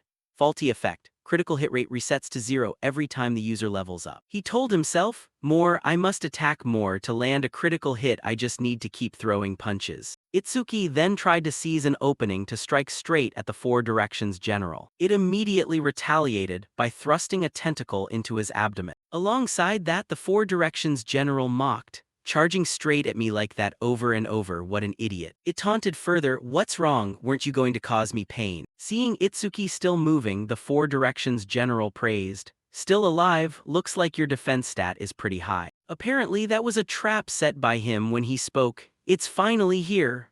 At that moment the system popped up announcing from the faulty critical hit crystal, your next attack will be a critical hit. Sure enough, the destructive force of Itsuki's punch was completely different. A terrifying scream burst from its mouth. A single punch sent the Four Directions general flying far away. It couldn't believe it, what just happened? Why did you suddenly hit so hard? He was equally surprised, it's stronger than I thought. Not only that, after the critical hit, all kinds of emotions welled up from the depths of his chest. Fulfillment, focus, satisfaction, I've never felt like this before. On top of that now, even though blood was flowing from his abdomen, he didn't feel any pain at all. More than that, Itsuki felt, it feels so good. At that moment he asked the Four Directions general, so do you feel any pain from that blow? It couldn't accept it. What is wrong with this guy? Aren't humans low, fragile creatures? Clearly he's over level 40, showing fake stats is totally cheating. Hey, what are you doing? This time it was Itsuki's turn to taunt. Spirit beasts never had any intelligence before, so even when they die they rarely scream. He wore a bizarre smile,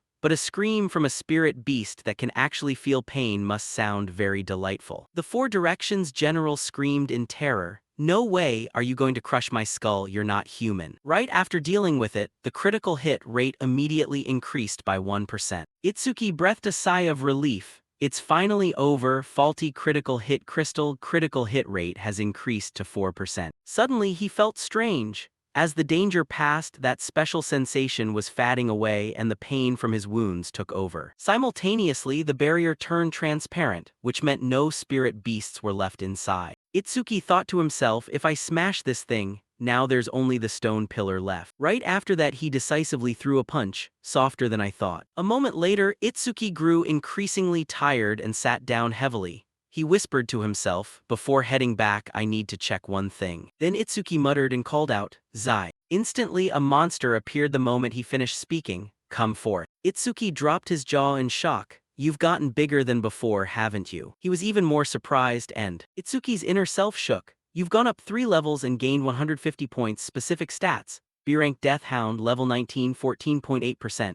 C-rank Death Chi skill detects all magical traces in the area, locates and tracks their source. B-rank Death's Urge significantly shortens resurrection time after the Shikigami falls in battle. Stats. Attack 250, Speed 250, Defense 150, Magic 150, Points 150, unallocated. His mood visibly brightened. So when you level up, your body gets bigger too. I wasn't hallucinating, which means. Itsuki guessed silently, if you gain dozens more levels, just how huge will you get? I'm really looking forward to it. Scene change to the Izumi estate, first day of the prophecy, 11:35 p.m. Night enveloped the forest, thick with a dark, oppressive aura. Pointing up at the sky, Iberia looked at Yasuke in sheer astonishment and said, The barrier, it's gone. Itsuki had actually pulled it off. Yasuke stood in contemplative silence, observing the shifting atmosphere. He had shattered that silver barrier in just about 10 minutes. Perhaps there weren't any monsters inside with half a brain, but still, that kind of speed was unbelievable. At the very least, Itsuki was vastly stronger now than he used to be. Cutting back to Itsuki, he slumped against a cliffside, his breathing growing fainter. After a long journey and consecutive battles, his body was practically drained of stamina. Having lost way too much blood, he had truly hit his limit. Badly injured as he was, Itsuki still managed to reach out and grab his Shikigami's shoulder. Sue, you can track magical traces, right? Follow my mana trail and get me back to Iberia. The loyal black wolf let out a deep, resonant growl, then darted swiftly through the dense, shadowy forest under the quiet night sky. At the same time, Yasuke froze on high alert upon hearing the howling echo in the distance. The roar of a calamity beast. Shouldn't the barrier have been destroyed already? Why is it? Realizing danger was closing in, Yasuke immediately turned and barked a warning to protect his comrade. Iberia, get back to your room right now. Iberia stood frozen, anxiety etched all over his face as he whispered, That roar, I've heard it somewhere before. From deep within the profound darkness, a gigantic shadow with razor-sharp claws lunged forward at terrifying speed. Yasuke drew his greatsword, taking up a murderous stance in the gloom. It's getting closer. I don't know where it came from, but if it's a calamity beast, I'll hack it to pieces. A clash erupted instantly as Yasuke swung his sword hard toward the beast, leaping right at them. Iberia suddenly blurted out in shock, That's the wolf Itsuki turned into a Shikigami the other day. Seeing that Yasuke was about to deal a fatal blow, he hurriedly screamed to stop him. Wait, Yasuke, that's Itsuki's Shikigami. The razor-sharp blade sliced through the air, missing the charging black wolf by a mere hair's breadth. Yasuke came to a sudden halt, staring in disbelief down at Itsuki's unconscious body lying right next to the beast, his very own Shikigami. Yasuke began to ponder more deeply about the strange anomalies surrounding this young man. Only a Shikigami user could command them, right? Combat strength far exceeding his peers, a level that never seemed to rise, and he even possessed skills from multiple distinct classes. Iberia came running up in a panic, tears welling in his eyes. Are you all right? Catching sight of the pool of blood on the ground, Iberia frantically lifted his friend's head.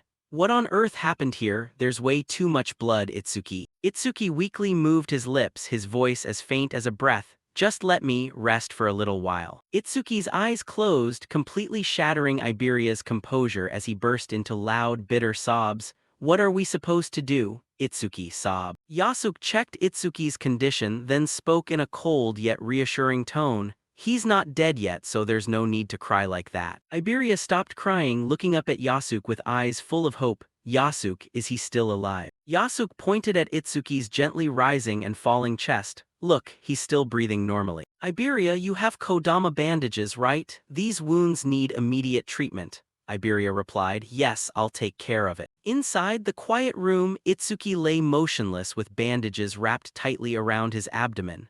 Iberia resolved inwardly, sure, I might never catch up to Itsuki in terms of combat strength, but I have something only I can do. He recalled the true nature of his magic. His class was Wind Mage, a master of controlling the air and wind currents. This was a versatile class capable of both combat and support. But the status window that appeared revealed his unique innate talent, rank 2 healing focus.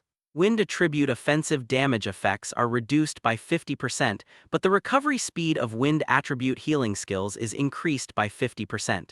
A low-level rank 2 talent that could only heal oneself or teammates. Iberia stared down at his own hands, his eyes burning with resolve. I used to hate it, so I never used this skill even once.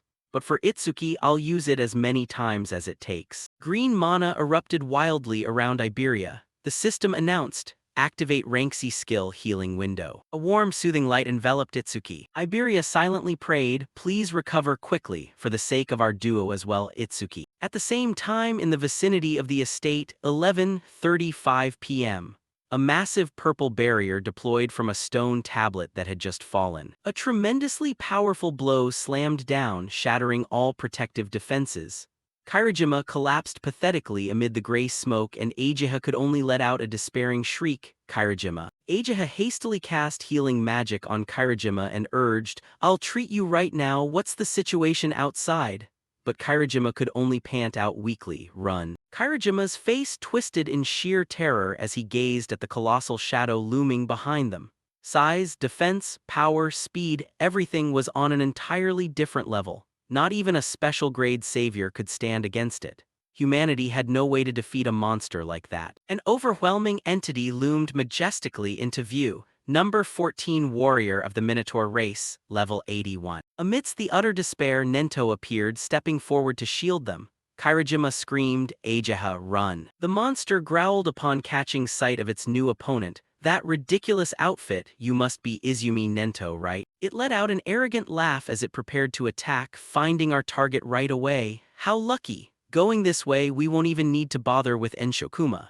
Nento calmly replied, so your target really is me. If that's the case, what a relief. Bam! A heaven-shaking impact erupted, blinding white light blanketing the entire area. Ageha panicked and yelled at the top of her lungs, Dad. While Kairajima despaired, it's really over, everything is done for. The dust and smoke gradually cleared. Nento stood tall, fixing his gaze on the figure that had just arrived. You're late. A man with blazing red eyes and murderous intent revealed himself. Akira Height. Akira Heighten stepped forward to shield Nento. Sorry, leave this thing to me. The monster burst into a disdainful laugh. Haha, I don't know where you crawled out from, but you sure talk big. Kairajima tried to warn him in a panic. Watch out, that thing is insanely strong. Without a single wasted word, Akira Heighten channeled his inner kinetic energy into his fist. Swish, an attack ripped right through space. Black gore splattered everywhere as the monster exploded. Kairajima's eyes widened in utter shock, completely paralyzed by the horrifying sight. Staring at the back of the person who had just struck, he blurted out, so this is the power of a special grade savior. Kairajima trembled as the stark reality hit him. I used to think specials were just humans, but this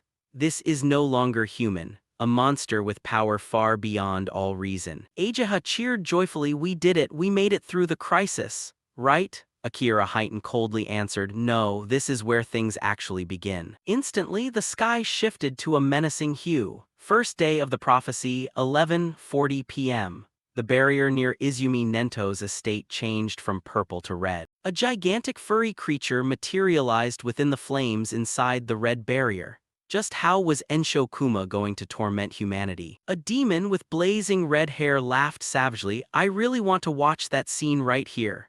He was the Flame Demon King, level 37. A stark white monster roared from behind, picking up where he left off. You agree with me too, right? That fellow was the White Demon, level 49. An authoritative, masked figure ordered, don't do anything unnecessary. Our mission is to capture that person. If you fail, you know the consequences, right? The powerful leader revealed himself. Bone King Demon General, level 87. The Fire Demon asked quizzically, why were we sent to the same barrier as Enshokuma instead of our target? The Bone King Demon General calmly explained, if all three of us stayed in the same barrier, it would turn purple and draw too much unwanted attention. The red barrier Enshokuma creates will attract strong humans nearby, and that way we can complete Ringa's mission without anyone getting in our way. one of the 8 great demon kings, Enshokuma. The demon lords looked toward the estate, while Enshokuma drew everyone's attention, head straight to the destination.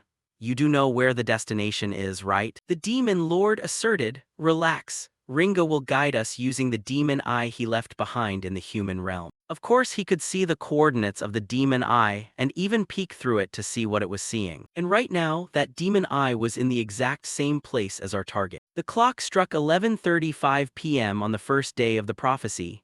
Itsuki lay motionless. Deep in his subconscious, he saw his younger self standing before his mother. Mom, I finally found a calamity beast that can feel pain just like us. Young Itsuki smiled brightly and innocently. I crushed its head, now Mom's revenge will. His mother looked at him with sorrowful eyes. No, Itsuki. She patiently instructed, there are things far more important than revenge. Itsuki looked stunned. Something more important than wiping out every single calamity beast. His mother offered a gentle smile. Power isn't meant for revenge, it's meant to protect the people you love. Itsuki bowed his head as darkness engulfed the young boy. That's impossible. He screamed in anguish, I will never forgive the calamity beasts that killed Mom and Dad. Young Itsuki's eyes abruptly flashed with burning hatred. I'll definitely wipe them all out. His mother quietly looked away, her face etched with heartache over the path of vengeance her son had chosen. She smiled a sad smile and slowly faded away. It's time for me to go now. Where are you going, Mom? I still have so many things I want to tell you. She reached out to gently touch his cheek, giving one last piece of advice. Itsuki, please, don't let hatred consume you. Young Itsuki wailed, stretching his small hands up into empty space. Mom. But those hands only managed to brush against fatting sparks vanishing into nothingness. Itsuki's face was struck with shock, tears streaming endlessly as he realized his mother was truly gone. Suddenly, a mocking voice echoed from the darkness in his mind, crying over the dead, how typical of weak creatures. Itsuki gritted his teeth, his eyes instantly turning bloodshot with rage. You bastard. He shrieked with hatred toward the darkness enveloping his soul. A powerful demon manifested amid a sea of blood. The demon of destruction sneered, finally awake, looks like you only turn into a kid whenever you're around her. Itsuki tensed up, killing intent exploding around his body. You son of a bitch. He lunged to attack the enemy in the illusion with a roaring battle cry.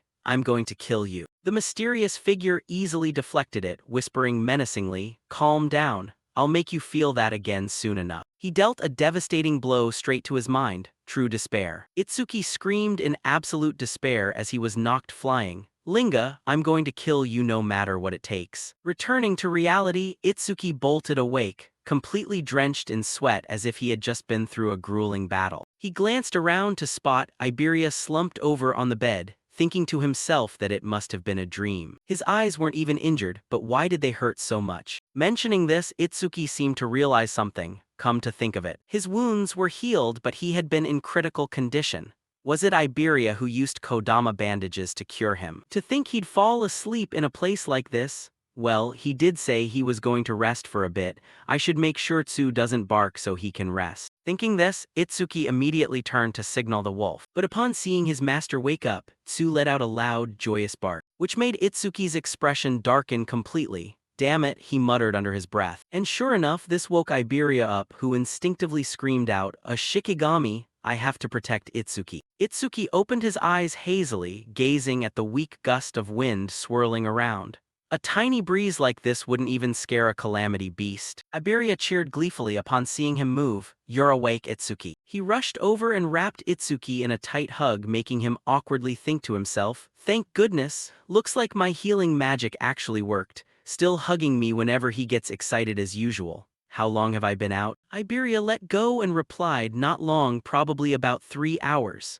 Itsuki calculated, 3 hours, so it's around 3:00 a.m. on the second day of the prophecy. Are Yasuke and Aiden safe? Iberia beamed brightly to reassure him. Yeah, no calamity beasts showed up after that. Still dazed, Itsuki recalled the voice from his dream. Don't rush, I'll let you feel it again soon. Even if it was just a dream, those words kept haunting him. It felt way too real to be just a dream. Those calamity beasts are definitely plotting something. The clock struck 3:30 a.m. on the second day of the prophecy. Waking up from his coma, Itsuki stood up with firm resolve. We can't afford to let our guard down. Iberia looked at him with deep admiration. Awesome, you look like you've fully recovered. Itsuki strode quickly toward the door, not forgetting to instruct. Master said reinforcements will arrive soon. I'm going to check the situation with Yasu. Along the way, Iberia curiously asked about the black wolf. Itsuki, what's the name of that dog Shikigami? Is it just a dead house? Iberia enthusiastically suggested, didn't you know, Shikigami users can give them any name they want. Want me to give it a really cool name? I'm great at naming things. Itsuki flatly replied, I'm not a Shikigami user. Iberia's face fell in disappointment. Oh, bummer, I really wanted to name it. Itsuki broke out in a cold sweat, thinking to himself, no way in hell am I letting him name it. Itsuki looked at the golem just outside the courtyard, silently evaluating his healed wounds. Kodama bandages alone couldn't have healed me this completely this fast. Looks like Iberia finally used his true power. Itsuki looked at Iberia with surprise. I thought you never used skills. Turns out you're a healer. Iberia flusteredly replied, no, I can use attack skills too, it's just that they're really weak. Turning to Yasuke, who was standing beside the charred monster carcass, Itsuki thoughtfully asked, Yasuke, did any awakened ones come here after I passed out? Yasuke narrowed his eyes, giving Itsuki a probing look. Why do you ask? Itsuki explained further, Master said they'd send nearby awakened ones. It's been a whole day, they should have been here by now. Before he could finish his sentence, the swordsman replied, sure, but this place is deep in the forest, you wouldn't get here this fast without Ageha guiding the way. Itsuki pondered, a sharp, anxious glint in his eyes. That makes sense, but I still have a very uneasy feeling. He gazed deep into the pitch-black shadows of the forest where a dark aura was gradually spreading, as if something evil was drawing closer. Meanwhile, not far away, a group of trainees was dashing at breakneck speed through the forest. A guy ran out of breath and asked, Kobayashi, how much further to the target? Kobayashi replied, only a few kilometers left, we're almost there. Another member ran excitedly and said, finish this mission and I'll finally get promoted from trainee to third-class savior. The brown-haired guy replied in an exhausted tone, seriously though, this place is way too remote. The best blacksmith in the northern continent lives in a place like this. Suddenly, the pink-haired girl in the group darted high into the air and shrieked, stop right there. The whole group instantly halted, taking up combat stances amidst the dark, murderous forest path. The brown-haired guy turned back to ask his teammate on high alert, what's wrong? Did you sense something weird? She answered, something is coming from ahead. Out of the gloomy darkness, two towering figures emerged to block their path. They've spotted us. The group of trainees simultaneously drew their weapons, shouting to steady themselves, calamity beasts, get ready to fight. But the one who appeared was none other than the demon lord with a mocking smile. Where are you brats rushing off to? Don't tell me. He closed in with terrifying, bloodshot eyes barring his sharp teeth. Are you guys heading to the exact same place as us? The outcome when a group of rookies runs into two bosses goes without saying. The swordsman in the group was set ablaze by the fire demon. He spoke with utter contempt, can't believe it's already like this from just using a fireball. Humans really are weak creatures. With that, he turned to his companion and asked, hey, white demon, are you done yet? Beside him, the white demon's fist had already crushed another member of the group. His fist still retained traces of the victim's blood. The fire demon walked over and clicked his tongue. They look just like dumplings, you really are a ruthless bastard. Not far away, the only girl in the group witnessed the scene and screamed, there wasn't even a barrier nearby. Where the hell did you guys crawl out from? In response, the fire demon wore a grin. Well, we had to travel a long way to get here. The pink-haired girl seemed to accept her fate, only biting her lip tight, too afraid to look ahead anymore. Yet right at that moment, the demon general spoke up from behind, protection, you're not allowed to kill them. The substitute fire demon started complaining, it's been forever since I last had some fun, don't interfere while I'm enjoying myself. No sooner had those words left his mouth than a wave of freezing chill rushed over. Instantly, the fire demon's body was frozen solid, leaving him dazed. The one who acted was naturally the demon general. If you dare ignore orders again, the punishment won't be this gentle. At this point, how could the fire demon dare push his luck? He hurriedly lowered his voice to plead, I get it, please lift the spell or else my body will. Without letting him talk much longer, the ice on his body slowly melted away. The fire demon quickly flared up the flames on his body to chase away the cold.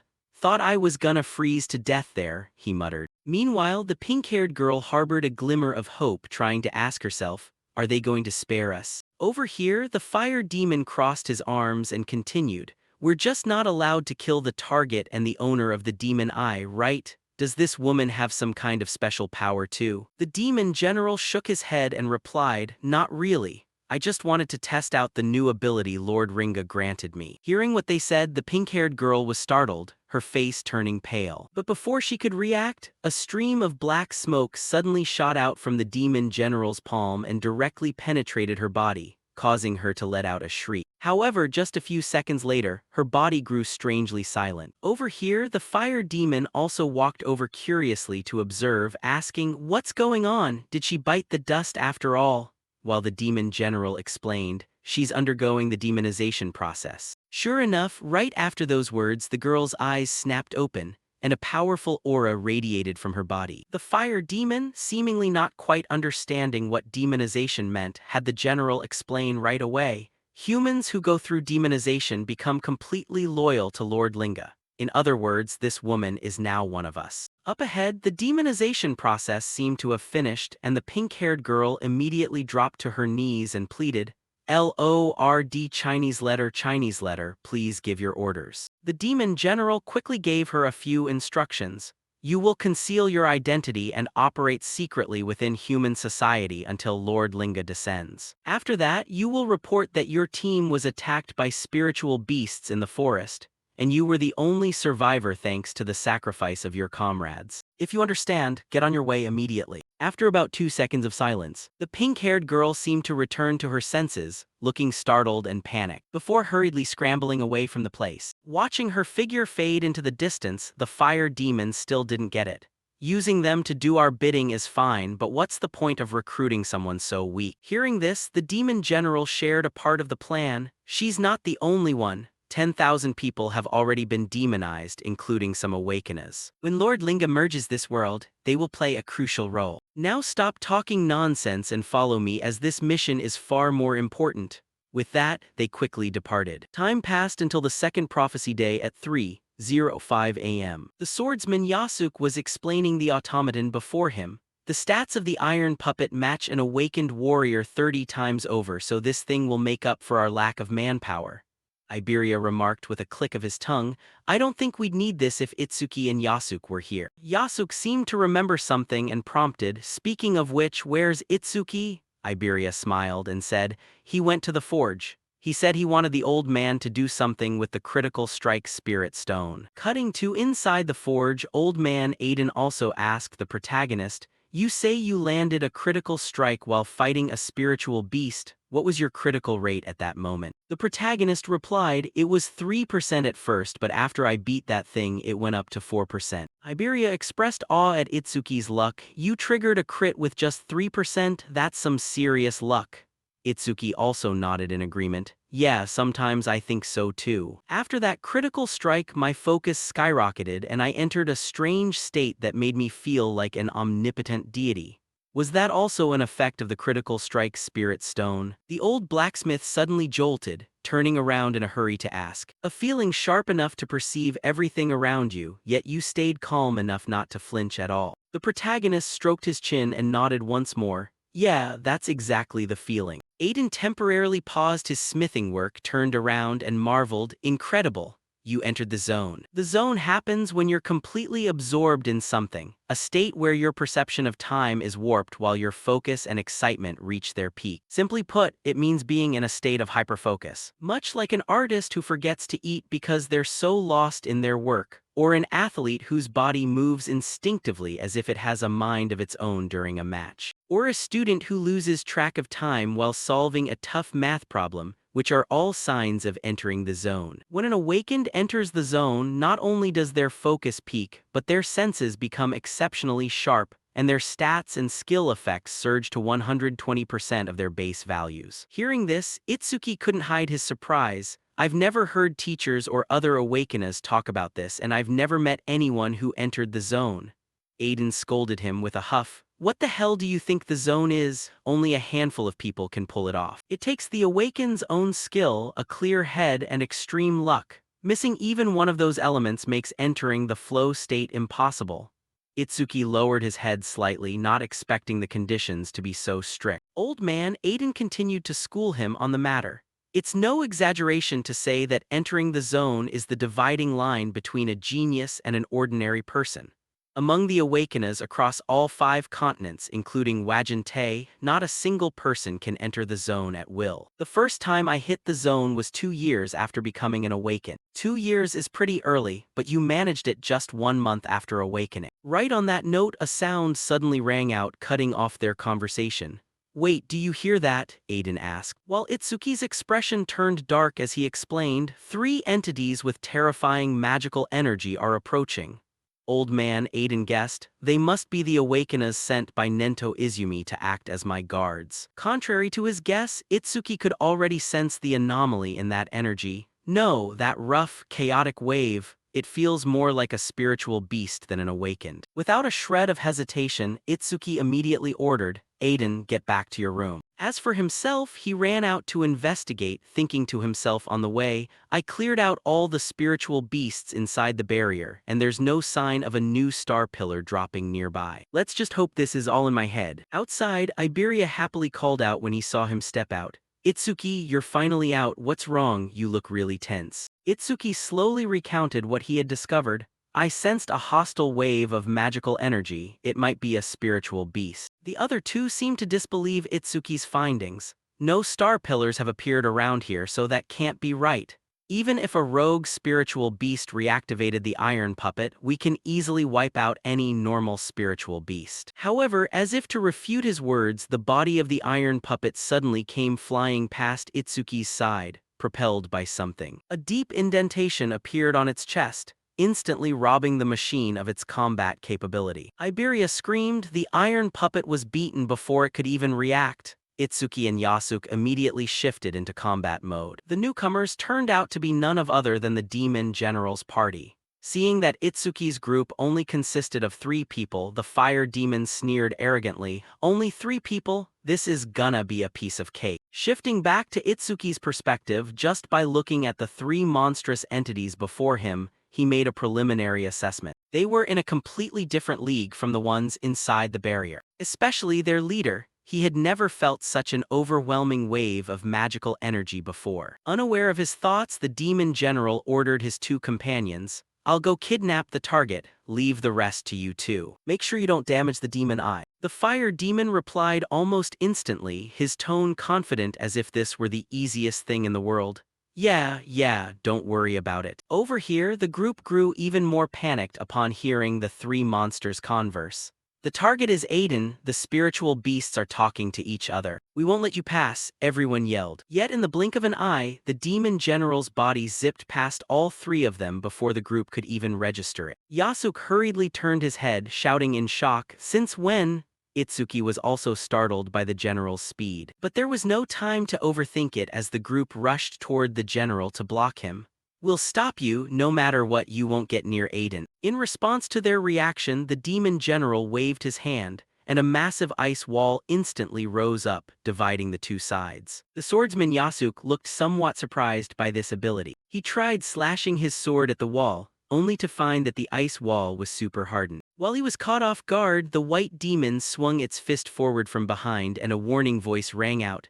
Yasuke, watch your back. Hearing this, Yasuke was startled and quickly spun around, raising his sword just in time to block the white demon's punch. Even so, the sheer force of it blew his body far back. Itsuki's face grew anxious at the sight. However, his opponent, the fire demon, had also prepared an attack. You don't have time to worry about others. With that, he used his A-rank skill, Crimson Flame Bullet, firing a scorching fireball straight toward Itsuki. Itsuki instantly activated his Black Ice Wall skill to block the attack while ordering, Iberia, get out of here right now. Iberia, knowing he couldn't be of much help, could only tuck his tail and run like a duck. Returning to the battle, although Itsuki had blocked the fireball, both of his hands were scorched black. The notification popped up, a rank skill Crimson Flame Bullet detected. Initiating super simulation analysis progress, 1%. Looking at the notification, Itsuki's face went pale. His skill is A rank. I could have dodged it with lightning shockwave. but I relied too much on black ice wall. Up ahead, the fire demon seemed to read his thoughts and mocked.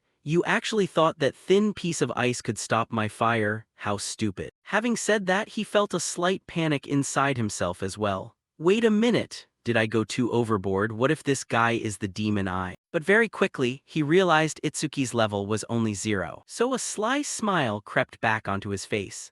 Level 0 and he's just a human, a member of a lowly race. There's no way he's the demon eye. I can just burn him to a crisp without a second thought. Itsuki began summoning the Death Hound to assist in the fight. This made the fire demon burst out laughing. You planning a 2-on-1 by summoning a Shikigami. Even if you summon 10 more bugs like that, you don't stand a chance. He launched another attack as he spoke. Over here, Itsuki never intended to use the Death Hound for a direct brawl. He turned back to tell his ally, I'm leaving Aiden's protection to you, get going. At the same time, the attack exploded, though both Itsuki and the Death Hound seemed to have dodged it. The fire demon watched the Death Hound's trajectory and speculated, that Shikigami. Is it heading toward the target? Do you really think you can take me on all by yourself? To his words, the protagonist was actually secretly rejoicing inside.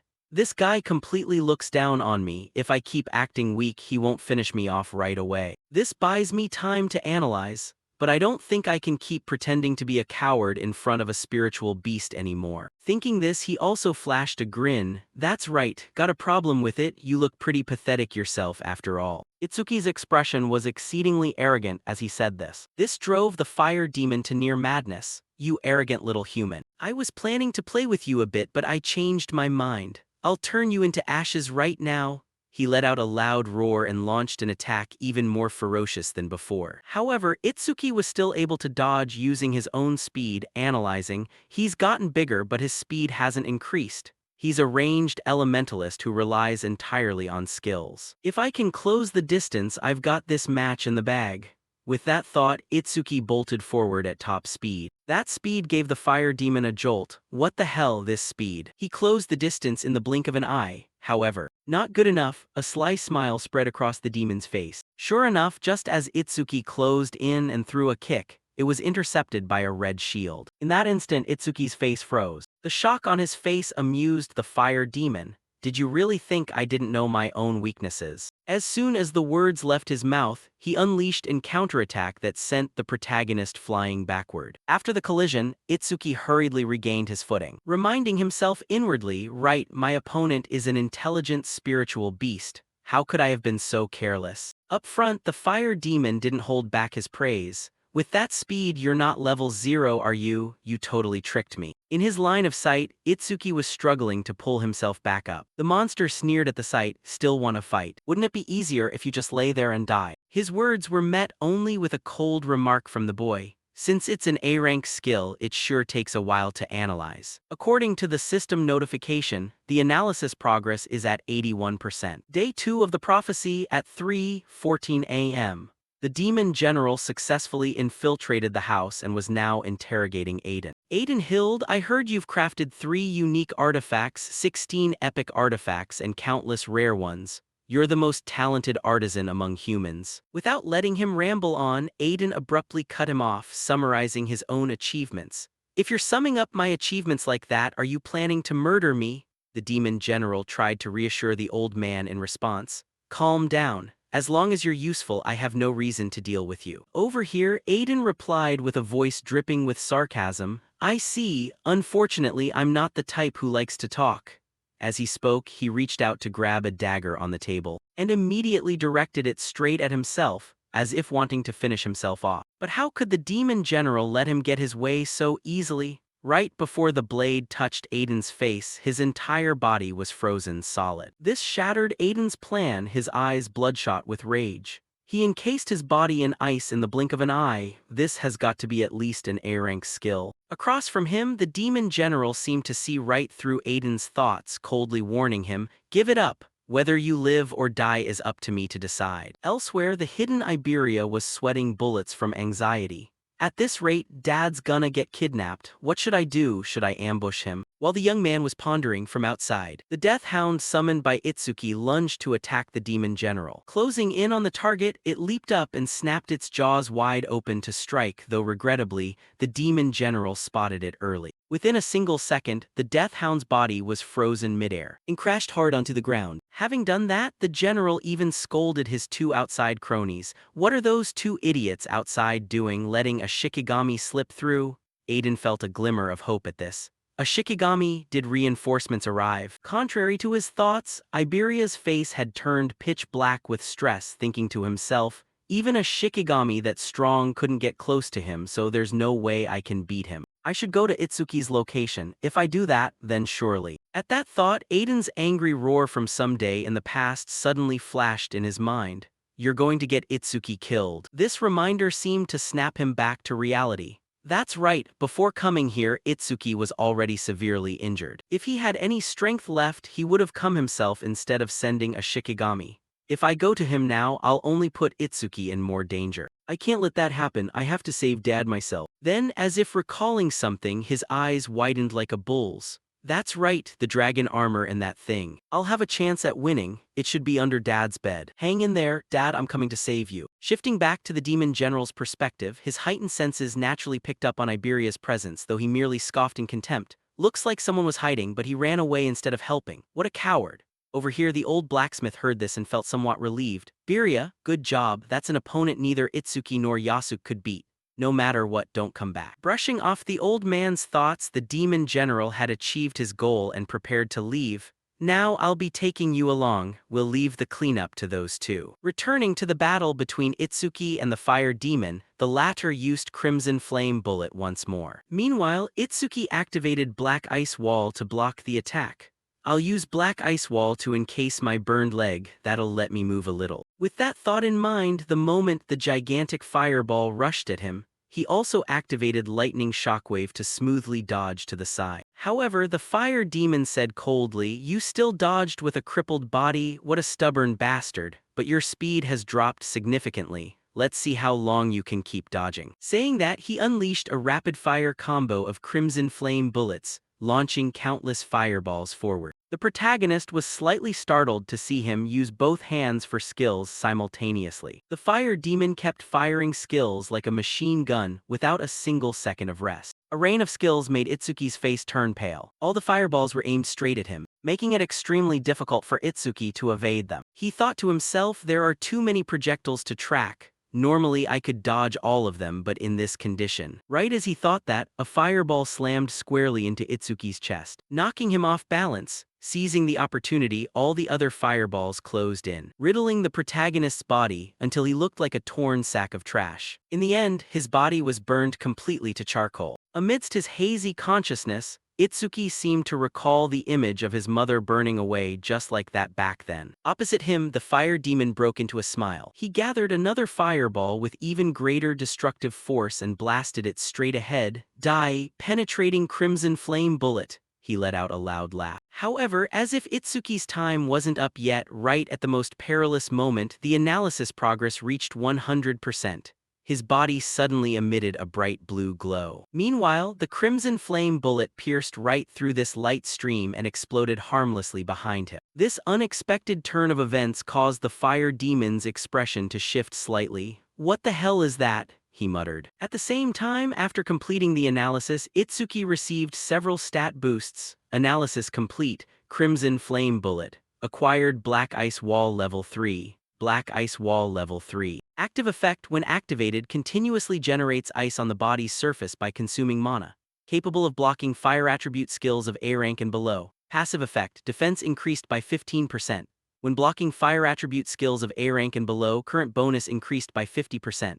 All stats increased by 50%. Removes all negative effects, heals all wounds. Looking at this notification screen, Itsuki finally felt a bit more at ease. Just as I thought. I didn't acquire a new skill, I simply upgraded Black Ice Wall. All my stats increased by 50% all at once. That's equivalent to leveling up 4 times compared to a normal awakened one. Incredible! I don't need to fear his Crimson Flame Bullet anymore. Once I close the distance, I win. Returning to the fire demon. Seeing his skill inexplicably fail, he gritted his teeth and questioned, "The crimson flame bullet didn't even leave a scratch on you? Is this some kind of defensive skill or what? Either way, you can't possibly maintain it for long in a state like that." Right after that, the lotus-shaped light enveloping Itsuki slowly opened up. Seeing this, the fire demon let out a cold chuckle. "Knew it, playing around ends here, time to finish this." No sooner had those words left his mouth than his expression flipped 180 degrees, breaking out in endless cold sweat. Because at that moment, Itsuki's body had completely healed without a single wound left. That made the fire demon almost unable to believe his eyes. "What is this? Your body was totally smashed to pieces just a moment ago and now you're completely recovered." In response, Itsuki answered in a freezing tone, "I was planning to ignore you and go save Aiden. But your flames brought back some ugly memories, so I changed my mind. I'm going to grind you to dust first." As he said those words, Itsuki's face was overflowing with murderous intent. Scene changed to Yasuke's battle. Right at this moment, his body was also blasted away by the white demon. "He's too strong. If I hadn't blocked that blow with my magical gear, I would have been toast long ago." Thinking this, he aggressively planted his sword deep into the ground to keep himself from sliding back any further. After regaining his posture, he thought to himself, "Just how far did I get blown away? None of these guys are normal. I need to get back right away." At that exact thought, a powerful figure landed heavily right in front of him. Yasuke narrowed his eyes, sizing up what was ahead. "The guy who tailed me all the way here, even better. This will make it easier for Itsuki to handle things. Itsuki can escape on his own, but the real problem are Master and Iberia. I'll stay here to untangle this mess as fast as possible and then head back to support them. Please hold on until then," he prayed silently in his heart. Scene changed to Iberia's location. Right now, he was still searching for the dragon armor. "I think it's right around here." He reached his hand deep underneath the bed to search. Very quickly, Iberia's hand brushed against a box. His eyes snapped wide open with joy. Opening it up, sure enough, inside the box was a suit of armor. "Found it, dragon armor. With this I can fight." Right before Iberia's eyes, the item stats for this armor materialized. Attack plus 100, speed plus 100, epic effect. For every 1 minute equipped, speed and attack increase by an additional 20%. Time limit is 15 minutes. With no time to overthink, Iberia immediately put the gear on and promised himself, "Itsuki, just focus on the opponent in front of you. I won't be a burden this time. Dad warned me that wearing it for over 15 minutes triggers a disastrous secondary side effect. I can save Dad within those 15 minutes no matter what happens."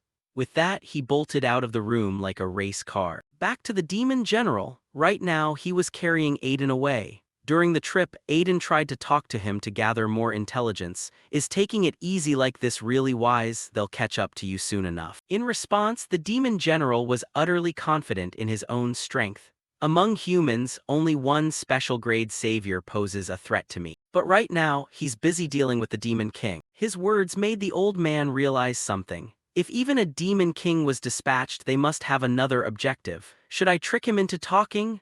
Thinking is doing, the old man opened his mouth. "Did you go through all this trouble just to capture me?" His question made the demon general nearly burst out laughing. "Don't flatter yourself, you aren't the only target, we have plenty of other objectives." Thanks to this statement, Aiden confirmed that his deduction was correct. So he continued probing, "Then you guys are also worth." Before he could finish his question, the demon general suddenly pivoted upon sensing something. He muttered, "How annoying, these pesky bugs." By this time, he had already spotted Iberia's figure moving rapidly through the bushes. Naturally, old man Aiden couldn't possibly know that yet. He only speculated internally. Is that Yasuke or Itsuki? If it's just me alone, there's practically zero chance of winning. No sooner had he thought this than Iberia's figure lunged forward to attack him, screaming at the top of his lungs. "Give my dad back." A glint of cold light flashed in the demon general's eyes. After a brief pause of astonishment, "Another brat, what the hell are these guys doing?" Returning to Itsuki's battle. At this point, the fire demon was still in utter disbelief, witnessing the male lead recover as if nothing had happened, even though his entire body had been charred black. "How on earth did you heal to this extent?" "Fine, no matter how many times you recover, the result will be the same. rapid-fire crimson flame bullets. Screaming at the top of his lungs, he unleashed a barrage of skills straight at Itsuki. Our protagonist also deployed the black ice wall skill to parry the attack. Just like that, a rain of skills slammed directly into the ground. Seeing his attack land dead-on, the fire demon sneered, daring to take it head-on without dodging. How foolish. I'll turn you into a lump of coal right here. Too bad for him. Once the flames cleared, Itsuki's body appeared once again without a single scratch. Fire at this level won't work on me anymore. You're the fish on the chopping board now. As he spoke, he activated the Thunder Shockwave skill, darting forward like lightning and closing in on the fire demon within a single second, making the monster shiver violently. Yet he still tried to reassure himself. His speed has increased, but I still have my fire shield. Opposite him, Itsuki wore a demonic grin. First, I'm going to peel off your scales. I'll strip them all off one by one. Finishing his sentence, he thrust both hands forward with all his might. But of course, the fire demon managed to use his fire shield to block this skill in time. This guy, did he forget I have a shield? The monster wondered. However, the current shield could no longer withstand Itsuki's attack. His hands punched right through the barrier and shattered it completely into countless pieces. He laughed as if he had lost his mind. It's cooking time, Itsuki roared again. Realizing he could no longer defeat Itsuki, the fire demon started plotting an escape in his head. I have to run. If he grabs me, I'm definitely dead. With no time for further thought, he hurriedly turned tail and fled. But how unlucky for him, he tripped over a rock outcrop and face-planted hard into the ground. Meanwhile, Itsuki slowly approached from behind. Sensing he could no longer run away, the fire demon turned back and launched a desperate counterattack. I never expected a guy like me to be overwhelmed by a pathetic human. Itsuki tilted his head, easily dodging the attack. The fire demon was now in total despair. Compared to a level 0, you're a monster. The male lead channeled power into his fist. The system popped up a notification. Critical hit crystal notification error. The next attack has a 100% chance to trigger a critical hit. The fire demon himself could feel the lethal danger from this attack. He was so scared he was about to wet his pants. Following that, without needing to think twice, Itsuki let out a roar, "You demon bastard." Then he treated the guy to a lightning punch. The punch instantly shattered the monster's face. The fire demon's body crashed into the ground, triggering a massive explosion. In the end, his head was completely smashed to pieces. Itsuki looked down at his body, speaking in a voice brimming with coldness. Why did a critical hit have to proc right now? I wanted to torture him a bit longer. Now I've entered the trance state again. It triggered right after that critical hit, just like last time. Could it be that landing a critical hit automatically triggers the trance state? He briefly checked his system interface and noticed his status was being overclocked to 120%. Then he thought, between my weapon and passive skills, my total stats have already exceeded 2,000. Just as he thought of this, he suddenly saw a green light rise from the fire demon's body. Is this the orb created from the karma of the dead beast? Before Itsuki could even react, the green light suddenly split into two and flew off in opposite directions. The male lead quickly deduced, it flew toward the forest. Is that amount of karma seeking out Yasuk? He cast his gaze toward the remaining direction. Is that house over there a forge? Since both Death Hound and Aiden are there, the orb should have split in half, so why is it still whole? As long as I don't unsummon it, it's immortal as a Shikigami. Don't tell me Aiden has. Scene change to Iberia's battle. Right now, he threw a punch forward, but it was blocked by the demon general's ice barrier. This caused Iberia's body to stall for a beat. He had to ask himself, even a full power strike enhanced by dragon armor can't pierce his defense. If one hit isn't enough, I'll keep striking until it shatters. Opposite him, the demon general's sarcastic voice rang out, such a foolish son, you still can't bridge the power gap between us. Beside them, old man Aiden quickly recognized the identity of the person wearing that armor.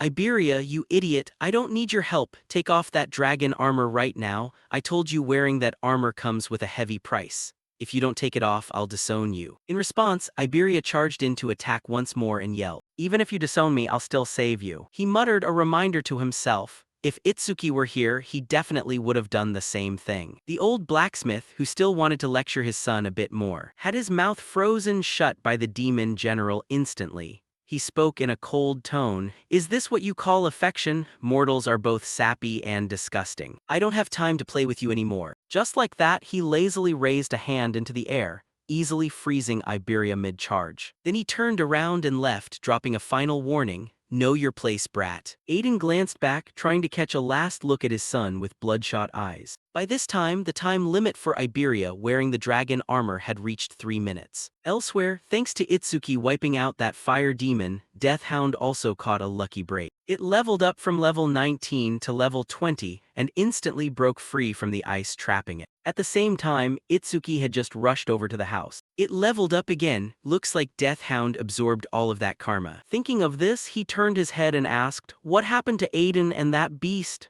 Deathhound merely turned its head back, as if signaling Itsuki to inspect the situation himself. And with just a single glance, his eyes flew wide open. What the hell happened here? This terrifying wave of mana. I can't wait for Yasuke anymore. With no time to hesitate, he immediately dashed toward the source of the mana at top speed. Meanwhile, the swordsman Yasuke had also successfully chopped off the white demon's hand. But it didn't seem to feel any pain, immediately swinging back to retaliate and forcing Yasuke to raise his sword to block. Even so, his body was still pushed backward. Seizing the opportunity, the white demon's severed hand regenerated in mere seconds. Yasuke narrowed his eyes, carefully assessing the situation. The wound I just inflicted healed already. A beast with regeneration this fast, truly the worst matchup for me. Thinking this, he also sensed a green aura spreading in all directions around him. Is that karma? Did Itsuki wipe out the other one? Then I'll have to handle things myself. It can regenerate, but it keeps using its hands to shield its head and the back of its neck. That's definitely its weak point. Now I can finish it. Thinking this, Yasuke swung his sword relentlessly. First, I'll sever both of its arms. It takes at least a second for it to regenerate, meaning within that 1 second, its weak point is exposed. The moment he severed both of the monster's arms, Yasuke's eyes turned blood red. In a blinding flash, he swung his sword with all his might straight into its torso, sending the monster's head flying off its neck. Blood spurted out in torrents. Finally, its massive body collapsed to the ground. Meanwhile, Yasuke muttered a self-reproach, "Hard to believe a brainless beast gave me this much trouble. I need to regroup with Itsuki as fast as possible. The ice-controlling beast is the real trouble." With that thought in mind, the swordsman sprinted toward the forge. Scene changed to the demon general's position. Noticing Aiden wanted to say something, he stopped. "Looks like you've been wanting to say something for a while now. Fine, speak." He waved a hand to thaw the ice over Aiden's mouth. The old man lowered his voice, attempting to negotiate. "I'll accept any demand, so please spare my son." To that request, the demon general replied smoothly. "From this distance, I can no longer control that block of ice. Besides, sooner or later you'll have to obey us anyway." "Anyway, I knew it the moment I saw it. The armor that brat is wearing, you forged it from the dragon tribe, didn't you?" The dragon tribe possesses an incredibly tenacious life force. Even after death, a fragment of consciousness lingers inside their flesh, blood, and scales. That residual will persist inside any gear crafted from them. So if worn for too long, the user's consciousness will gradually be consumed. Eventually, their entire body is hijacked and they become a true dragon. As if to prove the demon general's words, right at this moment, the shape of Iberia's armor had completely changed. He had been completely consumed by the dragon armor. Flashback scene returning right to the day of prophecy. While Itsuki was heading elsewhere, Iberia looked up at the sky, wishing for Itsuki's safety in his heart. Beside him, Yasuke quietly observed that reaction and noticed the intense admiration Iberia held for Itsuki.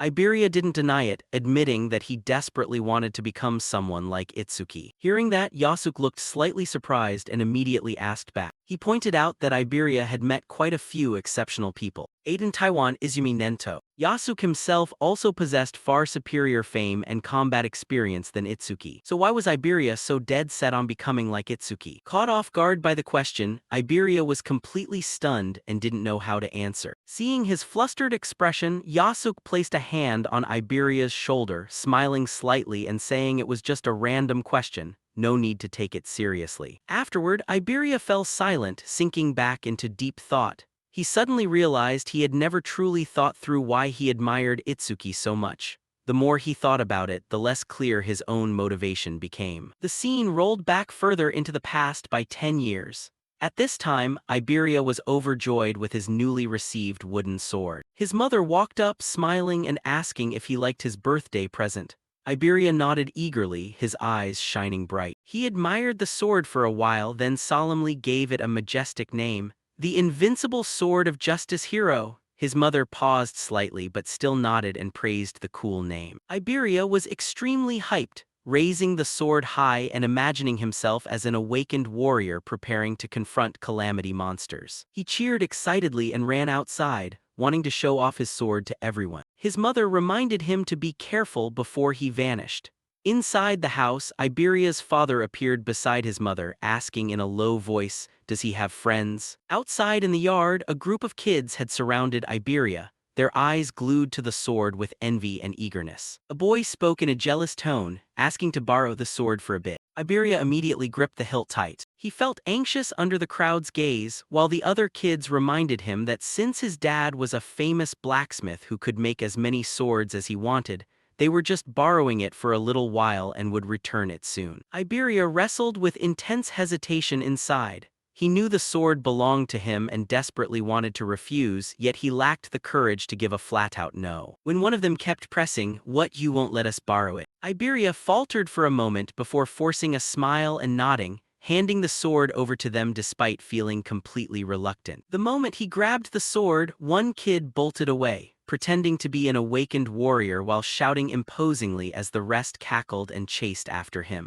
Iberia stood frozen in place, biting his lip hard as he watched his beloved sword get carried off. He whimpered under his breath, "Give my sword back," but his voice was too faint for anyone to hear. After a long while, he returned home empty-handed. His mother greeted him with a warm smile, asking if he had fun today. Iberia forced a strained smile, pretending everything was fine. She quickly noticed he wasn't carrying his sword and asked about the wooden blade. His dad immediately caught on and sighed, "Did those kids take it again?" Hearing this, his mother made to go get it back. But his dad stopped her, saying that even if they got it back today, it would just get taken again tomorrow. He then turned to scold Iberia for failing to protect what was precious to him, lacking the spine to say no and not daring to ask adults for help. Iberia slunk into a dark room and curled up on the floor. Silent tears fell as he cried and asked himself, why did he admire Itsuki so much? Why did he want to become someone like him? The scene shifts forward a few months.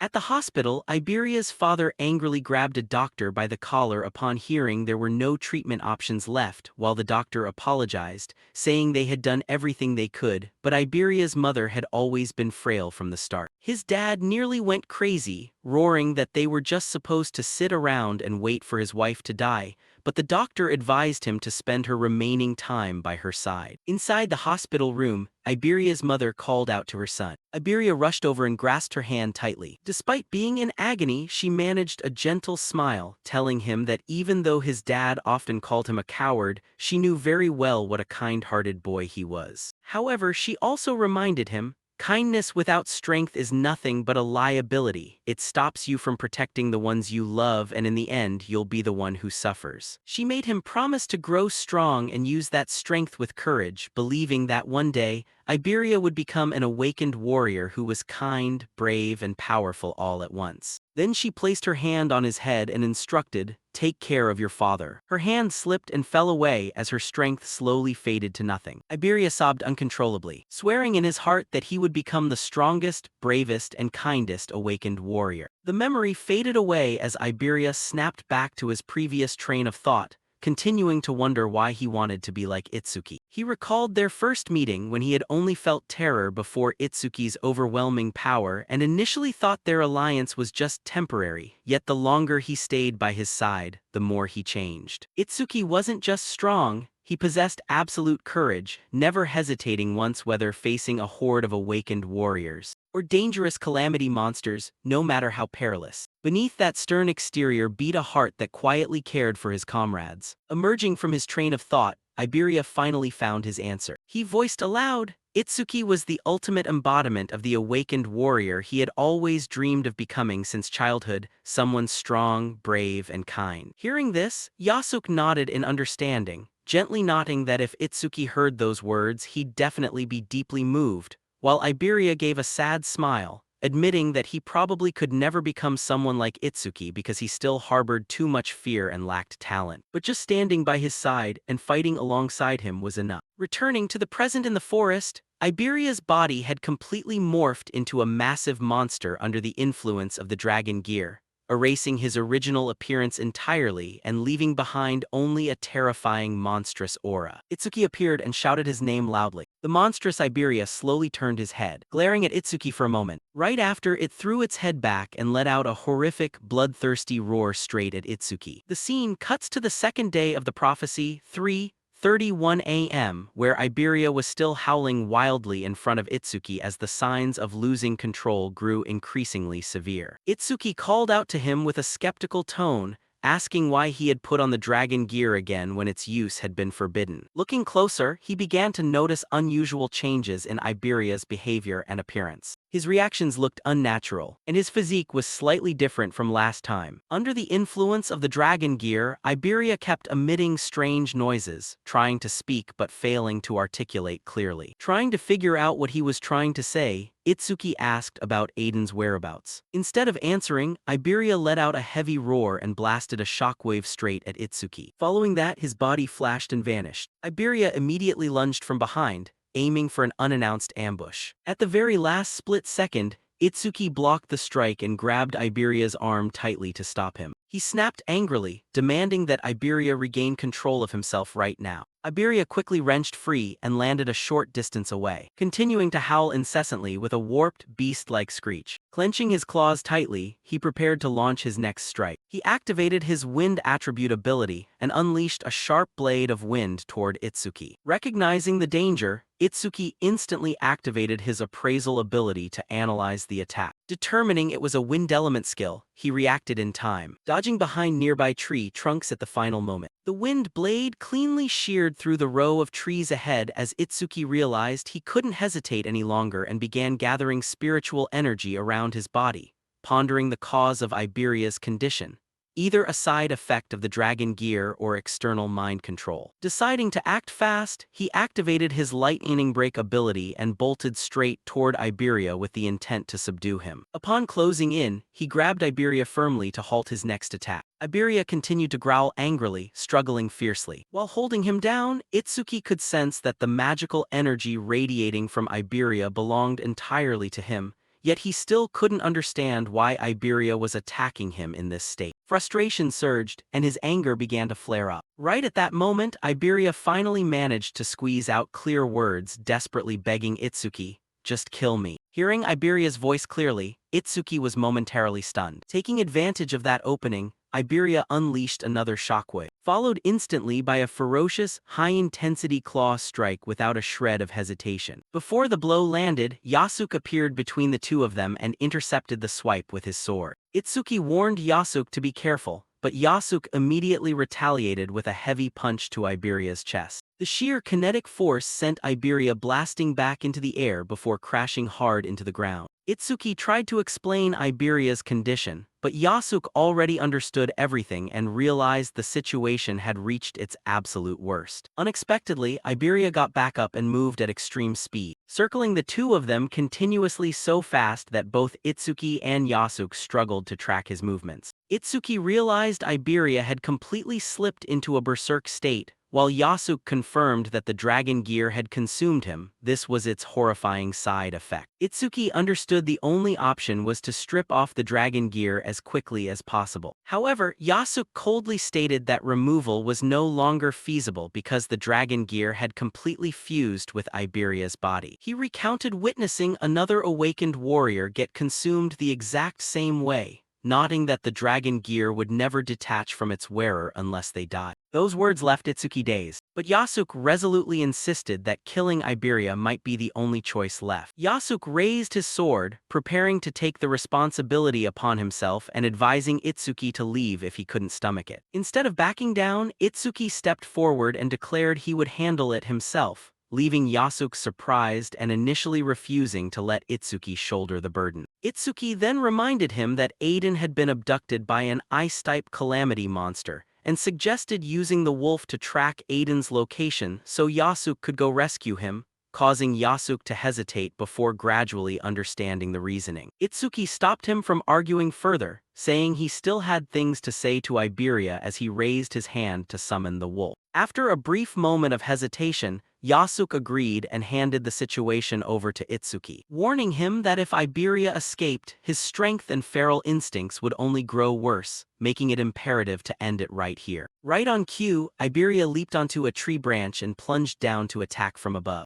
Itsuki reacted by generating a dark ice barrier to block the strike, and as the skirmish continued, Yasuke began running toward Aiden's direction, calling the wolf to follow him. Failing to break through the barrier, Iberia retreated and continued howling with rage. He activated his Wind Blade ability and unleashed a barrage of attacks toward Itsuki. Itsuki stood his ground calmly, observing as his passive defense failed to trigger despite the relentless assault, proving these attacks lacked true killing intent. A wind blade grazed his cheek, leaving a shallow cut. From that, Itsuki realized Iberia wasn't attacking with the intent to genuinely kill him. Iberia grew increasingly agitated, howling endlessly, his anger peaking as he triggered 1,000 wind blades, unleashing countless attacks simultaneously. This time, instead of dodging, Itsuki walked straight toward him. The wind blades slammed into his body from multiple angles, leaving numerous tiny cuts across his skin. Despite taking hits repeatedly, he didn't retreat a single step, pressing forward steadily. Iberia grew even more frustrated as his attacks failed to stop Itsuki's advance, his roars growing louder as emotional instability showed he was crumbling from within. The scene cuts to the Monster Kingdom in Morocco, where Imaraku stood before his lord to report mission results, confirming that Aiden had been successfully captured while also bringing news that the Red Flame Demon King and White Demon had been slain by humans. Linga listened calmly, remarking that there were plenty of warriors in the world capable of beating those of that caliber, so capturing Aiden alone meant the mission was a success. Imaraku continued his report, mentioning that Sashikoma seemed to be struggling in battle, to which Linga replied that the situation was within acceptable limits since Saru Shikoma wasn't expected to eliminate Izumi Nento.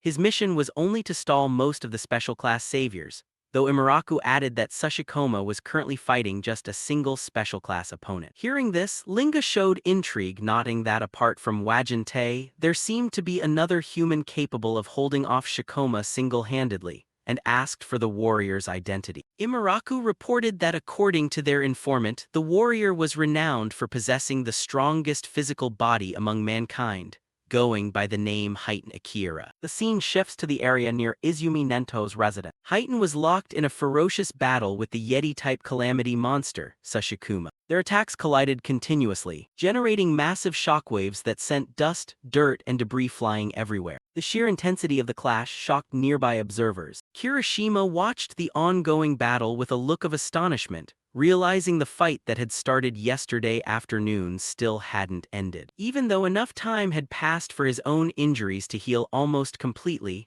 the duel between the two was still undecided, leaving him utterly awestruck at witnessing a large-scale battle from such close quarters. Amidst the exchange, the calamity monster roared and unleashed a massive punch toward Heitan, the kinetic impact powerful enough to shake the ground and terrify the watchers, with Ajiha panicking over the terrifying power of those blows. She realized that if Heitan fell, no one else could possibly stop the monster, prompting her to head toward the battlefield out of worry. But before she could get close, Izumi Nento placed a hand on her shoulder to stop her, reassuring her that Heitan wasn't weak enough to go down from attacks of that level. As the monster continued hammering down, the impacts carved deep fissures into the earth, leaving Ruru horrified at the scale of destruction. Izumi Nento explained that all special-class warriors stood at the pinnacle of human strength and must never be underestimated. Amidst the rubble, Heitan slowly stood back up while weathering the monster's assault, using his monstrous strength to push the giant fist back up and stop it from pressing down any further. Unable to overpower him, the giant monster began showing signs of restlessness. Heitan stood tall, grabbing the monster's fist with just one hand and completely seizing the initiative in the tug-of-war. Witnessing that sight, Izumi Nento softly remarked that it had been a very long time since he last saw Heitan in his second form,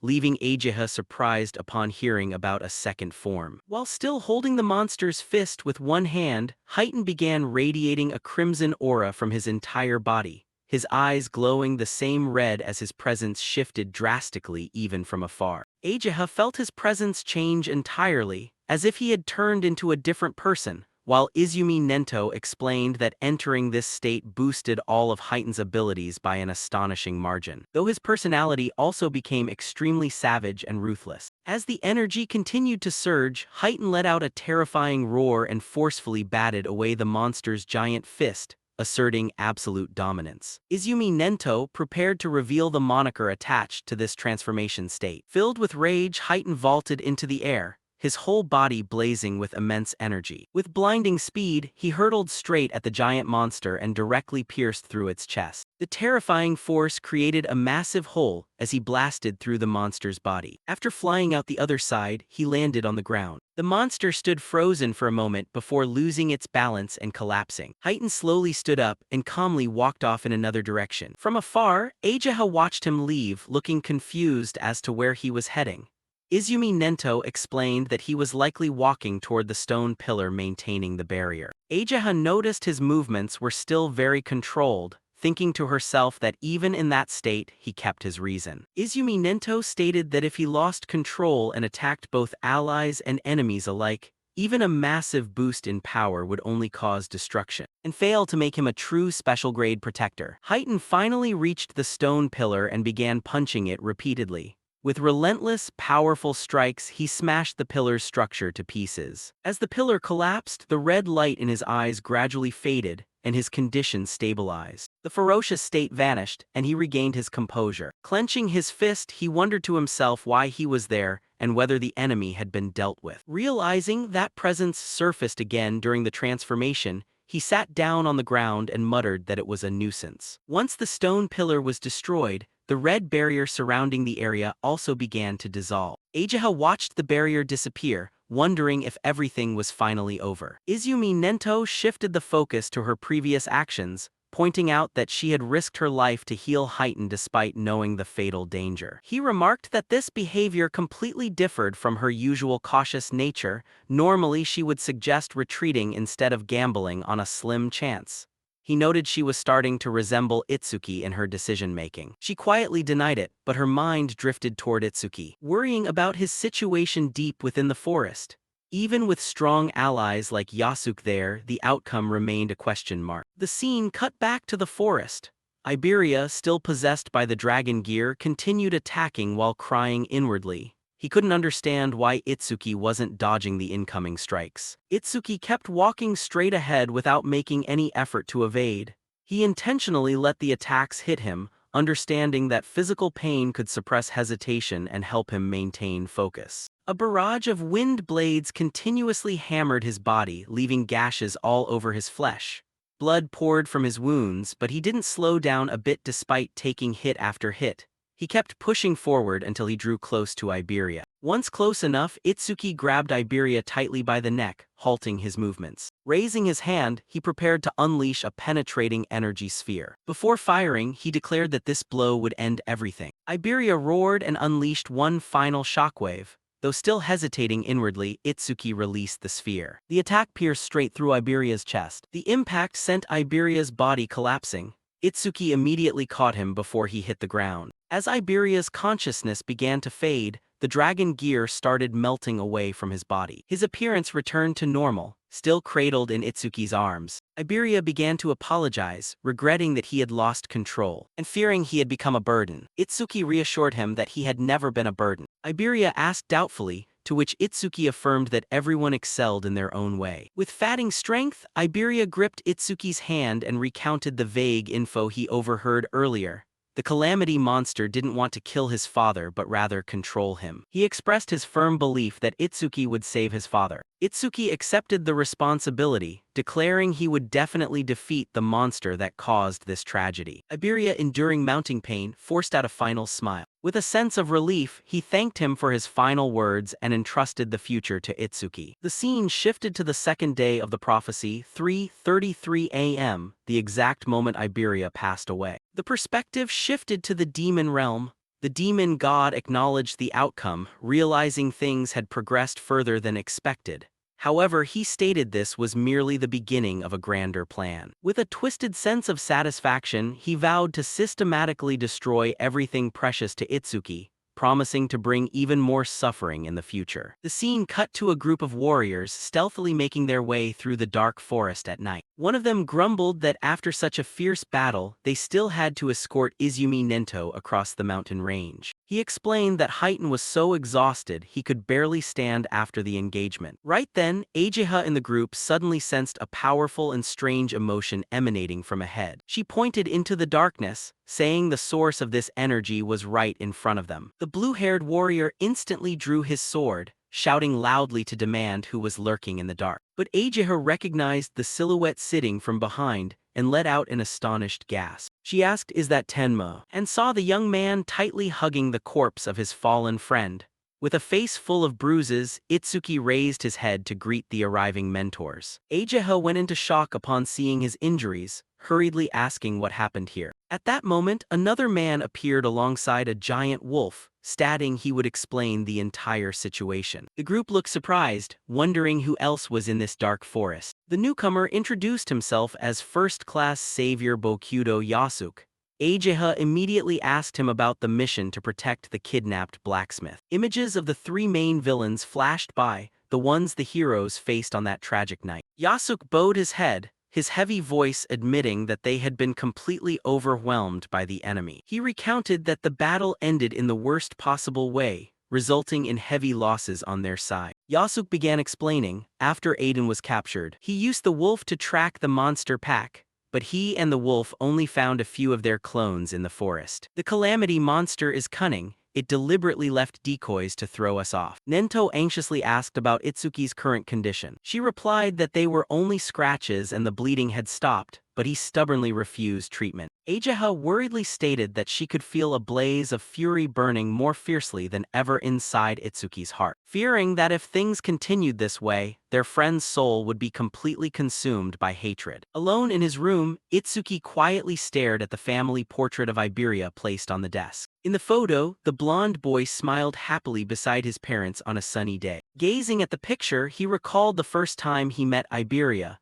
the boy who enthusiastically introduced himself. He also remembered the day he carried his exhausted friend on his back after a long journey. Another memory rushed back, the blonde friend declaring he would never leave his side, not even for a single step. Itsuki vividly remembered the time his friend eagerly insisted on nomming his wolf Shikigami. Returning to the present, Itsuki's expression was a mix of sorrow and silent rage. He stood up, calling out the wolf's name in a low, murderous tone. "We're moving." The wolf let out a responding roar. Its level 20 stats appeared alongside terrifying attack and speed ratings. Itsuki turned to his companion, declaring he would hunt down the calamity monster responsible for all this tragedy. His eyes flared red, swearing to crush the enemy with his full power. Itsuki left the room with the wolf following behind, but his path was blocked by someone. Master Izumi Nento stood right at the doorway, exuding a solemn and gloomy aura. Itsuki looked at the group and asked what was going on and why the atmosphere was so heavy. Everyone had gathered in the room, looking at him with grave and worried eyes. Kirishima thought to himself that this was the second disciple, recalling his great achievements. He concluded that Itsuki was strong, but also cold enough to finish off his own friend with his own hands. Izumi Nento bluntly asked where he was heading. Itsuki replied that he was going to rescue the kidnapped blacksmith. Master simply stated, "No." Itsuki flared up, demanding to know the reason for the obstruction. Master Nento explained that the Alliance had classified this incident as special hazard grade. Participating in the rescue mission required being a second-class savior or higher. Finally, he stated that Itsuki currently lacked the qualifications. His eyes turned red with indignation. Itsuki snapped, shouting that he had promised to save Aiden and intended to keep that promise. Everyone was shocked. Ageha pleaded with her father not to be so harsh on him right now. Izumi Nento asked point-blank, "Can you accept someone dying because of you?" Itsuki froze, left speechless. Master continued, saying he understood how he felt and blamed himself for failing to protect Aiden. He also said the enemy wouldn't easily kill the blacksmith, and chasing after them right now was a foolish move. Itsuki remained tense and utterly furious, clenching his fists until his knuckles turned white. But Master comforted him, saying Itsuki's potential was limitless and he could easily surpass the special grade. He promised that when Itsuki grew strong enough, he would push the Alliance to assign the rescue mission to him. With a determined gaze, Itsuki asked what it took to surpass the special grade. At that moment, Master Nento revealed,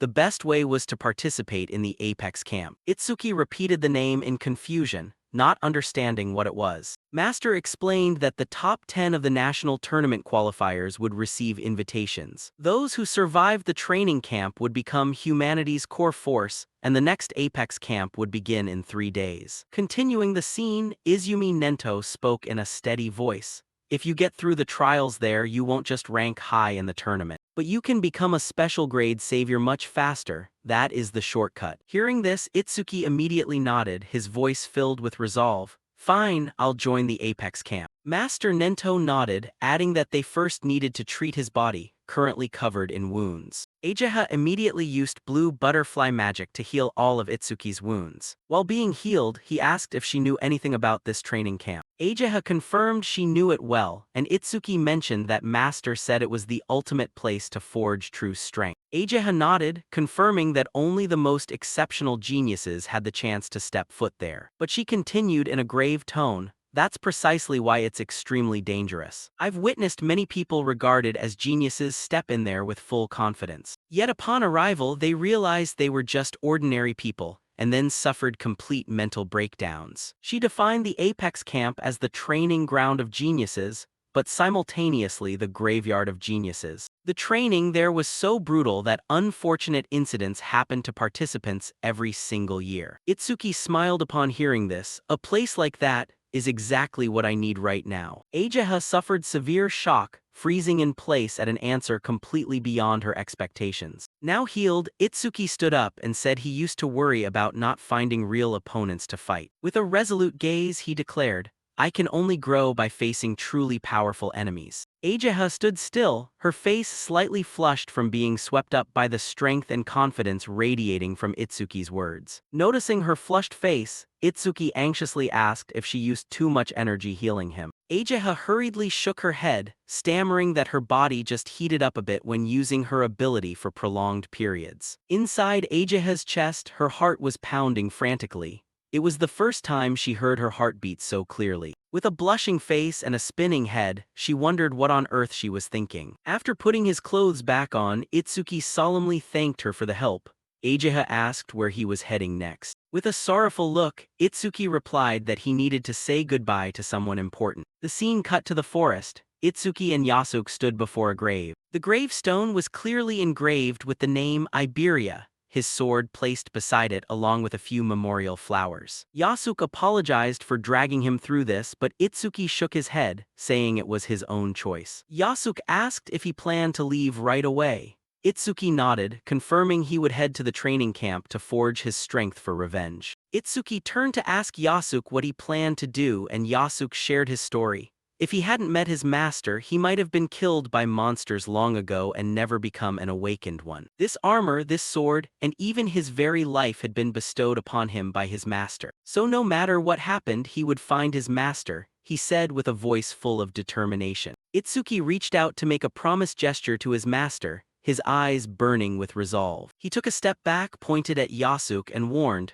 "Don't you dare die before we meet again." Clenching his fist, he swore, I will become a savior and rescue Aiden together with my master. Yasuke stood still, secretly impressed by the young man's attitude, thinking to himself that he couldn't possibly look any cooler than this. Beside Iberia's grave, Yasuke smiled in response. I'll be waiting for you to return. The two bumped fists, using a comrade's gesture to seal their promise and trust. From afar, Izumi Nento and his daughter Ageha quietly watched the entire scene with admiring eyes. Ageha remarked that even though his soul was shattered just hours ago, Itsuki bounced back remarkably fast. Izumi Nento revealed that Itsuki had temporarily locked away all negative emotions deep in his heart. He stated that the attack had numerous suspicious elements and announced he would summon a meeting with the commanders. Meanwhile, he entrusted Itsuki to his daughter's care to handle everything. Ageha smiled with confidence, accepting the task, "Don't worry, Dad, I'll handle it all." Seeing Ageha beaming, Itsuki asked why she was wearing such a solemn expression earlier. He called her sensei and asked where they were going next. Ageha replied that the info was classified. She explained she would be his guardian for this trip. Itsuki hated being treated like a kid, so he impatiently asked what she was going to do. Ageha pointed straight ahead, extended her hand, and said, "We're heading straight to the central continent, where the Apex camp is held." The scene transitioned abruptly with a massive explosion, taking viewers back to the recent past of an event. In the memory, Itsuki appeared with a dark aura, his eyes filled with murderous intent and rage. A man wearing glasses was screaming in agony after taking a horrific blow to the face. Beaten to a pulp and exhausted, the young man collapsed to his knees, suffering a complete defeat. Itsuki gazed down coldly at the fallen enemy, his aura so terrifying that it made people shudder. Clenching his fist, he unleashed the final finishing blow, ending the match once and for all. Returning to the present, Ryuji lay in a hospital bed, wrapped entirely in bandages and crying out in pain. He tossed and turned in a horrific nightmare about what had happened. His mother rushed over, hugging her son and reassuring him, "Don't be afraid, Mom is here to protect you." She gently asked him if he was dreaming about the person who had hurt him again. Ryuji gritted his teeth, swearing that he would return the pain he had suffered 100-fold and make his enemy taste a whole world of agony. His mother comforted him, promising that his older brother had returned and would take revenge on his behalf. Right at that moment, a massive figure appeared at the hospital room door, slowly stepping inside. His older brother spoke up,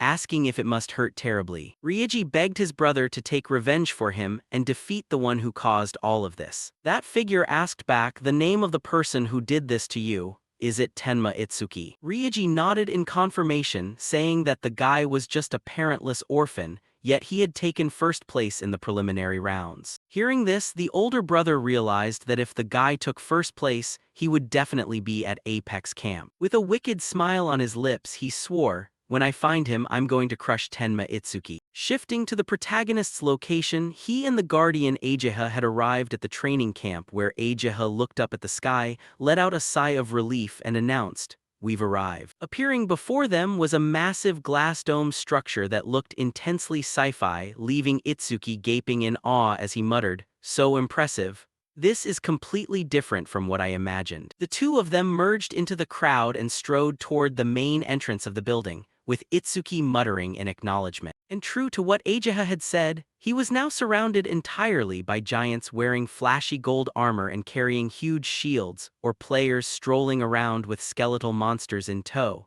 leading Itsuki to inwardly assess that everyone here looked extremely proud of themselves. As they walked, Ageha suddenly stopped, pushed up her glasses, and gave a serious warning, "I can't go inside, so you're on your own from here." Itsuki gave a concise nod, "Got it." She pulled out a sleek, modern-looking bracelet and handed it to him. "This is your registration bracelet that I was holding onto. You'll need it for this training."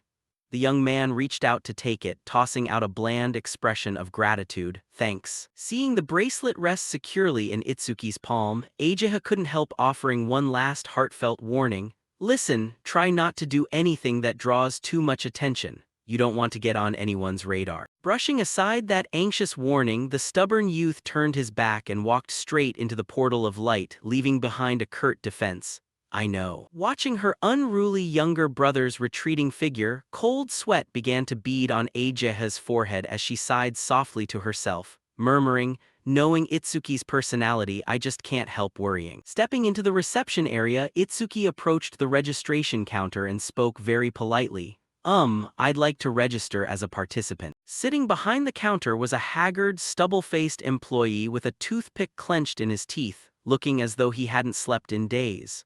Without even glancing at the boy, he lazily held out a hand and ordered, "Hand over the bracelet." Itsuki obediently placed the registration bracelet into the rude receptionist's hand. The employee nonchalantly placed the bracelet onto a machine, which instantly emitted a hovering blue light to scan the item and extract the data. Itsuki's green eyes narrowed slightly as he mentally evaluated the lazy receptionist, nodding that even the front desk staff was at least level 40, proving Apex Camp was on a completely different level. At that moment, the system screen displayed the information, Name, Tenma Itsuki Level 0 Class Order Breaker Talent Special Class. Seeing the perfectly round level of 0, the receptionist sneered with a contemptuous whisper around his toothpick. A level 0 can actually get in here. The brat must have used some serious connections to skate through the preliminaries. But connections don't mean a damn thing here. Without real strength to back it up, getting crushed is just a matter of time. Maintaining his standard one-star service attitude, the receptionist waved a hand forward and shooed him away. Hey, pick your room and go settle your accommodation fees. Hearing the receptionist's casual bombshell, Itsuki froze for a full 5 seconds, breaking out in a cold sweat as he stammered in utter disbelief. I have to pay to live here. The receptionist cast a sideways, haughty glance and spat out a brutally blunt remark. Obviously, this isn't a charity organization. Itsuki's expression instantly darkened as if the sky were falling. He lowered his head and despaired inwardly. Ajaha, why didn't you tell me? I don't have a single penny. Seeing the boy standing frozen like a statue, the receptionist spoke up, trying to sound reasonable. You passed the preliminaries, so you must have racked up some points, right? Itsuki blankly asked back. Points. Figuring he had caught a clueless dummy, the receptionist launched into a primer on the camp's currency. Your assets here are determined by the points you earned in the preliminaries. For example, if you earned 1,000 points in the preliminaries, that amount gets transferred to you the moment you step in here. You can also earn extra points by completing quests. Points are basically the currency here, and you need them to buy food, daily necessities, and pay for lodging. Itsuki rested his chin on his hand in deep thought, finally putting the pieces together. Ah, so points are actually important here. I made quite a bit in the preliminaries, so it should be enough. While he was lost in thought, the receptionist tapped his fingers impatiently on the desk and urged, Hey, hurry up and pick a room. People are waiting. Pushed for time, Itsuki snapped his head up and asked a question that blew the receptionist's mind. How much is the most luxurious room? The receptionist's eyes bulged as various rooms flashed through his mind.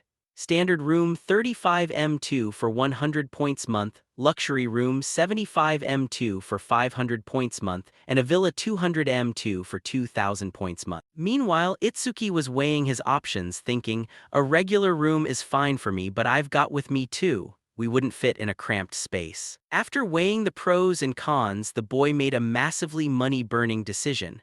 I'll take the villa. The receptionist dropped his jaw in astonishment, hastily offering advice like a suddenly well-meaning older brother. What did you say? Kid, you might have a lot of points right now, but you shouldn't waste them. Points get eaten up everywhere in daily life here. Brushing aside the sincere advice, Itsuki placed his hand on the counter and replied, I've made up my mind, please process it quickly. Seeing the stubbornly unmovable kid, the receptionist grumbled petulantly while clacking away at his keyboard, HMPH, an ignorant brat. Don't come crying to me later. He grudgingly handed the activated bracelet back to Itsuki. Before the boy left, the receptionist didn't forget to mention an important rule. Once you enter the camp, everyone's stats will be hidden and you won't be able to check anyone else's name, skills, or level either. Itsuki nodded. Got it. Watching Itsuki's back fade away, the receptionist rested his chin on his hand and thought. Choosing a villa, HMPH, just how many points did that kid rake in during the preliminaries? Curiosity getting the better of him, he dragged his mouse across the computer screen. Then his eyes rolled back in shock, cold sweat broke out and his jaw dropped speechlessly. What? He rubbed his eyes repeatedly, stammering in a panic. Is this a system error? That kid's points. The computer screen displayed an unbelievable number. Points, 106,600. The receptionist blurted out in horror, over 100,000 points. I only have 1,600 points. Outside, Itsuki was strolling along, when he suddenly stopped in his tracks, his face darkening. He reached up to tug at his ear as a giant pea-sized drop of sweat rolled down his cheek, cursing his goldfish memory. I forgot to ask where the villa is. Letting out a sigh, the gloomy boy with a terrible memory turned back toward the front desk. No sooner had he turned around than he was intercepted by two guys who looked overly friendly. Itsuki looked up at the two strangers and asked coldly, need something? A bulky guy and a blonde punk flashed toothy grins as the big guy spoke first. We're awakened ones from the southern continent who just got here yesterday. You look like you're lost. We'll show you the way. Where are you trying to go? Seeing such helpful people, Itsuki didn't hesitate. I'm trying to get to the villa district. Do you guys know where it is? The big guy scratched his head. A villa, I think it's over that way, right? The blonde punk chimed in. Yeah, right over there. But the moment they heard the word villa, both guys froze, their eyes widening and jaws dropping as if they had just seen a ghost. Itsuki tilted his head in confusion. Is something wrong? The blonde guy frantically waved his hands and stammered, "Wait a second, I'm just trying to remember the exact location." Seeing the two of them whispering back and forth with shifty glances, Itsuki frowned suspiciously. "Why are you acting so sneaky just to remember a place? Are you plotting something?" Right around the same time, not too far away, a voluptuous cat girl with a black cat perched lazily on her shoulder appeared. It was Akagami Shin. Just one glance was enough for her to figure out what was happening. They're trying to scam points out of a newcomer under the guise of giving directions again. I wonder what poor idiot is about to become their next victim. But when she looked closer at the victim, the purple-haired girl's eyes widened in shock. She recognized him instantly, the monster who had hauled in over 100,000 points in the preliminaries. Licking her lips, she flashed a gleam of amusement in her eyes. This is starting to get interesting. Jack was whispering, I heard he's living in a villa. Apparently, he's the first-place finisher from some northern continent haul. Even if he's in first place, nobody's crazy enough to throw away 2,000 points just to rent a place. Jack judged him to be some pampered rich kid who knew nothing about the value of points, while asking his buddy what he meant. Jack stated that sheltered rich kids were always the biggest cowards with no backbone, making him the perfect prey to be stripped down to his last point. Itsuki called out from behind, "Can't remember. Then I'll go look for it myself." The two of them smiled brightly and said, "We remembered, let us walk you over there." The training camp was packed with participants, and someone in the distance recognized them. "Aren't those discarded guys from the southern continent, Jace and Jack?" Looks like the kid in the middle just walked right into their trap. He already looked weak enough and now he's getting shaken down for all his points. How pathetic. At that moment, Itsuki brushed past someone who recognized him. "Isn't that the kid who asked weird questions before the preliminaries? Out of everyone, why did he have to get mixed up with that pair?" "Whatever, none of my business. I only have one goal, and that's to surpass the top finisher of the Northern Continent's preliminaries, a guy named Itsuki." The two guys led him to a spot. This really was a massive villa area. Right behind Itsuki, the two of them wore calculating grins. Jack clenched his fist. "All right, time to pay the guiding fee." Itsuki replied, "That's right, you guys guided me the whole way. I should at least give you a tip." The two of them blinked in surprise. "Huh," he agreed that easily. Itsuki asked them, "How much do you want?" Jace blurted out, "At least 500. Jack countered, "You idiot, 1,000, give us 1,000 points." Itsuki responded, 1,000 points, a bit steep but all right. The guy asked incredulously, "You serious?" Itsuki asked blankly, "How do you transfer points to someone else?" Jack whispered to his buddy, "He's actually willing to pay 1,000 points just for directions. Not only is he a cowardly weakling, but he's a total moron too. In that case, don't blame us, it's nothing personal." Jack turned hostile, "Sorry, but this took longer than expected. You're gonna need to pay a surcharge."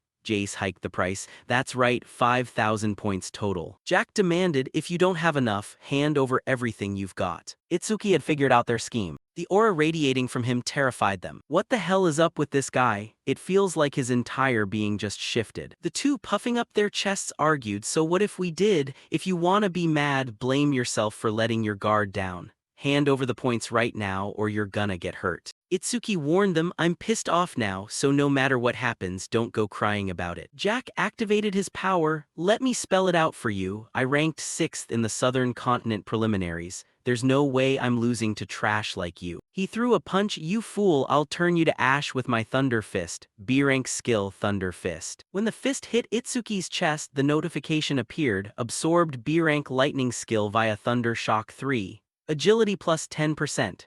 Remaining absorption slots 2-5. Agility 475 bonus from Thunder Shock 3, 25%. Jack was stunned, he didn't even flinch. Itsuki slapped him hard, sending the guy flying far backward. Jace was in deep shock. "He's too fast. I'm staring right at him but my eyes can't track his movement at all." He had to face a speed-type opponent and needed to end it in one hit. A rank skill, Physical Enhancement. With his right hand clenched into a fist and muscles bulging, he charged toward Itsuki. Seeing him block the blow, Jack was surprised. an ability that transforms his own body. Is this guy like me? He's an order breaker. Jace raised his other hand. I'm enhancing both arms now, let's see if you can take this. Fists rained down like a storm. Itsuki blocked every single one, thinking to himself, too slow. The sound of a boxing match echoed as they exchanged blow after blow. Jace's fingers were beaten completely out of shape. He blurted out, no way, after enhancement both my attack and defense stats are close to 300. What kind of freak are you? Itsuki teleported right in front of him. Even with enhancements, your stats are still way too far behind mine. Jace backed away in terror. You're no amateur. Who the hell are you? Which continent are you from? Itsuki raised his fist and lunged. Itsuki is from the northern continent. A powerful punch came down. The notification displayed, notice from shattered critical spirit crystal. Your next attack has a 100% chance to become a critical hit. The punch stopped right in front of the guy's face. Jace was dumbfounded. It stopped. Itsuki pulled his hand back, thinking, if a critical hit landed square on him, it'd definitely blow his head off. I almost caused something irreversible. Itsuki glared sideways at them. Get lost. The two of them scrambled away in terror. Run, the guy's a monster. Shin watched the scene unfold and praised, I figured he'd struggle a bit since his opponents were 5th and 6th in the Southern Continent preliminaries, but to think it ended in a landslide victory for him, he really is a scary guy. The loudspeaker announcement blared, all participants are requested to gather at Apex Plaza immediately. The Apex Camp selection test will begin in a few minutes. Shin called out to her spiritual beast, let's go, Min, time to get to work. The announcement repeated, the Apex Camp selection test will begin in a few minutes. He remembered that according to Ajiha, up to 50% of participants would be weeded outright from this stage, meaning he had to go all out. Arriving at the plaza, the place was packed. Itsuki marveled, so these are the elites gathered from all continents, looks like a top-tier lineup. A hand patted Itsuki's shoulder from behind. He instinctively lashed out with his hand. Itsuki's hand stopped just in time when he saw who it was. He greeted his old friend in surprise, Seiya. She teased, what's with the sudden hostile greeting?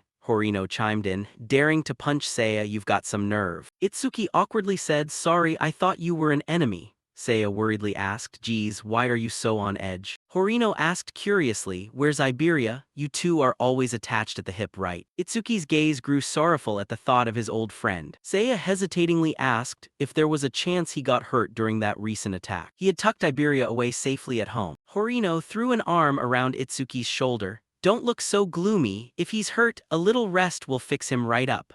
Horino continued. More importantly, listen, ever since that attack happened, Seiya's been so worried about you that she couldn't focus during training. Busted, Seiya smacked Horino hard enough to raise a bump on his head. Itsuki spoke up, that recent attack made me realize just how weak I really am. I'm going to sharpen my skills here with everything I've got. Horino couldn't believe his ears. Weak, Itsuki? Seiya looked toward the stands as the two fell silent. The enlistment test was about to begin. A commanding shout rang out from the platform. Silence. Before your lives at Apex Camp begin, there is one thing you must know. Here, all information aside from your names will be kept strictly confidential. In other words, no matter what glory you achieved in the past, you will all start completely over from zero. Horino was surprised. All info besides our names is hidden. I'll show you my status screen to check if that's true. He glanced at his own info screen. Name, Horino, level, hidden, talent, hidden, skills, hidden, status, hidden. Itsuki confirmed, it really is all hidden. The announcement rang out, the enlistment test will begin right now. Please enter the venue in an orderly and neat fashion. The announcer lowered the microphone, a corner of his mouth curving upward. Horino remarked, this place is huge. Seiya noted, it's even bigger than the preliminary venue. Someone behind him asked, are you the one, the jerk who humiliated us folks from the southern continent? Itsuki turned around in a daze. It turned out those two guys had gone back to snitch to the top finisher of the Southern Continent preliminaries, Kajin Imamichi. The two of them accused, Lord Kajin, it's him. When we asked for our guide fee after bringing him to his quarters, he suddenly punched us. On top of that, he mocked the awakened ones of the Southern Continent, calling us a bunch of ragtag rabble. Kajin coldly asked, got anything to explain? Two of his friends stepped in to clear the air. Itsuki isn't that kind of guy, there's definitely some misunderstanding here. Those two probably tried shaking him down for points and got handed their asses instead. Horino pointed at Kajin and said, we already taught those lackeys of yours a lesson. Instead of getting mad, you should be thanking us. The pressure radiating from Kajin made Horino stagger. Kajin warned, "Don't you dare touch me with those filthy hands of yours or I'll tear you apart." Just as Horino was about to lose his temper, Itsuki patted his shoulder to calm him down. He stepped right up to his opponent. "I don't plan on giving you a full breakdown of what happened. More importantly, don't you dare lay a hand on my friends or I'll kill you." The two of them locked eyes, fiercely clashing aura against aura. Sayer advised, "Both of you stop it, the test is starting." Jack chimed in as well. "Kajin, if you cause violence here, you'll get penalized." Kajin spoke up, "I heard there's a training arena in the Apex camp where participants can fight without penalties. How about we settle this there after the test?" Itsuki agreed. "Whatever works for you." Suddenly, the surroundings plunged into pitch darkness, with only the gateway casting a dim light. Murmurs echoed around, "That gate, there are no lights here, why is it so dark? What kind of test is this supposed to be if we can't see a thing?" A spotlight shone down from above. Someone stepped forward and announced, "I'm glad to see everyone so hyped. Hopefully you'll keep that same enthusiasm until the test ends. Next, I'll explain the rules of the recruitment trial." Not that there was actually much to explain, because there were literally no rules for this test. Everyone reacted with shock. "No rules at all, what kind of test is that?" The instructor introduced. "Now you will enter the 4 rooms behind me one by one to undergo 4 different evaluations. The order of the rooms is up to you to decide. No restrictions on equipment, items, or skills whatsoever. The objective is simple. Push your stats as high as you can to pass. Scores will be evaluated based on your performance. Scoring 80 or above grants elite trainee status and bonus points. Scoring between 60 and 80 places you on the watch list for supplementary training. Below 60 means immediate disqualification and mandatory departure." Everyone cheered. "No gear or item restrictions either. Does a sweet deal like this actually exist? This'll be a walk in the park." Horino regretted, "I should have asked the master for some high-tier gear beforehand. Going in empty-handed is way too disadvantageous." Seiya reassured him, "We've trained hard for this test, so I'm sure we'll be fine." She asked Itsuki, "Which stat test do you think we should tackle first?" Itsuki replied, "Doesn't matter, we have to clear all of them anyway, let's just head into the closest room for now." Horino was left speechless. "You're awfully confident, huh? Just gonna pick the nearest room like that?" He stared in awe at the room ahead. "Talk about perfect, it's the defense test." Horino said with confidence, "I'm a metal attribute mage, so I'm pretty damn confident in my defensive capabilities." The proctor was already waiting inside. Horino pointed at the opponent and whispered, "That the proctor looks pretty strict." The proctor introduced himself. "Welcome, everyone. I am the proctor in charge of the defense test, a level 40 earth attribute elementus. I will now attack you with 5 different types of stones with difficulty scaling from 1 to 5. And you have to defend against all of them." The trio braced themselves. The proctor called out, "Step forward when your name is called." First up, Horino of the Northern Continent Shrine. He pointed at himself in surprise. "Huh, I'm going first." Seiya encouraged him, "Do your best." Horino answered, "Relax, what can a bunch of rocks do to me?" The proctor announced, "The test is about to begin. You may use your skills first." Horino buffed his body. "Then I'll go all out right from the start.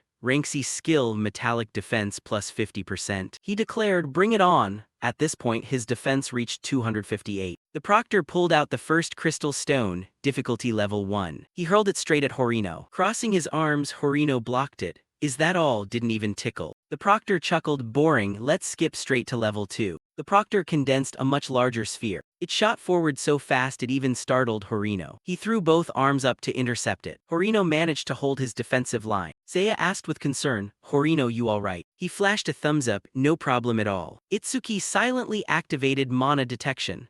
Those weren't ordinary stones, they were magic stones formed directly from the proctor's own mana. Their hardness was on an entirely different plane compared to normal rocks, and the damage output was immense. Seeing Horino's hands trembling, he doubted whether Horino was actually okay. Horino felt his arms going numb despite the metallic defense buff. It hit way harder than he expected. The proctor asked, "Wanna keep going?" Horino agreed. "Of course, let's bump it up to difficulty level 3 next." He wasn't entirely sure. Just 1 level higher, it should probably be fine, right? The proctor condensed a stone, noticeably larger than the previous one. Horino steadied himself. Don't think making it slightly bigger means I'm scared. The stone flew straight toward him and shattered on impact. Horino's entire body reeled backward. Saya covered her mouth in shock at the sight. Horino collapsed to the ground, covered in injuries. The other two rushed over anxiously. Horino, you okay? He groaned, I'm fine. Talk about humiliating. Never thought difficulty 3 would hit this hard. It's at least 3 times stronger than level 2. The proctor praised, taking a level 3 hit head-on without passing out is quite impressive.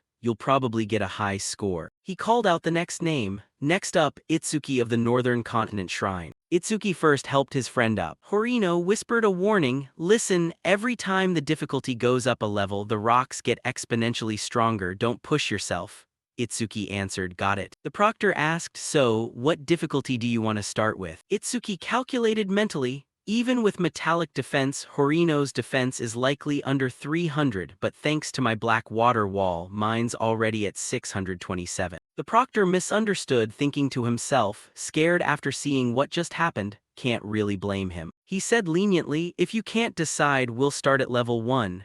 Itsuki cut him off, 5. The proctor jumped in surprise, what did you just say? Itsuki held up 5 fingers, I want to try difficulty 5. Horino panicked, hey, I told you not to push it, metallic defense only got me through level 3 at my limit, level 5 is just insane. The surrounding trainees muttered in disbelief. Starting straight at level 5, what rank was this guy in the qualifiers anyway? Total show-off. Isn't the top rank of the Northern Continent Shrine also the national top rank? His name is Itsuki, right? Don't tell me that's him. No way a scrawny-looking guy like that is the national number 1. The proctor was genuinely annoyed, conjuring a boulder larger than a human. Every year there's guys like you, reckless show-offs. Ends up with severe injuries or passing out, unable to take the other tests and getting booted out of the camp. He hoisted the massive rock. If that's what you want, be my guest. Everyone thought to themselves, is difficulty 5 really that huge? Getting hit by that thing is instant death. Now I see why the Apex camp is considered so lethal. The proctor offered, you can use your skills first. Itsuki's tone was eerily calm. I don't have any skills to use, so I'll just take it like this. Hearing that, the proctor grew even angrier. Is this brat looking down on us? He hurled the rock toward the target. It hurtled straight at Itsuki. A violent shockwave erupted. The aftershock made the waiting crowd lose their footing. A thick cloud of dust billowed up, blocking vision. Someone wondered aloud, that power is basically a meteor strike. The guy's definitely dead. The proctor sighed, what an idiot. He picked up his radio. Emergency medical rescue team, we have a severe casualty. Someone pointed forward, look, there's a figure standing there. The proctor glanced over stunned. Seeing him still standing upright, he gasped, that guy's still on his feet. The radio crackled to life. This is Medic Team 1 leader, report casualty location. With no one answering, the other side pressed, hello. Itsuki dusted off his shoulder, was that difficulty 5 just now? The proctor was in utter shock. I've been a proctor for 3 years and tested hundreds of trainees, but someone taking a level 5 magic stone head-on without skills and walking away completely unscathed. This is a first. Itsuki of the Northern Continent Shrine is an absolute monster, even compared to every single trainee in history. Itsuki spoke up, if you'll excuse me. As he walked away, everyone stared in utter bewilderment. Maybe that guy really was the national qualifier champion. His aura is entirely different. Everyone scrambled to back away. Itsuki looked confused by their reaction. Why is everyone backing away from me? His 2 friends walked over to congratulate him. That was insane, Itsuki. I thought I could beat you in defense, but you just widened the gap even more. Itsuki humored him. Is there any awakened one who's truly perfect? I'm sure there are things Horino can beat me at. Horino perked up hopefully. Really, like what? Seeing Itsuki struggle to come up with anything, Horino realized he was just leading him on and let it go. The next name was called out, Siki Saraj of the Northern Continent Shrine, up to the stage. Itsuki cheered her on. Do your best, Saya-chan, be careful, she replied, don't worry. The proctor repeated his line, you may use your skills. Saya invoked her skill, rank B skill flowing water wall. She requested, give me difficulty 3. The proctor conjured a stone, a courageous choice, here it comes. Saya's water wall intercepted the stone. It fought hard to pierce through the swirling water. Saya pushed her limits to reinforce her defense. but the water wall ultimately shattered. She was pushed back against the wall as the stone finally dropped. The proctor praised, "Clever move, Saya. Instead of trying to brute force block it head-on, you used the currents to deflect the kinetic energy of the boulder. That kind of flexible combat sense is the most vital trait for a savior," she replied. "Thank you very much." Itsuki praised, "That was awesome," the proctor called out. Next, Mana Magaru of the Eastern Continent Shrine. Saya teased Itsuki, "Hee, getting praised by Itsuku-kun feels nice." As they left the defense room, Horino wondered, "Which test should we hit up next?" Figured the room right next door is probably attack power, right? Over at the attack power testing zone, the place was already packed with people. The proctor there spoke up, "Looks like the second group has all gathered. Listen up, you brats. In the attack power test, you'll be graded based on the destructive output of your strikes." Horino pondered, "Who are we supposed to attack anyway? Don't tell me it's the instructor." Saya reminded him, "Idiot, you talk way too much." The instructor revealed, "Good question. Naturally, your target won't be me but my Shikigami." Rank B Shikigami, Tanma manifested as a massive bear. Its ragged appearance prompted them to blurt out, "What the hell is that? Looks so cheap." Yet in Itsuki's eyes, he thought it looked rather cute. The proctor announced, "You can use bare hands or weapons. Attack this thing with your full strength." The others asked with confidence, "That Shikigami looks like a punching bag. Instructor, what if we accidentally destroy it?" He cautioned, "Kids, even a level 50 awakened one might not be able to destroy it, so don't worry. Besides, Tanma will grade you based on the impact force it receives." The proctor demonstrated by punching Tanma. Its body folded inward. Tanma announced, "Score received, 50 points." He continued, "The grading scale is pre-calibrated so that the blow I just landed equals 50 points. A perfect score is 100 points." He thought to himself internally, while theoretically the max possible score is 99, to hit a true perfect score, at least you'd need to be around my level, somewhere near level 40. No matter how much you level 10 brats struggle. The proctor took a seat on a nearby chair and announced, "All right, the test begins." Someone piped up, "First up, Jiro Hanma of the Eastern Continent Shrine. If that casual punch got 50 points, going all out will easily net 100. Horino whispered, "That Shikigami looks weak as hell." Itsuki reminded him, "Don't let his flashy exterior fool you. That proctor is over level 40. Even a casual punch from him packs power far beyond anything we can dish out." The proctor, sitting at level 44 with the Shikigami user class, spoke up, "Attack Tanma whenever you're ready. I'm not gonna repeat myself." The first challenger stepped up, feeling slightly guilty about hitting such a harmless-looking Shikigami. Jiro Hanma threw a punch. "Don't blame me, I need this to stay in the Apex camp. At least turn to dust quietly." The punch slammed dead into Tanma's gut. It read out the score, 37 points. Jiro Hanma was stunned. "Only 37, I clearly used a punch enhancement skill." The proctor barked, "Stop whining." Next, the second person went all out and only got 28 points. The third swung a sword and slashed 49 points. The fourth person reached a high of 77 points. The proctor called out, Next, Gaku of the Northern Continent Shrine." He sneered disdainfully, "Can't even clear 80 points, pathetic." Gaku figured this Shikigami must be built like a tank. He slammed his weapon down, "But I've got total confidence in my own strength." The hammer in his hand struck out with a burst of flames, slamming hard into Tanma's belly. The proctor looked up from the magazine he was reading and praised, "Not bad." Tanma reported the score, 91 points. Gaku expressed regret, "Didn't hit 100. He boasted proudly, "After all, nobody here can beat me in raw strength, so 91 points is good enough." Gaku wondered to himself about him, where is Itsuki, just how many points is he gonna rack up? The proctor called out next. Up next, Itsuki from the Northern Continent Hall. Gaku froze in place for a brief second. He whipped his head around to look, "So you were here all along. I finally get to witness your strength with my own eyes." Itsuki stepped up to the testing area. Gaku watched Itsuki's retreating back, thinking, "That's the guy who pulled in 100,000 points in the preliminaries. But nobody can beat my strength when I'm wielding this 100-pound mace." The item info displayed, unique rank 100-pound mace, attack effect plus 100 unique personal effect. He thought confidently, even if he took first place in the preliminaries, his attack power's probably only on par with mine anyway. Itsuki faced Tanma, a wave of guilt washing over him. "I'm gonna feel so bad landing a critical hit on such a cute little creature." But the proctor was thinking, another loser scoring under 50 points, how boring.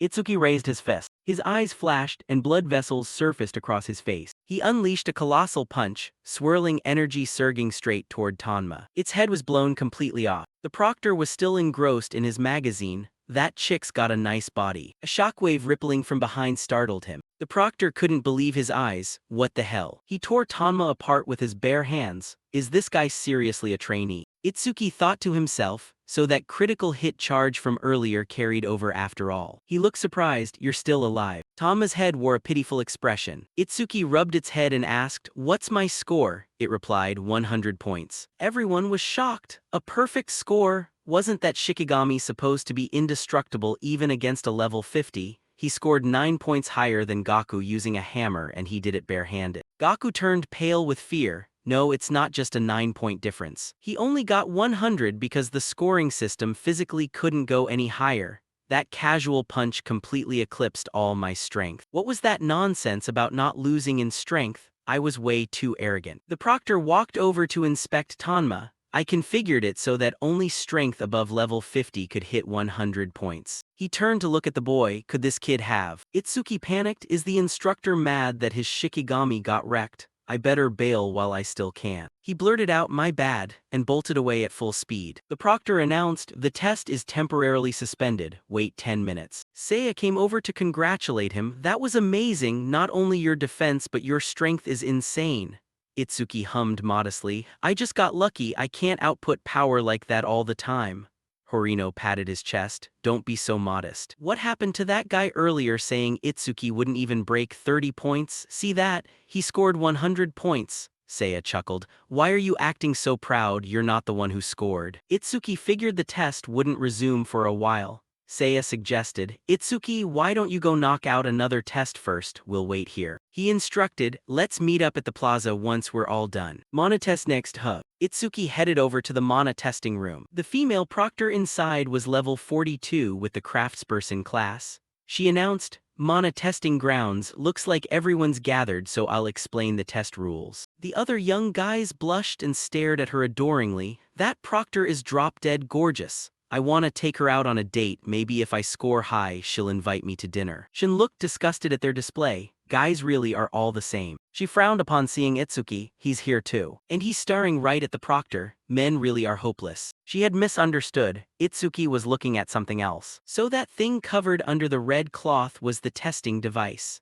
The proctor revealed, the mana measuring tool was crafted by yours truly. The cloth was pulled off to reveal a rare item, the mana storage crystal. The testing method is simple. Place your hand on the crystal sphere and pour your mana into it. The more mana you have, the higher your score. Someone asked curiously, if we dump all our mana into that thing, what about the other tests? She reassured them, don't worry, this crystal sphere can fully absorb your mana and give it right back to you afterward. Her stunning looks made the young guy blush. Yes ma'am, after you. She said, if there are no further questions, we'll begin the test. There's no set order, so whoever wants to go first can step up. That same young guy raised his hand. Right, I'll go first. She praised him. Guys who take the initiative are real heartbreakers. You can start whenever you're ready. He placed his hand on the sphere, trying with all his might. I can't mess up in front of a beauty like her. Even if I drain every drop of my mana, I gotta score high. He condensed his mana, burst forth my mana. Seeing the pitiful trickle of mana, he gasped, no way. Even after dumping all his mana in, it didn't even fill up halfway. The proctor picked up the sphere and said, calm down, I forgot to mention. This mana storage crystal once absorbed the entire mana pool of an awakened being on the threshold of level 40. The others were astonished. For real, even a level 40 awakened couldn't fill that crystal, then low-teen scrubs like us aren't even filling half of it. The proctor ordered, hold still, I'll give your mana back now. She whispered into his ear, just between us, I can tell what kind of person someone is based on the mana they pour into the crystal. Turns out you've got a surprisingly pure heart, you know. The proctor called out, who wants to go next? Raise your hand. Everyone hesitated. Maybe I should redo the defense test instead. I'd rather get hit by rocks than get my mana sucked dry. Another chimed in, I just finished the agility test. My mana hasn't recovered yet, so I'm gonna sit this one out and watch. Itsuki stared at them speechlessly. They switch up fast. Weren't they hyped out of their minds a minute ago? He stepped up. The proctor looked intrigued. Oh, looks like challenger number 2, come on up. Itsuki looked blank. I've still got my hand up right now though. Turns out it was an acquaintance. She was the second-place finisher of the Northern Continent Preliminaries, Kana. Everyone marveled, I know her, that's Kana, second place in the Northern Continent, top-tier looks and runner-up in the preliminaries. I'm in love. The boy realized, no wonder she looked familiar. Shin watched with interest. Having both first and second place here ought to make things fun. The proctor spoke up, you know the rules, right? Start whenever you're ready. Kana placed her hand on the sphere. Green mana poured into it. Seeing the mana still hadn't reached the halfway mark, the others muttered in disappointment. Is that it? She's only slightly ahead of the last guy. Is the Northern Continent's runner-up really just this strong? Whispers brushed past her ears. If I'd been greedy, I probably could have taken first place. Haha, at this rate I should have just entered the Northern Continent preliminaries. Move aside and let us guys from the Southern Continent show you how it's done. Kana's expression darkened for a split second. The sword strapped to her waist began to rattle and slide out of its scabbard. Mana radiated from it. Kana was replenished with a fresh surge of mana, and her eyes flared brightly. The onlookers gasped, huh, her mana just spiked. The mana fluctuations I'm feeling are several times stronger than before. Itsuki figured it out, so that sword was her mana reservoir. Once she draws it, all the stored mana floods straight into her body. Someone blurted out, look, the crystal's almost full. Kana coldly slid her sword back into its sheath. The proctor thought happily, about 80%. With a score like that, she easily takes first place compared to the past 5 years. Her mana was completely drained. The proctor teased, filled to 80 capacity. I'm so glad to meet a girl who's both strong and cute. Kana dropped a bombshell, I'm a guy. The surrounding men turned to stone, give me back my fluttering heartbeat. But the guy literally has a girl's face. Even Itsuki was shocked. I genuinely thought she was a girl the whole time. Her voice and face don't match at all. The proctor gasped, for real, the guys must be devastated. Anyway, I'll return your mana now. Ready? Kana answered, yes. The proctor let out a breath, phew, all done. Returning that much mana all at once is way more exhausting than it looks. She shook it off and asked, all right, who's next? Raise your hand. Itsuki raised his hand, please let me go. The proctor thought to herself, oh man, and he's handsome too. She instructed, all right, start with a self-introduction. He introduced himself. I'm Itsuki from the Northern Continent Hall. The others muttered in surprise. Another one from the Northern Continent? Is he the first-place finisher from the Northern Preliminaries? He doesn't look any stronger than Kana. He glanced coldly at Itsuki, waiting to see what the kid had. The others speculated, he doesn't look like a magic type. Mana's probably his weak point. He doesn't even have a weapon. No way he beats Kana. The proctor spoke up. If you're ready, you can begin. I bet 50 silver coins his max mana caps at 300.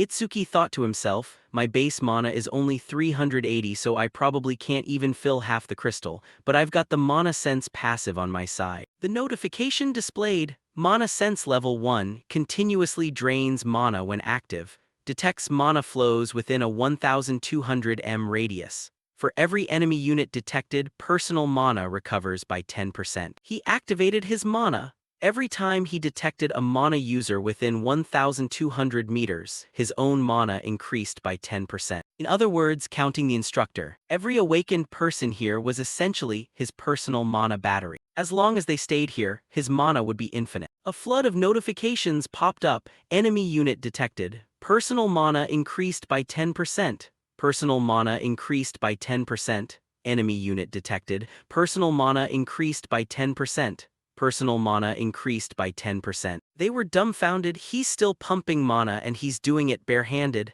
Even Kana needed a magic tool. The proctor focused on the crystal. It's about to max out. The crystal was completely saturated with an ethereal purple hue. Itsuki felt like it looked full, but it still had room to take more. Guess I'll keep pouring until it can't hold any more. The proctor knew the crystal was already full, yet the kid's mana wasn't dropping at all. At this rate, she raised her hand, stop. Itsuki blinked, looking at her in confusion. The surface of the crystal began to crack. A violent mana explosion erupted. The onlookers panicked. Is it gonna blow? What the hell? The proctor raised her arm to block the incoming blast wave. Someone muttered, did something just snap? The crystal shattered to pieces in Itsuki's hand. He panicked, worried about getting punished. I was just pouring mana in and it broke by itself. You're not gonna make me pay for that, right? Shards of the crystal orb were scattered all across the testing platform.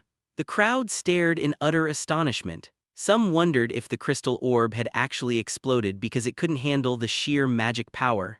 Others looked at him as if he were a monster.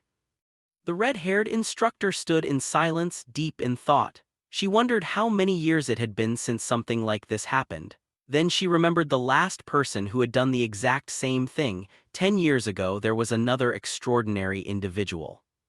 It was Taewajin, the strongest person in the world. Back then, he too had poured so much magical power into the crystal orb that it shattered into pieces. Realizing this, the instructor's eyes narrowed. 10 years later, another anomalous existence had appeared right before her. Seeing Itsuki's tense expression, the instructor sighed and reassured him. She told him not to worry because she had a spare crystal orb prepared. However, she quickly grew concerned about a different issue. Since he had poured an astonishing amount of mana into the orb to the point of destroying it, she asked whether he would still have enough stamina left to complete the remaining test. Hearing this, Itsuki immediately relaxed. He was relieved that he wouldn't have to pay compensation for the broken orb. Then, with absolute confidence, he told her not to worry about the tests since he still had plenty of mana in reserve. The red-haired instructor looked at Itsuki with disbelief. Even after pouring enough magical power to shatter a crystal orb, the kid still claimed to have surplus mana. That thought left her speechless and curious. She sensed a faint trace of his mana still lingering around, and she wanted to understand what kind of person he truly was. She cautiously reached out her hand to touch the leftover mana. The moment her finger brushed against it, her consciousness was yanked into a horrifying illusion. The instructor's eyes widened in shock. Sweat poured down her face as she staggered back, gasping for breath. "What on earth is this?" she asked in terror. An endless storm of negative emotions crashed into her mind. She felt a heartrending regret that cut straight to the bone. Boiling anger flared up like an unstoppable inferno of hell. Along with it came a chilling intent to kill. It felt as though countless negative emotions had been gathered and compressed into a single entity. The red-haired instructor watched Itsuki walk away and couldn't stop thinking about what she had just sensed. The emotions hidden within his mana were like a raging vortex, endlessly twisting into one another. Based on her experience, no ordinary person could endure such overwhelming emotions without breaking down. Meanwhile, as Itsuki walked away, he felt that using a skill like that in such a crowded place wasn't entirely fair. But since there were no rules prohibiting skills in the trial, he decided not to make a big deal out of it. Looking ahead, he saw only one final test remaining, the flexibility test. Without hesitation, he headed toward the next testing area. Right at that moment, a familiar voice called his name from behind. Itsuki stopped and turned around. Running toward him was Seiya, followed by Horino, who looked completely exhausted from the previous tests. Seiya quickly caught up to him and asked if he had finished the magic power test. Itsuki nodded with a faint smile and replied that he was done and on his way to the flexibility test. Itsuki then noticed that Horino looked exceptionally depressed. Curious, he asked Seiya what had happened to him. Seiya whispered to Itsuki that Horino's ego was probably bruised because he scored lower than her in the attack test. Horino immediately reacted, shouting that he heard every single word. His exaggerated response made both of them sweat awkwardly. Horino grew even more gloomy, looking completely defeated. He grumbled that with this setup, getting an elite student rating was impossible. Now he could only pray his final score wouldn't drop below 60. Seeing his despair, Itsuki tried to encourage him. He told Horino not to get discouraged because he believed both of them would pass. Yet instead of being comforted, Horino grew even more irritated. He pointed out that things were way too easy for Itsuki. After all, Itsuki had cleared the difficulty 5 trial and even wiped out Shikami in a single blow. In Horino's eyes, that practically guaranteed an elite rating. Their situations were completely different and he felt they couldn't be compared. Seiya quickly scolded Horino for taking his frustration out on Itsuki. She reminded him that his poor score was partly due to his constant laziness throughout the training period. Horino immediately clasped his hands together in desperate apology. He declared that he didn't care how much extra training they made him do afterwards. He just wanted to avoid failing the exam. Following Horino's little display, Seiya smiled and told Itsuki not to worry about him. She advised Itsuki to focus on the final test, adding that she and Horino would also give it their all. Her expression then softened. She noticed Itsuki looked very tired after everything he had been through and gently reminded him to rest after the exam ended. Itsuki quietly nodded in agreement. He turned around and left for the flexibility test. Before heading off, he looked back at the two of them and simply told them to do their best. Seiya cheerfully replied that she would see him later, waving with a bright smile. However, the moment Itsuki walked away, Seiya's calm expression vanished. Frustration flared up and she immediately punched Horino, demanding to know why he would say something like that to Itsuki right before the final test. Horino rubbed the back of his neck awkwardly and tried to reassure her. He pointed out that he and Itsuki had been friends for years, so he doubted Itsuki would take those words to heart. Yet Seiya remained worried. She was afraid Horino's comments might affect Itsuki and make him deliberately tank his performance just to join the watchlist group with them. Horino quickly dismissed that idea. He argued that Itsuki had already put up stellar results in the previous tests. Even if he held back on the final one, his overall total score would still likely be above 80. According to him, there was no reason for Itsuki to throw away the perks of the elite group just to pick the watchlist, a group that required extra training and effort. With an air of confidence, he declared that Itsuki wasn't stupid enough to make a choice like that. Seiya quietly disagreed. She understood Itsuki better than Horino did and replied that he couldn't be so sure. Meanwhile, as Itsuki made his way to the final testing area, he had already made up his mind. He decided to deliberately keep his final score below 80. He didn't care about the bonus points that came with the elite rating. Glancing at the over 100,000 points still sitting in his account, he concluded that those rewards were negligible compared to what he actually wanted. To Itsuki, the most important thing was staying with his friends. If he joined the watchlist, he would keep working alongside Seiya and the others, plus get extra training opportunities. To him, that was far more valuable than receiving an elite rating. Recalling the previous tests, Itsuki realized he hadn't paid much attention to the scoring. Since he had breezed through every test effortlessly, they were likely all top scores. Therefore, he concluded that the flexibility test would have to be his weakest showing. Ideally, he wanted to score as low as possible. A 0 score would be absolute perfection. Just as he arrived at the flexibility zone, a voice suddenly called out to him. Itsuki turned around and saw a familiar group approaching. It was the Southern Continent team. At the head of the group was the blonde guy Itsuki had beaten earlier, accompanied by the silver-haired swordsman Kajin and the giant armored warrior. The blonde guy pointed at him and complained that they finally found him after searching everywhere. He accused Itsuki of dodging them this whole time. Itsuki looked at them calmly. Then, with a slight smile, he asked if he wanted to go another round. The blonde guy immediately froze at those words. Before he could respond, Kajin stepped forward and asked if he was really that eager to fight them. He said he was glad to hear that. It looked like Itsuki hadn't forgotten his promise to face off in an official match. The tension between Itsuki and Kajin spiked drastically, but Kajin told Itsuki to relax, saying that once the exam was over, he promised to give him all the time he wanted for a fight. Kajin then turned and walked away. The blonde guy and the giant armored warrior quickly followed behind.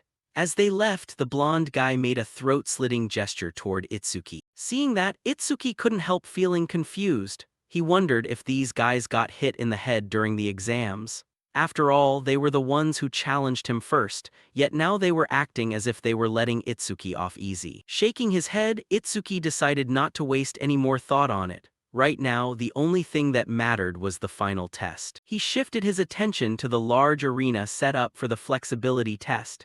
Inside, an instructor began explaining the rules. According to him, the flexibility test was basically a game of cat and mouse. The instructor explained that just like a cat chasing a mouse while the mouse tries to avoid getting caught, the test would follow that exact premise. Smiling with confidence, the instructor introduced himself as a level 40 order breaker and announced he would play the cat. All the examinees would be the mice. He then pointed to a large red circle drawn on the ground and explained the rules. Every examinee's movement would be restricted within that circle. Their objective was simple: keep running, avoid getting caught, and survive as long as possible. However, to prevent the test from dragging on, a time limit was set. The instructor held up one finger and declared the limit was 1 minute.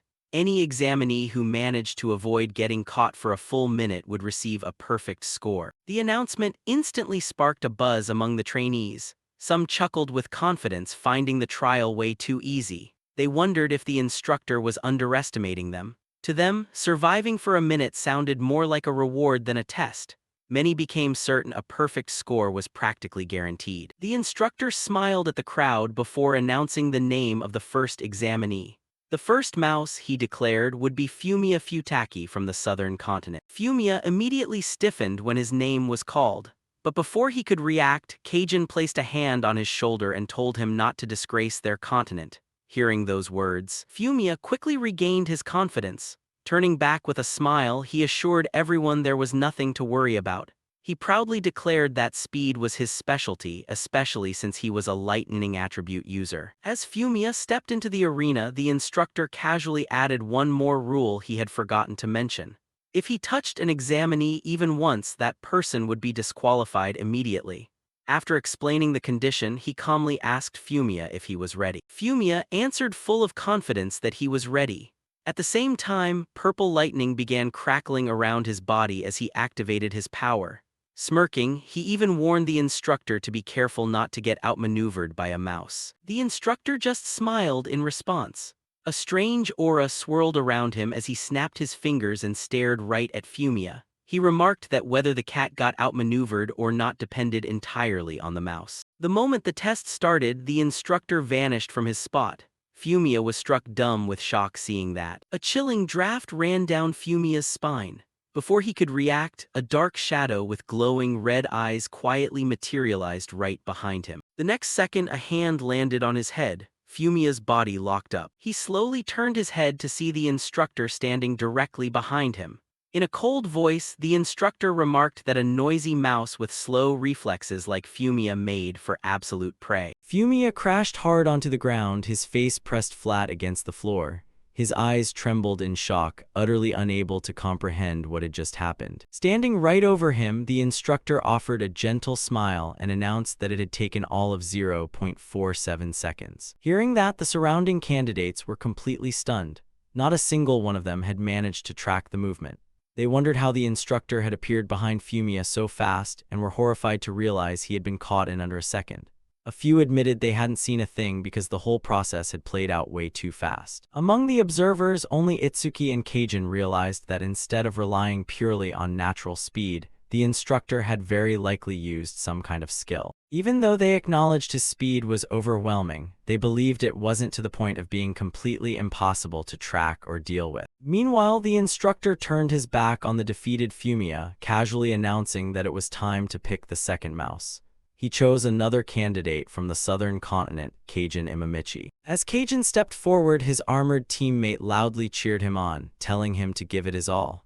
Cajun, however, remained completely calm and reassured him not to worry. Walking past Itsuki, he declared he would score a perfect mark and told Itsuki to watch closely. Looking at Cajun, the instructor recognized him as the top dog of the southern continent and remarked that he certainly lived up to his reputation as a member of the prestigious Imamichi lineage. Hearing that, Cajun immediately corrected him, making it crystal clear that his family background had nothing to do with him being number one. With a composed expression, he told the instructor that the sole reason he was number one was simple: because he was strong. The instructor acknowledged his words with a faint smile, saying he hoped that confidence wasn't just all talk. With that, the instructor shifted and vanished from his spot. Seeing that, Fumia screamed that he was doing that move again. He pointed straight ahead and yelled for Cajun to watch his back. At that exact moment, the instructor lunged at Cajun with terrifying speed. Yet instead of being caught off guard, Cajun had spotted the instructor's movement and reacted instantly. As the instructor rushed in, his body moved automatically, dodging the strike with razor-thin precision. From a distance, the armored guy hyped Cajun up, saying he had dodged right away at a speed none of them could even perceive, calling it an awesome move.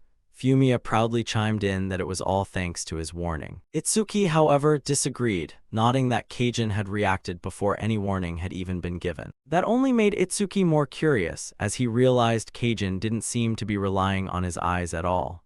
Yet he could still sense the instructor's position with astonishing accuracy. Meanwhile, the instructor flashed a faint smile and casually remarked that it wasn't bad, clearly impressed by Cajun's display. Cajun himself kept his focus locked in, sweat streaming down his face as he analyzed the situation. Even under pressure, he reassured himself that while the opponent was tough, he wasn't impossible to handle. But before he could think any further, the instructor abruptly closed the distance once more with terrifying speed, asking Cajun if this was really any time to be daydreaming. Cajun ducked the instructor yet again. Realizing the instructor was right, he understood that facing a master like him required 100% of his focus. Cajun pivoted and bolted in various directions, but the instructor immediately mirrored him, telling Cajun there was no time left to take a breather. The battle grew increasingly fierce as Cajun and the instructor traded attacks and evasions at a speed that left most of the candidates completely overwhelmed. To them, the clash had blurred into mere streaks. They could only catch afterimages left by the two of them, yet that alone was enough to blow their minds. Many began wondering if Cajun was actually a candidate like them at all. Someone else remarked that the Southern Continent's #1 certainly wasn't any ordinary genius. At this pace, they believed scoring a mark of perfection was probably totally doable for him. Meanwhile, Itsuki calmly observed the match. Having activated Thunder Roar Wave, he could clearly track the movements of both. From what he could tell, Cajun was very likely utilizing a temporary overload state that pushed his physical abilities to extraordinary levels. Still, as the fight dragged on, Itsuki spotted a weakness. Cajun was still dodging effectively, but his speed was gradually dropping. Realizing this, Itsuki concluded that Cajun was reaching his limit. If he couldn't pick his speed back up, getting caught by the instructor was only a matter of time. The instructor noticed the exact same thing. A sinister grin formed beneath his mask as he accelerated forward, declaring that the little mouse finally slipped up. Cajun instantly sensed the danger and scrambled to flee, pushing his exhausted body to move faster. Sweat poured like rain down his face. Inside, he compared himself to Taewajin, admitting that the legendary genius definitely would have lasted longer in this scenario. Still, because he was dead set on surpassing Taewajin, he refused to let himself give up. No matter what happened, he couldn't afford to get caught here. Realizing that raw speed wasn't enough anymore, Cajun deployed a skill. Wind energy gathered around his hand as he activated a C-rank skill called Air Cannon, a technique that compressed the surrounding air to its absolute limit before releasing it in a single instant. Even though the skill dealt practically zero direct damage and created a heavy recoil that many wind element users considered a flaw, Cajun spotted an opportunity where others only saw weakness. At the crucial moment, he unleashed Air Cannon and used the insane kickback to violently alter his body's trajectory. That sudden shift let him slip out of the instructor's grip by a hair's breadth. Watching that move, the instructor quickly figured out that Cajun had cleverly used the skill's recoil to evade. He admitted it was pretty clever. But looking down at Cajun's awkward posture right after the dodge, he lunged forward and asked how Cajun planned on dodging from that position. Knowing he had no other options left, Cajun instantly funneled more wind energy into both hands and triggered Air Cannon at max output. A massive compressed blast of wind erupted from his hands, slamming straight into the instructor and blowing him flying backward. The instructor was amazed to see Cajun deliberately limit his own mobility while creating distance to buy time for his stamina to recover. He admitted it was an exceptional strategy. Cajun blasted backward, putting a massive gap between himself and the instructor. The watching trainees were completely shocked. Just when they thought Cajun was about to get caught, he had widened the distance once more. One person wondered what he had just done, while another explained that Cajun had fired the skill directly at the instructor, nodding that even an ordinary C-rank skill could turn extraordinary when used creatively. The instructor smiled. He admired Cajun's ability to maximize a basic skill's potential in actual combat. In his eyes, Cajun was a genuine genius. Even so, the instructor saw right through the reality. Cajun was panting heavily. Spamming Air Cannon had basically exhausted his stamina. The instructor smiled as he advanced toward Cajun. A cat projection materialized behind his back as he looked at Cajun and declared that the game was over. Cajun conceded the instructor had a point. Cajun was running on fumes. If he could buy just a few more seconds to recover, maybe he could have lasted a bit longer. Sadly, that opportunity no longer existed. He had been cornered against the wall with nowhere left to run. Even so, Itsuki believed Imamichi still had one final escape route. The answer was simple: the air itself. At that exact moment, the instructor dashed at Cajun with top speed. But before the instructor could lay a finger on him, Cajun bolted straight up into the air. Using the recoil and air currents generated by his ability, he squeezed through an unexpected angle and dodged the instructor's advance by a fraction of an inch. Cajun revealed yet another trick up his sleeve, a C-rank skill called Sky Walk. Using the wind element, he compressed and solidified the air beneath his feet, turning it into invisible footholds. Thanks to that, he started running right across the sky. The spectators were left speechless. A few tipped their heads back to stare at the sky in sheer disbelief, wondering if he was actually flying. Others quickly pointed out that he hadn't left the circle yet, meaning technically he wasn't breaking any rules. Fumiya proudly piped up that wind element users belonged to the rarest group with the highest potential among elemental classes, while Cajun was a once-in-10,000 years genius awakener. He was in a completely different league compared to regular elemental users. Watching Kajin, Itsuki realized that by solidifying the air beneath his feet and using it as a springboard, he could maneuver midair and dodge the instructor's pursuit. Itsuki conceded that pulling that off demanded an extraordinary grasp of one's own abilities, and Kajin's mastery and practical application of his skills were genuinely top tier. Based on everything the instructor had shown so far, Itsuki figured the instructor didn't seem capable of flying or staying airborne for extended periods. If that assumption held true, Kajin had finally created a gap the instructor couldn't close. But the next second, everything changed. The instructor abruptly materialized right in front of Kajin, his eyes dilated in shock. A confident smile spread across the instructor's face as he reached out, grabbed Kajin, and said, "Gotcha." A massive shockwave blasted outward as the instructor slammed Kajin back down to the earth. The impact sent dirt and debris flying everywhere, shaking the entire arena. Imamichi tried to push himself up, coughing heavily as exhaustion washed over him. The instructor stood calmly above him, holding a small stopwatch. He smiled and conceded that Kajin had come dangerously close to pulling it off. Then he announced the final results. Kajin had lasted 1 minute and 2 seconds. The instructor congratulated him on his feat and extended a hand. Hearing the verdict, Kajin broke into a satisfied smile, sweat drenching his face while every muscle in his body screamed from fatigue. The moment the results dropped, the crowd exploded with excitement. Spectators cheered wildly, praising Kajin's performance.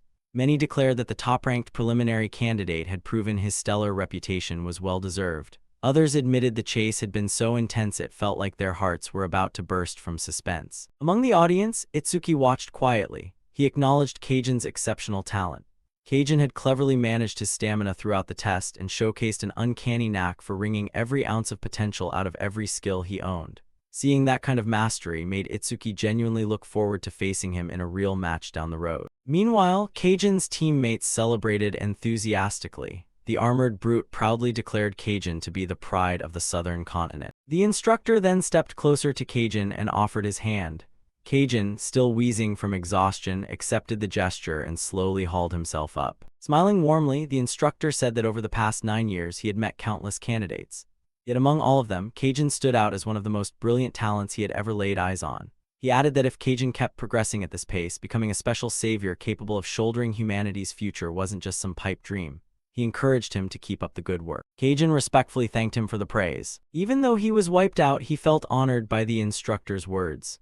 As he turned to leave, a faint blush crossed his face.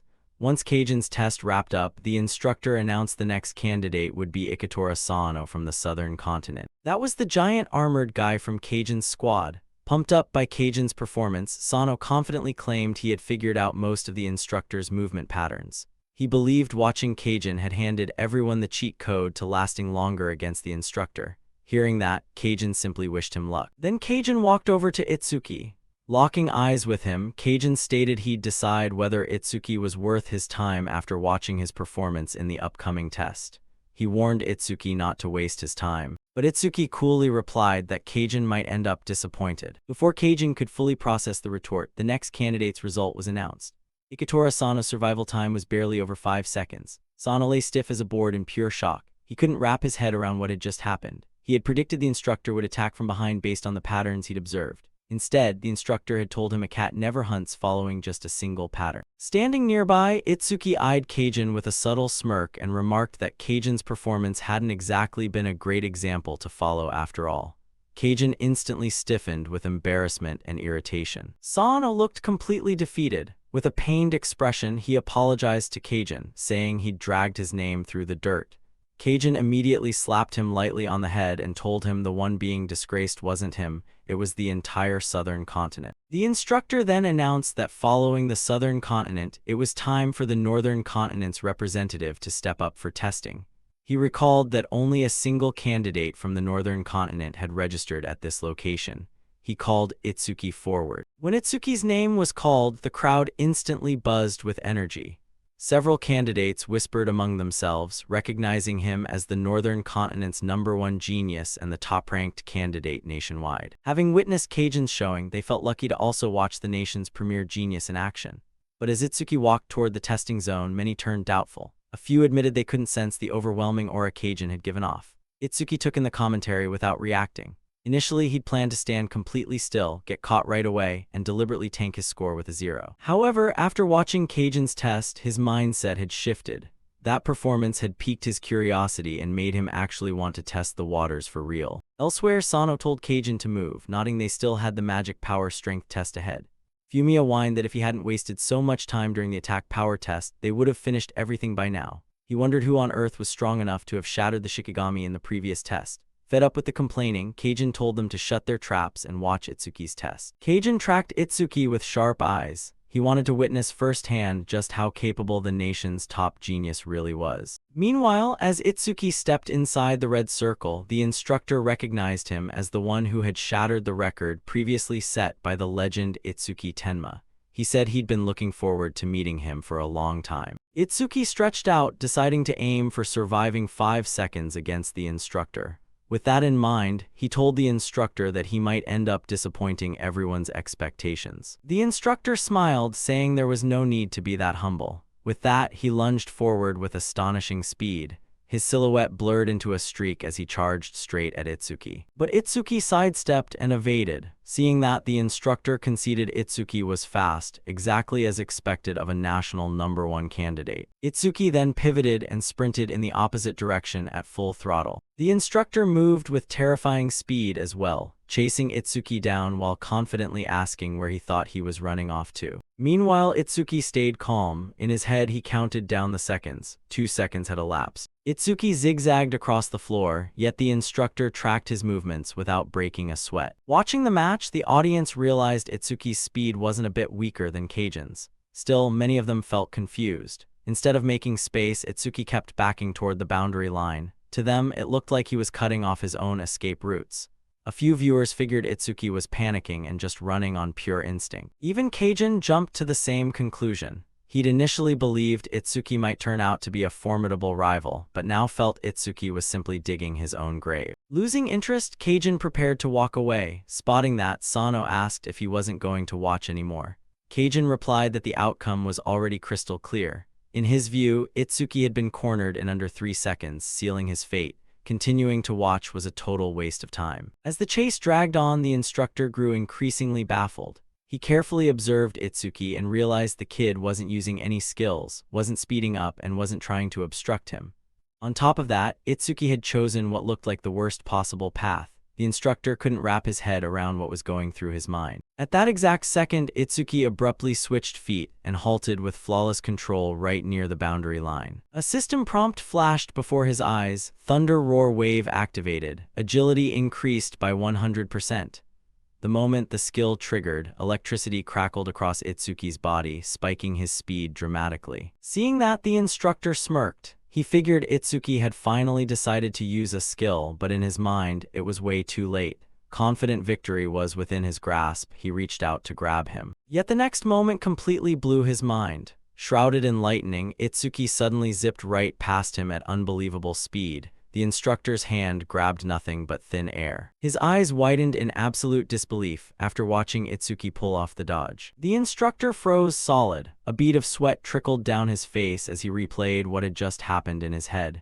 Itsuki had accelerated so suddenly that even he hadn't been able to track the kid's movement for a split second. What shocked him even more was that during the evade, Itsuki had lightly brushed his shoulder as he flashed by. To the instructor, it felt like Itsuki was openly mocking him. Meanwhile, Itsuki remained cool. In his mind, he'd merely grazed the shoulder to warn him and prevent an accident. Judging by the instructor's reaction, though, it seemed to have backfired and only pissed him off further. The instructor's expression darkened. As a cat, he'd caught countless mice. Some were pretty entertaining and demanded a bit of effort, but ultimately they were all just playthings to him. This time was different. This was the first time he'd gone all out against a mouse instead of treating it like a game. A thrill flickered in the instructor's eyes as a wide grin spread across his face.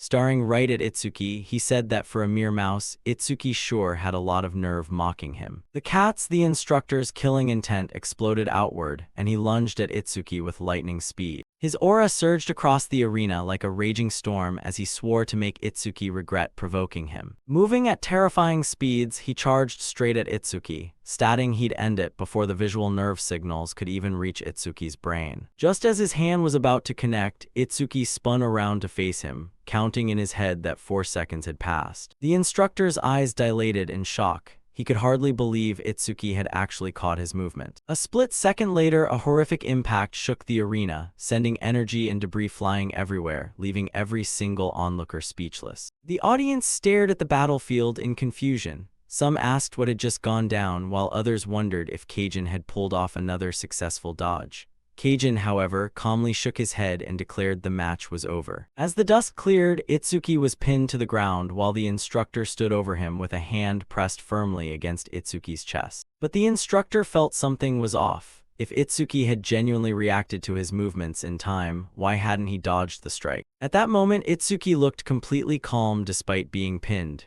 In a relaxed tone, he quietly announced the time, 5 seconds. The instructor frowned in confusion. He had no idea what Itsuki was talking about. Then he glanced down and pulled out the stopwatch used for the test. His eyes went wide with astonishment. The timer read precisely 5 seconds. The instructor stared at the stopwatch in sheer disbelief. Sweat dripped down his face. The result shocked him to the point where his brain practically stalled. Across the arena, the spectators noticed the instructor's bizarre expression. They couldn't fathom why he looked so shook when Itsuki was the one pinned to the floor. Itsuki then told the instructor to announce the result. He also asked if he could take his hand off him now. The instructor stayed silent for a beat, then slowly withdrew his hand. Finally, he composed himself and delivered the official announcement. Itsuki Tenma of the Northern Continent's survival time, 5 seconds. After hearing the results, Itsuki adjusted his clothes and figured that lasting only 5 seconds would surely keep his score low, even though he had achieved a perfect score in the previous 3 tests. He believed he would still end up in the observation group, exactly as he wanted. While he was deep in thought, Kajin approached him with a confident smile. He acknowledged that Itsuki was fast but mocked him, saying that his combat awareness and adaptability were laughably poor. He confidently declared that someone at that level could never hope to defeat him. Itsuki looked at him with an expressionless face and simply asked when and where their match would take place. Kajin immediately replied that they would fight after all the tests were concluded, down at training ground number 1. Afterward, he arrogantly stated that he would crush Itsuki right there. With that, Kajin let out a cold snort and turned to walk away, followed closely by both of his teammates. As they left, the armored guy mentioned that even though Itsuki came from the Northern Continent, he was still their number 1, and asked Kajin what his actual percentage chance of winning was. Kajin sneered and said he had already told them that Itsuki couldn't beat him. Hearing this, Fumiya praised Kajin, stating that across the entire Southern Continent, very few people his age could last even 3 minutes against him, and even the Northern Continent's number 1 could only endure for a maximum of 6 minutes. Sano agreed, proudly declaring Kajin to be this year's strongest candidate. However, Kajin told them not to waste time chatting and to focus on passing the exam, warning that anyone who failed should no longer dare call themselves a member of the Southern Continent. Fumiya and Sano responded anxiously before hurrying off. A short while later, they arrived at the magic power testing area. Sano looked around in confusion and asked why so many people had suddenly gathered in the hall. Another candidate quickly explained what had happened, sharing that during the magic power strength test, a contestant had poured so much mana into the crystal ball that it couldn't handle it and exploded, forcing the instructor to go to the storage room for a replacement. Hearing this, Kajin grew interested and asked for the person's name. After thinking for a moment, the other candidate replied that it was probably the Northern Continent's number 1, though he struggled to recall the exact name. Kajin asked if the name was Itsuki Tenma, and the candidate immediately confirmed that it was. Curious, the candidate asked if Kajin knew Itsuki and if he came from the Northern Continent as well. Upon hearing that, Fumiya grew angry and told the candidate not to be so stupid, making it clear that they were from the Southern Continent. The candidate burst out laughing, saying he had heard that the Southern Continent's combat number 1 was ridiculously strong and wondered who was actually stronger. the southern or the northern number 1. Fumiya and Sano confidently retorted that Keijin was obviously stronger, but Keijin signaled for them to shut up. At that moment, the red-haired female instructor returned with the new crystal ball and announced that anyone wishing to test should raise their hand. Keijin stepped forward, stating that strength couldn't be decided by mere talk, as true power was proven through actual ability and results. With that, he raised his hand and confidently introduced himself as Keijin Imamichi from the southern continent. As Keijin stepped up to test, the red-haired instructor couldn't help staring at him, surprised by his appearance as she quietly took note of his silver hair and silver eyes. The instructor began explaining the rules, but Keijin calmly cut her off, saying he already knew what to do and only needed to channel his mana into the crystal ball. Meanwhile, the spectators began discussing the comparison everyone was curious about, with some wondering whose mana reserves were greater, Keijin Imamichi or Itsuki Tenma. Someone immediately answered that it had to be Itsuki since he had poured in enough mana to make the previous ball explode. But Fumiya disagreed, insisting that in terms of pure mana, Keijin wouldn't lose to anyone, nodding that according to Keijin's own words, his magic power was nearly infinite. As Keijin continued funneling energy into the crystal ball, the red-haired instructor suddenly smiled and invited him to share a meal with her after the test, though Keijin paid her invitation little mind. In his mind, he had originally planned to stop the moment he achieved a perfect score, but upon hearing that Itsuki Tenma had blown up a crystal ball, he changed his mind, deciding that if Itsuki could do it, he would do it too. The crystal ball rapidly filled with magic energy until it reached total saturation. Seeing this, the red-haired instructor smiled in admiration, praising him for filling the entire sphere and joking that he needn't worry because she would return all the mana afterward. However, Keijin had no intention of stopping, and the purple aura surrounding him grew increasingly intense. The overwhelming surge of energy caused the instructor's expression to shift. She initially tried to stop him, warning that it was already enough, but as she felt the terrifying amount of mana still pouring into the orb, she wondered if Keijin was about to pull off the same feat as Itsuki. The next instant, a blinding purple beam erupted from the crystal ball, and the terrifying level of magic energy caused it to shatter completely, sending shockwaves rippling across the testing area. The crowd erupted into excitement as spectators watched in utter disbelief and shouted that Keijin had blown up the crystal ball too, with some calling him a monster and finding it impossible that anyone could possess such terrifying mana.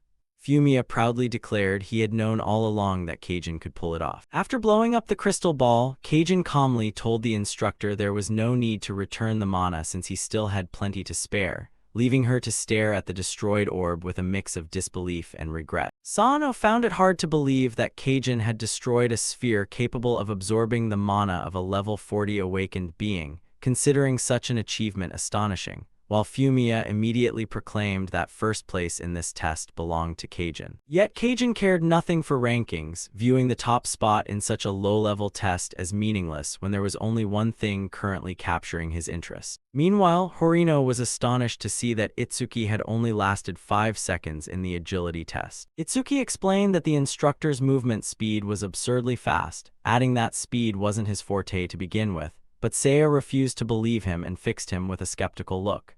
Itsuki caught her sharp gaze and anxiously wondered if she had realized he purposely held back in the previous test. Just then, Horino proudly celebrated his own result, laughing boisterously and boasting that he had lasted a full 8 seconds while joking that he never expected any test where he would outperform Itsuki. After all the entrance tests concluded, an announcement echoed across the hall informing the candidates that scores were being calculated, and individual results would be sent directly to their recording armbands within a minute. Seiya thought it was convenient to view results straight on the armband, while Horino clasped his hands together in desperate prayer, hoping to score at least 60 points. A moment later, his armband lit up and displayed his results. Horino quickly checked and saw he had scored 61 points, broken down into 11 attack, 15 agility, 18 mana, and 17 defense, with an overall evaluation reading needs observation. Seeing this, Horino immediately celebrated in excitement, shouting happily that he got to stay, though Seiya looked at him in disbelief and pointed out that he had barely scraped by, yet was acting like he achieved a perfect score. A short while later, Seiya checked her own results, achieving a total of 62 points with 12 attack, 16 agility, 16 mana, and 18 defense, alongside an evaluation of needs observation. Upon seeing Seiya's score of 62, Horino immediately smiled and congratulated her, joking that she scored 1 point higher than him since they both ended up in the observation group, and cheerfully suggested they work hard together from now on. In the meantime, Itsuki quietly calculated his own points, estimating that since Horino scored 15 points for lasting 8 seconds in agility, his own 5-second stint probably translated to about 10 points. Realizing this made him anxious, as correct math meant he might end up in the elite student group, the very thing he wanted to avoid most, leading him to regret not simply standing still during the test. Curious, Seiya asked Itsuki what his score was, but before he could reply, Horino confidently piped up that he didn't need to ask, figuring Itsuki was definitely in the elite tier since he had already achieved perfect scores in the other 3 tests, and only needed a fraction of agility points to push him into the top group. Itsuki simply smiled and agreed, acting as if he had anticipated the same outcome. Moments later, the 3 of them looked at the results displayed on Itsuki's armband, a sight that left them completely speechless and staring in stunned disbelief, wondering if Itsuki had somehow pissed off the instructor. Itsuki's results showed 25 in attack, 25 in mana, and 25 in defense, but he had only earned 5 points in agility, bringing his grand total to exactly 80 points with an overall evaluation still reading needs observation. Horino could hardly believe it, realizing that if Itsuki had gotten just 1 more point in agility, he would have made the elite group, meaning he had missed out by a hair's breadth.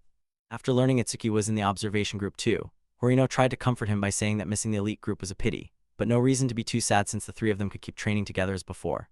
Itsuki nodded in agreement, outwardly calm about staying with everyone while secretly rejoicing inside. At that point, Kajin's group approached, looking at the trio with disdain and mocking them for getting so excited over merely making the observation group, sarcastically wondering if people from the northern continent lacked any ambition whatsoever. Horino immediately grew irritated and demanded to know why Kajin was acting so high and mighty, challenging him to reveal his own score if he looked down on them so much. Fumiya proudly stepped forward and announced Kajin's results, bragging that he had achieved a perfect score across all 4 tests for a flawless total of 100 points, though Kajin quickly cut him off before he could boast further, stating he hadn't come there to show off. Kajin then shifted his attention to Itsuki and brought up their previous promise, to which Itsuki smiled and replied that he couldn't possibly forget, especially since Kajin had promised to teach him a lesson and he was very much looking forward to it. As the 2 men locked eyes, an instructor observing the scene watched with interest and remarked that today's youth certainly had spirit. Hearing that voice, Itsuki and Kajin's group turned around to see who it was. It was a group of instructors who had just walked over, their sudden arrival instantly drawing everyone's attention. One instructor looked at Itsuki and Kajin, asking if he had heard right about them planning a match. Kajin calmly asked if such a thing wasn't allowed, and the instructor smiled, replying that it was quite the opposite and that he welcomed it. However, he pointed out that a match without an audience would be rather boring, a mischievous smile spreading across his face as he scanned the arena. He then loudly announced that, acting in his capacity as an instructor, he was formally inviting everyone to come watch. Speaking in a booming voice, he declared that at 8:00 p.m. tonight, a match would take place at training ground number 1. The showdown would be between Itsuki Tenma, the northern continent's strongest candidate, and Kajin Imamichi, the southern continent's strongest candidate. He encouraged everyone not to miss it, and the news instantly sparked a huge uproar among the trainees, excitement spreading everywhere as people buzzed about the upcoming clash.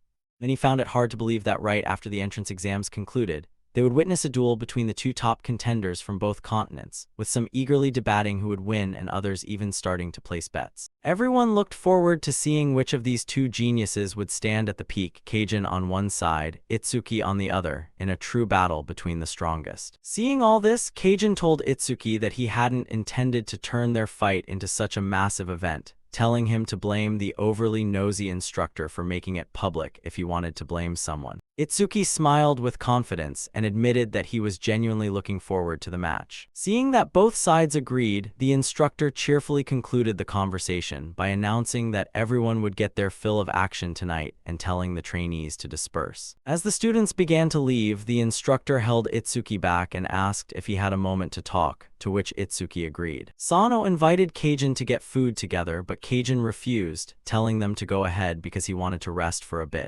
Elsewhere, the instructor told Itsuki that he was the only one who truly understood how incredible his performance in the agility test had been, though Itsuki modestly replied that the instructor was exaggerating since he had only lasted 5 seconds. The instructor smiled and explained that under normal circumstances, lasting 5 seconds in the agility test would have yielded a much higher score, before asking if Itsuki knew why he had intentionally given him only 5 points.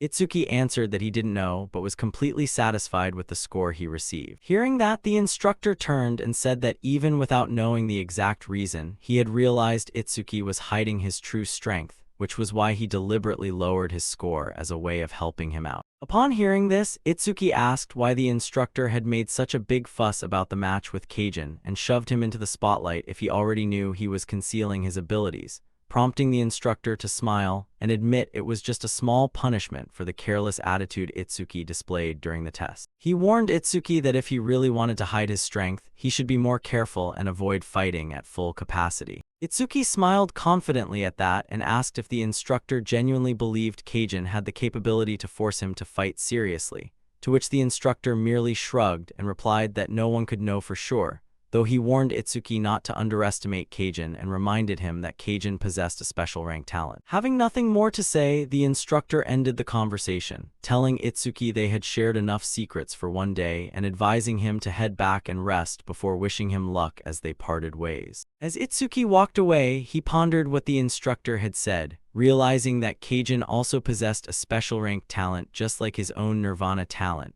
remembering his teacher's words that special rank talents held the power to alter the very rules of the world. Itsuki recalled the capabilities of his talent. Nirvana always remained at a fixed level, and every time he learned a new skill, all of his stats increased while all negative status effects were erased and his wounds completely healed. Thinking about the upcoming battle, he recognized that a clash between two special rank talent users would be far more dangerous than an ordinary fight, never expecting he would run into another special rank user so soon. Pondering his Z-rank skill over Mimus, which could analyze enemy attacks and learn the perfect counter skill, he felt a wave of curiosity since that ability hadn't triggered in a long time, and wondered if fighting Kajin would help him grow stronger. Right at that moment, Horino called out to him, asking why he was standing there in a daze, while Seiya asked if he was okay and whether the instructor had said anything to him.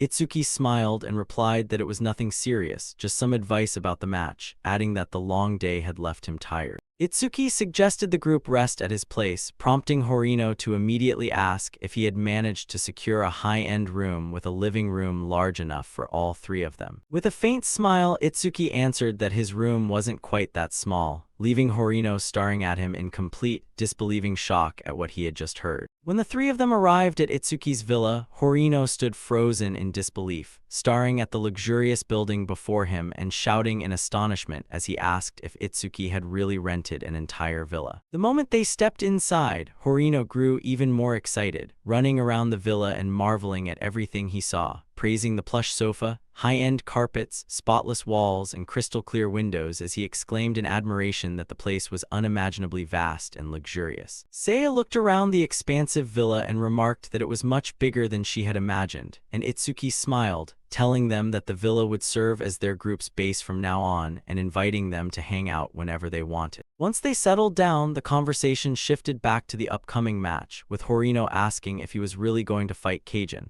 warning that Kajin looked extremely dangerous and suggesting they cancel the match, while Seiya agreed, calling the match unnecessary and nodding that getting injured would only hinder Itsuki's future training. But Itsuki shook his head and explained that his talent and skills only grew stronger when fighting opponents who were strong enough, believing Kajin might just be the opponent he needed, and that if he wanted to grow stronger, he had to accept the challenge, causing Horino to sigh and joke that Itsuki was an absolute battle maniac. Itsuki merely smiled and changed the subject, saying he was hungry and asking Horino to cook something for them, adding with absolute confidence that if he ate food cooked by Horino before the match, he would definitely win. Hearing that, Horino confidently flexed his muscles and told Itsuki to leave the cooking entirely to him. As Horino walked away, Itsuki noticed Seiya's worried expression and told her to trust him, assuring her that he would definitely win, which prompted Seiya to remind him that he had made the exact same promise before, back when the skeleton soldiers attacked their school. Hearing those words, Itsuki suddenly froze, his thoughts drifting back to that day as he remembered confidently telling Seiya to trust him,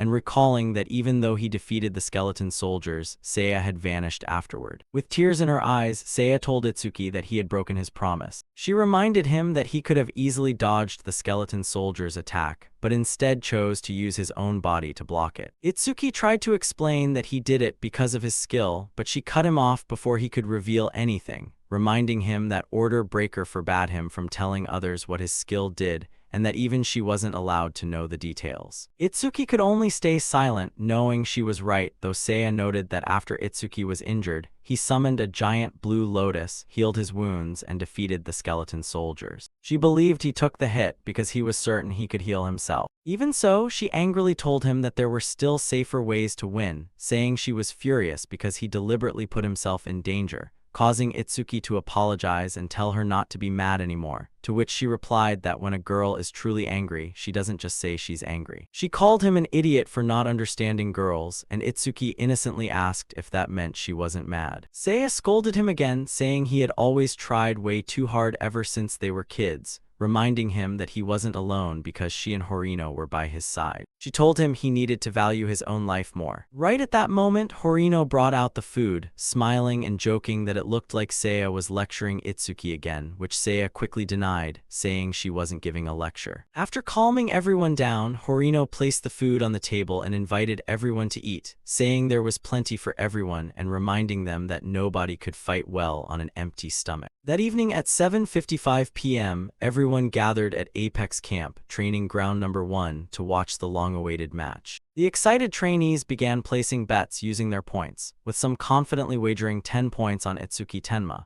while others believed Keijin Imamichi held a clear advantage due to his perfect score compared to Itsuki's 80, leading them to bet all their points on Keijin's victory, even if a few admitted Itsuki might have a hidden ace up his sleeve. Not only the trainees, but Kana, Gaku, Shin, and the Black Cat had also come to watch the match. The agility instructor smiled and remarked that matches between contestants had happened many times before, but this was the first time the entire training camp had gathered to watch a single fight. The red-haired instructor admitted that even she was curious about the outcome, while the bespectacled instructor wondered why a simple match between two trainees had attracted so much attention. Once everyone had gathered around the arena, the agility instructor announced that it was time to explain the rules of the match. An instructor standing beside him called for everyone's attention and ordered the noisy crowd to quiet down. After the arena fell silent, he demanded that both duelists, Itsuki Tenma and Keijin Imamichi, step into the ring. And as the two fighters entered the arena, their supporters erupted into cheers, with Horino and Seiya shouting for Itsuki to give it his all and beat Keijin, while Sano and Fumiya cheered Keijin on and told him to show the northern candidate just how strong he was. The instructor then explained the first rule of the match. A combatant loses if they are knocked unconscious, rendered unable to continue fighting, or forced out of the ring, with satisfying any of those conditions resulting in immediate defeat. Next, he announced the second rule regarding equipment, stating that both duelists were permitted to use any gear or artifacts in their possession during the match. The instructor then announced the third and final rule. Since both fighters had agreed to participate, they would bear complete responsibility for the outcome, meaning any injuries or even death occurring during the match were entirely on them.